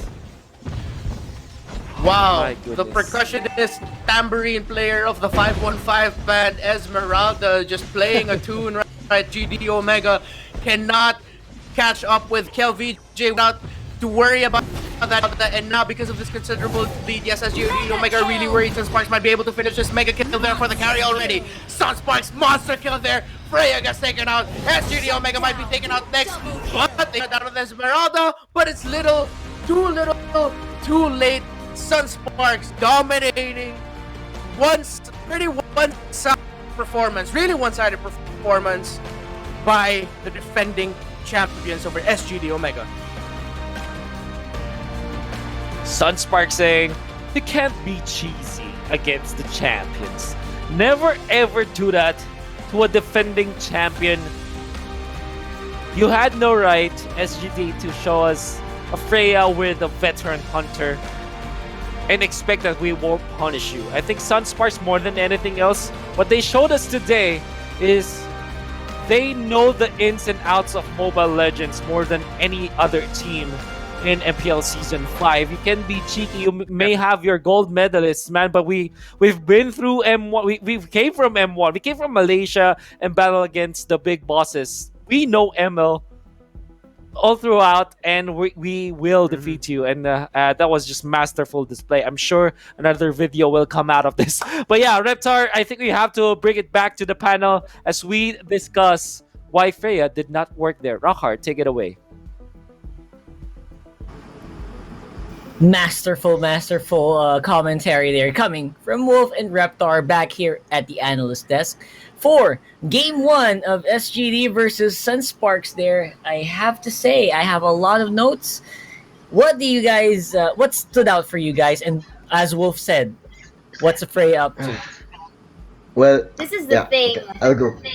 Yeah, when you're trying to be cheesy, you have to make sure that if you're going to use a very cheesy hero, you have to use it with confidence, okay? And unfortunately, this Freya was not able to get a lot of space. And you are going to see it in the highlights right now. And they were just running at Freya from minute 0. That's true. Like, that's Absolutely. the perfect way to deal with uncertainty. Just face it head on, and that's what Sunsparks did. And I found it weird that they also rotated. I feel that SGD's best Uranus player is Toshi, and it was weird that they swapped it out. Like, I respect Kenji as a player, but man, why did you take it away from Toshi? Or just did Toshi really just want to force that Freya? There's many questions on my mind about that one as well. Well, two things here. First off, the immortal Rafflesia. Can someone please notice that? Like, so many times he should have died. The only tank I've seen today that did not die at all. A big props to Rafflesia. Of course, carry. JP will be getting the MVP there on the carry. 505. Just needed one more to make it 515. Yeah, one more. We wish he should have done it. That would have been cool, like, man. That would have been so cool. From the feathered airstrike that one time. Do you remember that? In the bush. Right, in the bush. First someone was spamming it. JP almost died. I was like, you should die. So you got that 5-1-5, but he didn't. He moved away. He had to step away. Point number 2, Esmeralda. Wow, doing all the heavy lifting in that one. Removing everyone who was shielding almost instantly. People who should not have gone down, they instantly died in the hands of KLVJ's Esmeralda. A big props to that. I think you guys would agree, right? Yeah. And I would agree wholeheartedly. Aside from that, last point before that, buff denial. Wolf was like, oh my gosh, famine all over the sides of SGD. I agree because, like what we mentioned, Swarley said, the Freya here was just running around, wasn't able to get as much space as possible, and it kind of leaves you a question where they had the Uranus, but if you wanted an optimal, have given it to that Satoshi, but I think it's a matter of I really find a pick really iffy because it wasn't used to it. It didn't do what has to be done, and you guys noticed that, and that's already +1 pick up for Sunsparks right there. And carry just being throughout, given the that you wanted, I think is the reason why they didn't give SGD that one kill to make it 515, because you really can't afford or at least give SGD space, so True. Well, I would say we are very close here. I thought it would be closer. I felt bad because I feel like that should have been a little closer here considering who was playing. SGD right there. Again, -1 pick for the Freya. I feel like that game was 4v5 for the whole majority of it. Freya was basically a meat shield, something that was a bit durable, right? Yeah. But didn't do what it was supposed to. But we have to give respect where it is due that Sunsparks really just punished that Freya. It wasn't Freya's fault. It was just Sunsparks knowing wasn't. what they had to do to win. And I would say maybe no more no more surprises at this very, very crucial moment, right? Maybe remove the surprises already. Like, don't experiment, rather, at this crucial point. Let's get into the draft here for SGD versus Sunsparks Game 2. Okay, similar bans for previous game 1. The Claude won't come into play along Selena. So it's pretty optimal. And this time around, they won't be giving the Uranus right here.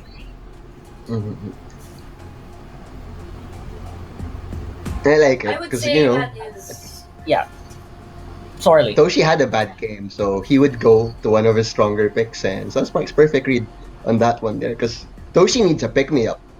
Like it's not easy at all just resetting yourself after a bad game like that when you were just like a minion on the map, basically.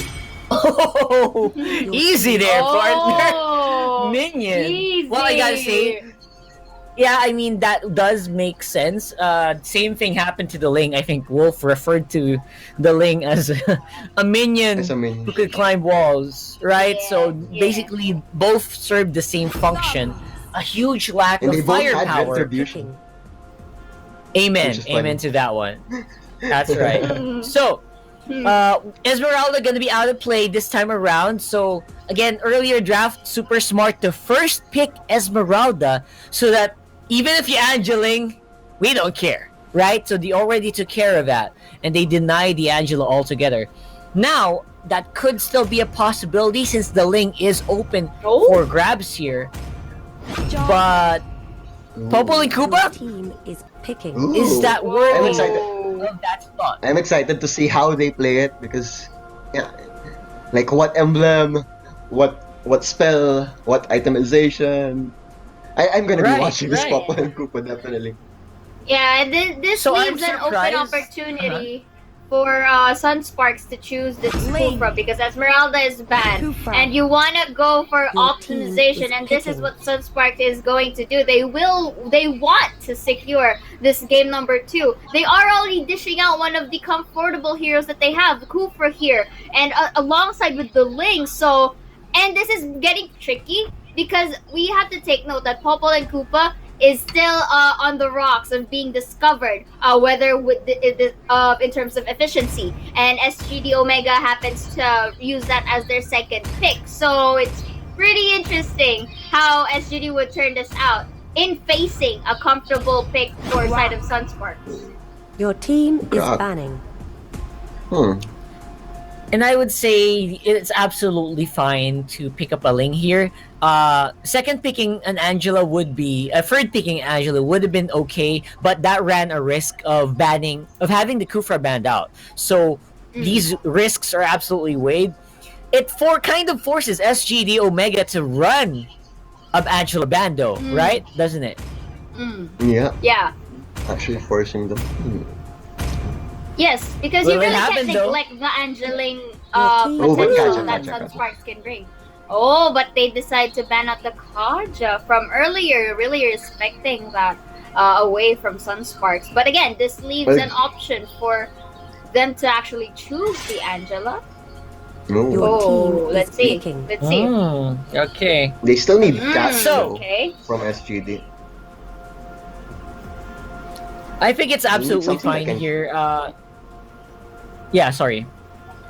Yeah, you think it's fine that SGD won't have a catch? Is that what you were gonna say? Yeah, I think so. I think that's absolutely fine because this line from SGD, it's tanky, but at the same time, it still has that little bite, you know? Not just from and adding on the X-board. I love it. Yeah, I love it it. does have a lot of bite here. X-board with the last insanity. Can you imagine the collapse that SGD Omega is gonna do here? Everyone's gonna dive in on the target.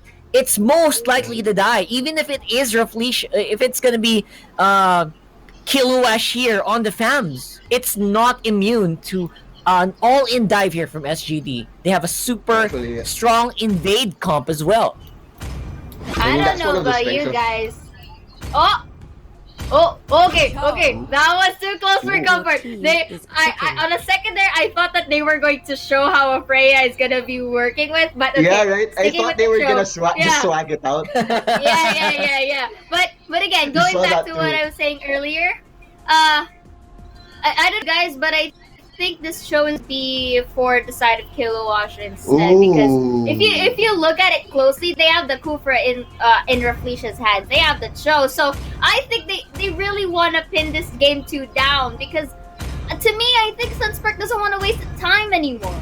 They have the Farsa for that one of the core damages aside from the Ling, and it's all But I like this throughout, Hellcurt. This Hellcurt is I what like it. makes things interesting. Yeah. Oh my goodness. Farsa doesn't feel safe anymore. Dark Knight Falls will always stop that feathered airstrike from channeling.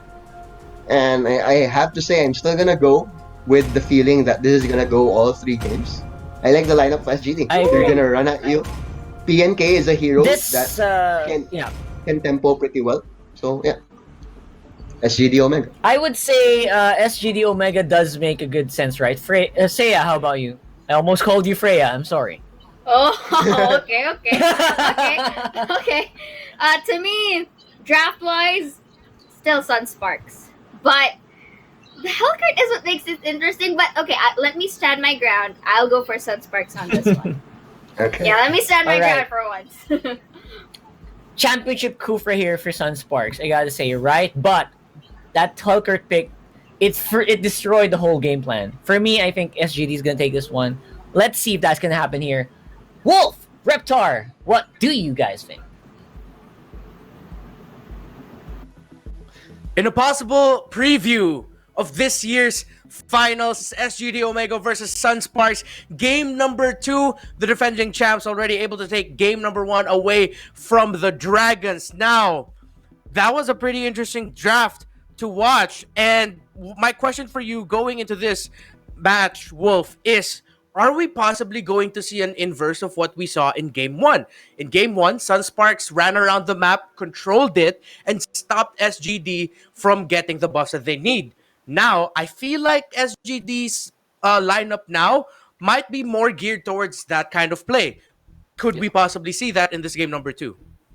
Absolutely. I think that the only one that will stop that from happening if all of a sudden is Sunsparks is able to kind of control this Hellcurt. I think that's the only weak link here for SGD Omega. I'm not saying that it is a bad pick. It's not. It makes a lot of sense. It's good actually if you think about it. But it still is a weak link. What I'm trying to say is if they see through what HadGZ's rotation will be and shut him down from the get-go, yeah, I think that Sunsparks will avert the potential doom. That being said, I think this is a much closer game as compared to game number 1, as SGD Omega have already showed us their guns and they will be back to what works. And it's interesting, we're seeing another iteration of Popol and Koopa here with the Purify, and at the same time the High and Dry being locked in. And it looks like we saw an attempt of what Sunsparks were trying to do. We saw now Hayes actually tried to steal that orange buff, but looks like we're going to get a first blood already and going to be a trade kill. He's going to be chasing after a flash, that ejector is perfect, and they are able to secure the kill. That's going to be 2 kills already in favor of SGD, and Sunsparks now still trying to secure their boss, but SGD now here for the invade. They are able to secure their on their link, so no worries there for Sunsparks, but definitely SGD trying to do what Sunsparks did in game number 1. But right now, Sunsparks reading through that, since they did run it, they were like, you know what, we know how to counter and stay safe against that, but Heath definitely not safe right now as he gets taken out by members of Sunsparks, and we get a quick pause. And based on what you've been seeing, are the movements of our teams right now, and how has it led to what we've seen so far? And I think that they're both genius. I think this is a very smart move from both teams. I want to take it down. I want to explain one step by step. All right, so we have to look back at game number 1 when SGD Omega was famished in terms of their buffs, right? And then I did say that Sunsparks in this game must need. They must shut down the Hellcurt in terms of his rotations. Just try to mess him up and not give him the free farm that he absolutely needs. And that's the idea for Sunsparks. They immediately went for the red buff, knowing that the Hellcurt will be there. And the answer for SGD is like, okay, we know that you're gonna counter our Hellcurt, so we will do it, but we will put our Hellcurt in that red buff, but we will make sure that there is a response. So that's actually genius. They shut down what Sunsparks used to shut them down. However, I think the big coin flip here, or the big game changer, at least for Sunsparks, is they were able to steal the blue buff. And I think that is the bigger problem that they had to face. And now this game, man, Creed as well as Rafflesia, they're just so good at controlling. I mean, this is the championship Kufra, man. I'm just so amazed how masterful Rafflesia is with this hero. And like this guy's a hero of mine as well. Like if Rafflesia's hero is Kufra, my is Rafflesia, man. Like as a fan, how this guy plays the Kufra is just to behold. Hayes right now using the power of nature to try to get Sunsparks back, but that caused for a split, leaving Toshi's Kufra just desperately out there in the open. Hayes dealing a lot of damage with power of try to finish off Hayes. They do, but he does find the safety of the tower. SGD, meanwhile, good response here in the bottom lane. And when you see moments like these, it just goes to show just how well these teams move around because they're on the same page. That being said, they're not completely on the same page in terms of the resources because of the kill advantage, and they've just had the better control of the map so far. One of the key here for Sunsparks definitely is to just give Toshi a really hard time with that Popol and Koopa. Kilowash gonna cash out Hayes, forcing the power of nature once again to just get Sunsparks afraid so that he doesn't get chased. Sunsparks now trying to get a steal here on the orange buff. Could be a clasher. That's a defensive ejector. Heath in trouble. He's just level 4 at this moment. But fortunately for SGD Omega, with all of the ultimates that they committed and all of the resources they did, there's good news. They were able to get their red buff. So at least for the coming 2 minutes, HGC will be happy. But will they be happy of what could entail from now? The turtle now being forced by Sunsparks. Nice Guardian's barrier, but Hayes taking so much damage. There's the takedown. Link takes him out. Turtle, who's gonna be the one to take it? It's the Link. Now onto the backlines. There's a Thaps in the corner and Inferno the kill on the Kofra. But the rest of SGD Omega, they have to run. Now in comes KelVJ. He will have to be stopped there. KelVJ might have overstepped his bounds. Able to run away. The damage from HGC though. Drops the hammer. The claw. They will chase Kiluwash, but JP is in town. Stops HGC from advancing and dodges some of the deadly poison stingers, but there's the ultimate. HGC. Now they bite. I think the panel was talking about this. The fangs of SGD Omega. Oh man, they hurt. More burst damage back over and over again coming in. Jeezy. Jesus. What is happening right now? And I do want to point out here that Hellcurt pick, I personally liked it because in the past few days here in the MPL, we've seen just how game-changing Hellcurt pick has been. And I feel like in this lineup they're up against, they're going to be up against a Farsa and Sunsparks right now. They've been stacking up more frequently than I would like in their team fights. KelVJ, Kilowash, and Rafflesia all getting really close and personal. Social distancing is the key right now, and HGC with those poison stingers, you don't want to do that, man. You're just going to get bursted over and over again. That's what we've been seeing, and that's really not good. 3-1-3 already? You're going to give 3 kills to a Hellcurt with a bounty hunter? Man, you're just begging for trouble in the long run. However, Sunsparks still have control of the resources here. Their JP Sling has definitely not starving compared to the lane of HGD Omega earlier, so this is still anyone's ball game. Just really depends on who wins the next team fight or who gets a crucial pickoff, which we might see here with Kilowash. They use Dark Knight Falls, but look at Rafflesia, the tank, saving Kilowash, but Kilowash looks like he decided to stay and just help out Rafflesia even. Is that enough time here for Sunsparks to turn this around? Here comes KelVJ with the assist. Damage who's coming in. SS are somehow turning this around, but they aren't able to secure a kill. SGD Omega, however, do secure a kill on Rafflesia's Kufra. Okay, that was really, really close, but I think SGD Omega are fine with that trade, and surely they committed a lot. The only thing that's bad from what happened is that they are so low that they had to concede this turtle buff. And Sunsparks says, okay, Reflesha, do your thing. I mean, you're 4 deaths right now, but in no way are you a feeder. Because what you're doing is so much valuable for the team. I mean, saving Kiluash then was the strongest man or the most farm hero on the side of Sunsparks. Now, onto the buffs actually being secured by Sunsparks, but they will have to concede their middle turret. That's a trade that they are willing to give, and unfortunately for Sunsparks, it's not the most economical trade that they can have, but they'll take it anyways. Bottom lane, KLVJ is here. Not a chance, I think, to take down Kenji, especially when Kenji is stuck behind his turret so safely. So now Sunsparks, I think that it is safe to say that this is still anyone's ball game. It's looking good as a way for us to like see game 3. As now this time, alright, Greed is here. KLVJ will not get the kill, however, Reptar. And look at that patience with Dark Knight Falls coming in. Looks like they might be able to catch off KLVJ here. How GZ decides against it. Afraid and probably sensing that JP was there. JP does go in for the dive, but Hayes able to take him back. And of course, JP just playing it cautiously. Meanwhile, the middle lane, Toshi has to be careful. Kufra is there nearby. A good Tyrant's Revenge might just mess up this Popol and Koopa real badly, but he sends Koopa forward just to do a quick face check. And of course, Popol and Koopa getting back as well. We're seeing a lot of caution from both of these two teams, both just trying to see who's gonna bite first. Looks like no one's biting just yet.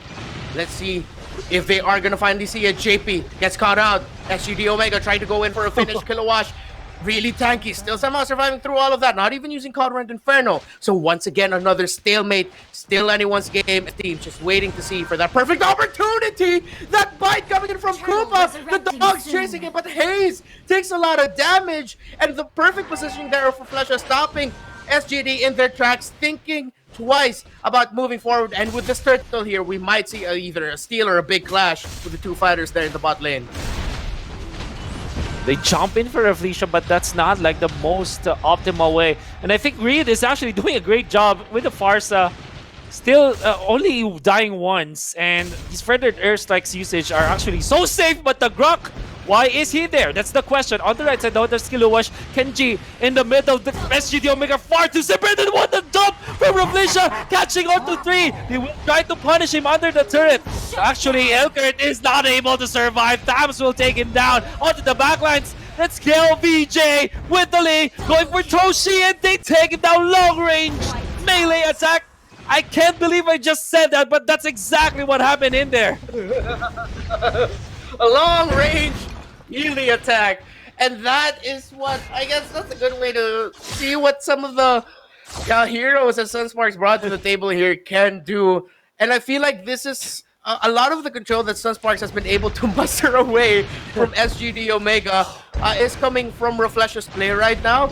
Yes, he has 4 deaths, but I feel like that pickup using attack and defense in this kind of lineup was a really great decision, just to get a little bit more damage that you can get out of that Kufra, and that's been messing up SGD Omega a great deal.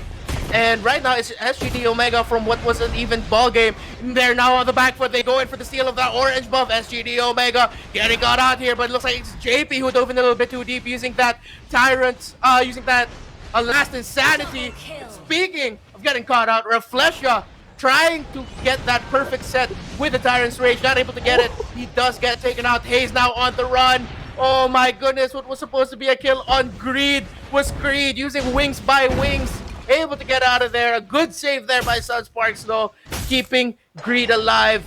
SGD Omega have to feel really happy though about what just transpired, because now they have a bit of advantage here in the Lord Pit. Hayes is just going back to recall real quick. If they can get a kill on Kilowatt here, the Lord is going to be secured for them, definitely, for sure. Koopa goes in for the stun and the bite, but still not enough bite from that dog. Too much bark because they aren't able to take out Kilowatt. SGD Omega now have positional advantage over this Lord Pit. This game just keeps on giving, right? I mean, Sunsparks had a clear victory, but SGD Omega says, okay. These guys are always trying to take our reds and our blues. But Sunsparks, I mean, they were successful in game number 1. This time, though, SGD Omega learned their lesson. Kiluash immediately pops the counter in Inferno, the first sign of trouble. That means that he will survive this even when SGD Omega started the attack. Finally, will he fall? Still surviving for now, but the Hellguard from the backline's down for the count. Tams is next to go down, as well as the Ling. Raflisha with a very precarious flicker, but he will survive for now. Oh, as I say that though, SGD Omega, this separated this fight. Actually, they started it and it looked wonderful for Sunsparks, but they say, okay, we're gonna take the team fight and we will win it. I think SGD Omega capitalized on the fact that Sunsparks was far too separated from each other.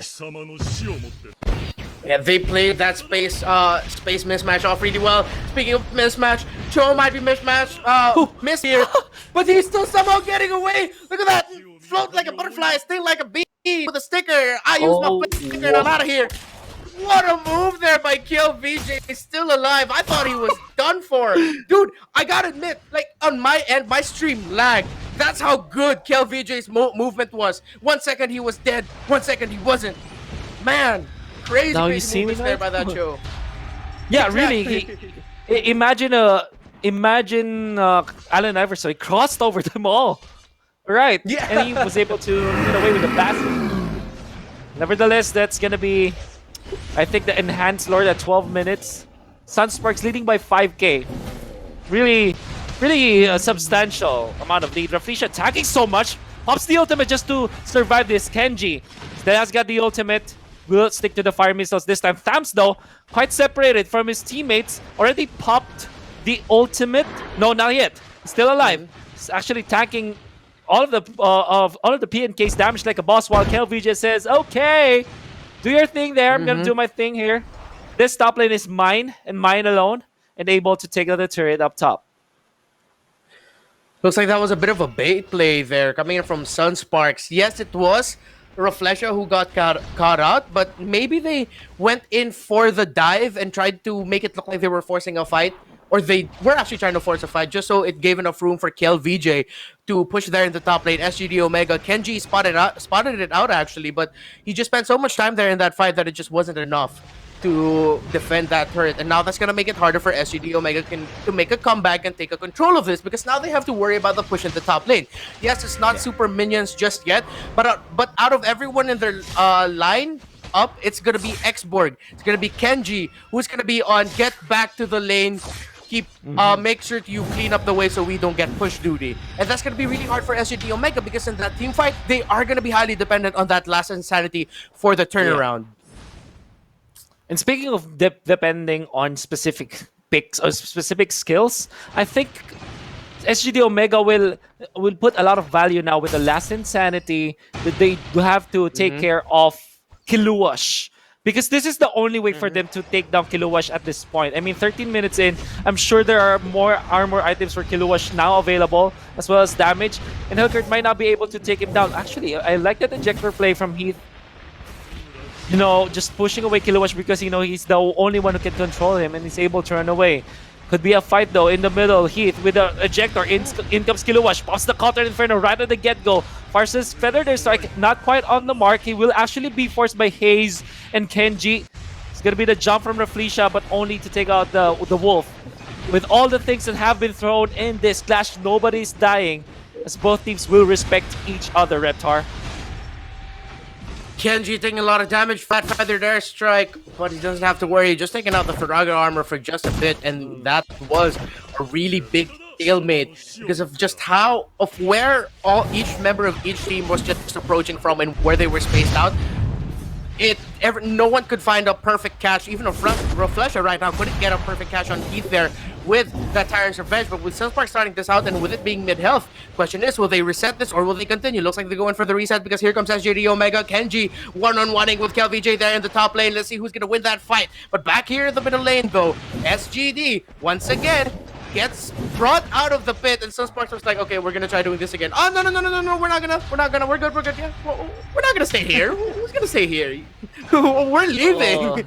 But this is the big problem right now. Kenji just keeps getting forced back to the top lane, and honestly, even without the Joe, Sunsparks can win a 4v4 here, but there's a big poison stingers coming in from SGD Omega, but still somehow Jamie survives that, and now it's SGD Omega paying for it because the feathered airstrike has just wiped out the health of members of SGD Omega. They are still alive though. 4 members down. Sunsparks now on the chase. Hajizi getting a lot of damage. Sunsparks applying the pressure. Hayes is there trying to find the perfect space to somehow stop the advance of Sunsparks. What a turnaround there by Sunsparks. Not a lot of casualties, but just enough to send SGD Omega running back and away from the Lord Pit as Sunsparks secure it. Sunsparks may as well greet Raflesia Happy Mother's Day because of how he took care of the rest of Sunsparks, man. Dude, JP had no right to survive that. He's dead to rights. But with the proper angle, he went through Hayes and then back to knock up the Hellcurt as well as Toshi, and able to let JP live. And there he go again. They want to go for Kenji this time. Bouncing ball at GC trouble. JP chasing him down, takes him out. Hellcurt down for the count. It's Dark Knight Falls already popped, but it doesn't matter. Raflesia once again to the backlines, catching 2, and they take out the second kill, make them the third as they eye for the base. Sunsparks, man, how can you stop this thing? The defending champions in championship form. Yo, Raflesia has a future as a tailor, man, because he just threaded the needle perfectly with the Tyrant's Revenges. I think 3 or 4 Tyrant's Revenges straight since that team fight near the Lord Pit, where he was able to save JP on that link from the onslaught of Hajizi. Raflesia, man oh man, 259. He doesn't have the MVP in the ratings, but I love what you said there, man. Mother's Day, Raflesia taking care of his team like a mama. Mama Kufra, Mama Raflesia. Yeah, I know he's a man, but like, just go along with it. It's Mother's Day, guys. If he gets MVP, he deserves it. Man, Sunsparks, championship form, definitely. My goodness. Wow. Oh, man. I can't believe it, man. Happy birthday to us, Reptar. I think that was a treat to watch.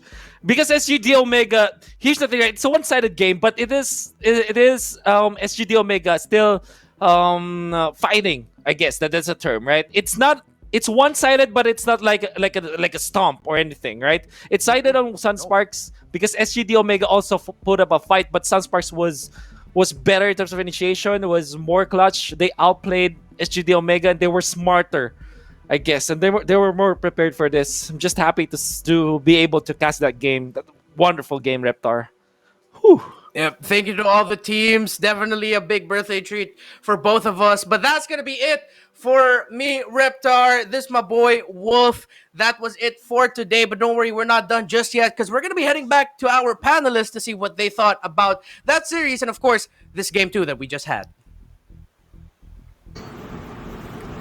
Excellently done there with the commentary with the birthday boys. Woo! Let's go! Happy birthday, Reptar and Happy Wolf, birthday. of course. Happy birthday. So, awesome 2-0. I would say it was not one-sided, but again, it was just the right amount of like a spectacle to give us a spectacle, right? The right amount of edginess. But overall, Sunsparks really was ahead. First of all, Greed, he had no right. He had absolutely no right to be that effective at 0 to something on that on that Farsa, right? Let's have a look at the highlights and let's see how that went wrong so badly for SGD Omega. Because they really started off really well. But the fact that SGD Omega was able to compensate for their losses and actually went on par with Sunspark come the early and mid phases of the game. See, it's about really pinning down the heroes here for the side of Sunsparks that really had them on a roll in terms of initiating the team fights. Plus, yeah, the hero prioritization for Sunsparks was just really on the point. It was what decided this game. It was a game of inches. But Raflesia, he made it look like those inches were feet with how well he was playing because he was just always there in the right spot at the right time with his initiations. Just like they said, Mama Raflesia. Is that what we're going to call him now? I'm not sure if... I'm not sure if Mitch is gonna be happy with that, but we'll have to find out later on. I'll ask them. But I feel like that game would have been a lot different if Reflection didn't play at that optimum level that we saw earlier as well. Setting up everything that JP has been doing for the past how many minutes? 16 minutes of that game. I felt like SGD, I said earlier, they had the amount of firepower to deal with Kiluash. I was proven so wrong at the end of that game. Kiluash, the MVP there, with a 2-2-8 on that Fabs. The unkillable, not almost unkillable Kiluash. Beautifully done from my very close twin. I would say almost perfect if he didn't die there, but again, it was difficult. Playing a Fabs in the early game is super difficult, you know? Anyway, I feel like this is, again, a testament to what a reigning champion can do against a team like SGD, of all teams, right? To do a statement game like this, you do it against SGD. Excellently done. I think that would secure their slot soon for the upper bracket. At least if not secured, they are very well on the road to prove it. And what I said earlier about mindsets, they still have that championship mindset. They definitely do. I mean, they're heating up. Yeah. They're heating up at the exact right time. When you see Bren heating up, you see Sunsparks heating up. It's just that championship mentality that the veterans are enabling their teams to have. And it's important. And I, for one, cannot wait for a hot Bren team to go against a hot Sunsparks team. That will definitely be the best Mobile Legends. Yeah, That's all true. throughout the seasons. Because this is the optimal thing for Sunsparks right here. Like what I said earlier, they want to pin down the game number 2. They want to lock it in. Dishing out all of the comfortable heroes that they have earlier. It just goes to show for this game number 2, they are, let's say, our role models right here. If you want to be a champion, then this is how you do it. That's right. And SGD Omega, props to them for that awesome game. To be honest, I was still on the edge of my seat, although I felt like Sunsparks had a great way to deal with the draft. Man, they did sure give us a game. Man, okay, to wrap that up, that is a great one. Next week, guys, it's gonna be the last week of Mobile Legends Bang Bang Professional League Season 5. And again, a big thank you to our sponsors for today. All of this MPL Season 5 is presented by Smart, and together with PLDT Smart Foundation in partnership with Smart, we can help our frontliners as we stand together to be the real heroes in these challenging times. Support our frontliners through SMS. Text DONATE to 3456, and donations are going to be open from April 22 to July 16, 2020. MPL PH Season 5 is also brought to you by our sponsors, Realme Smartphones, Logitech G, our official headset partner, and organized by Moonton. And 515E Party, a lot of rewards await you inside the game, so just log in and have some fun. The beats are sick. Check them out on our YouTube and Facebook pages as well. And again, in behalf of our casters, Wolf, Reptar, and of course the awesome panelists that we have here, Seiya and Rockhart, Seiya and Swarley. I am Rockhart, and I would bid you good night. Mobile Legends Bang Bang Professional League Season 5 continues next weekend.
Still waiting for your epic battle? Wait no more. Make the switch to Smart LTE.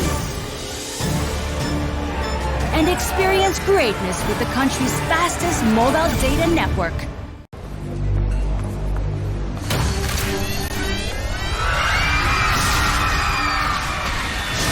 Are you game to be great? Now you can with the new Smart Giga Games 99.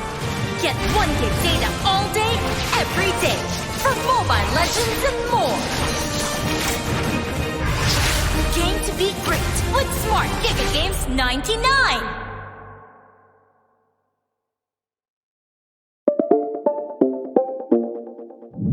Let's go!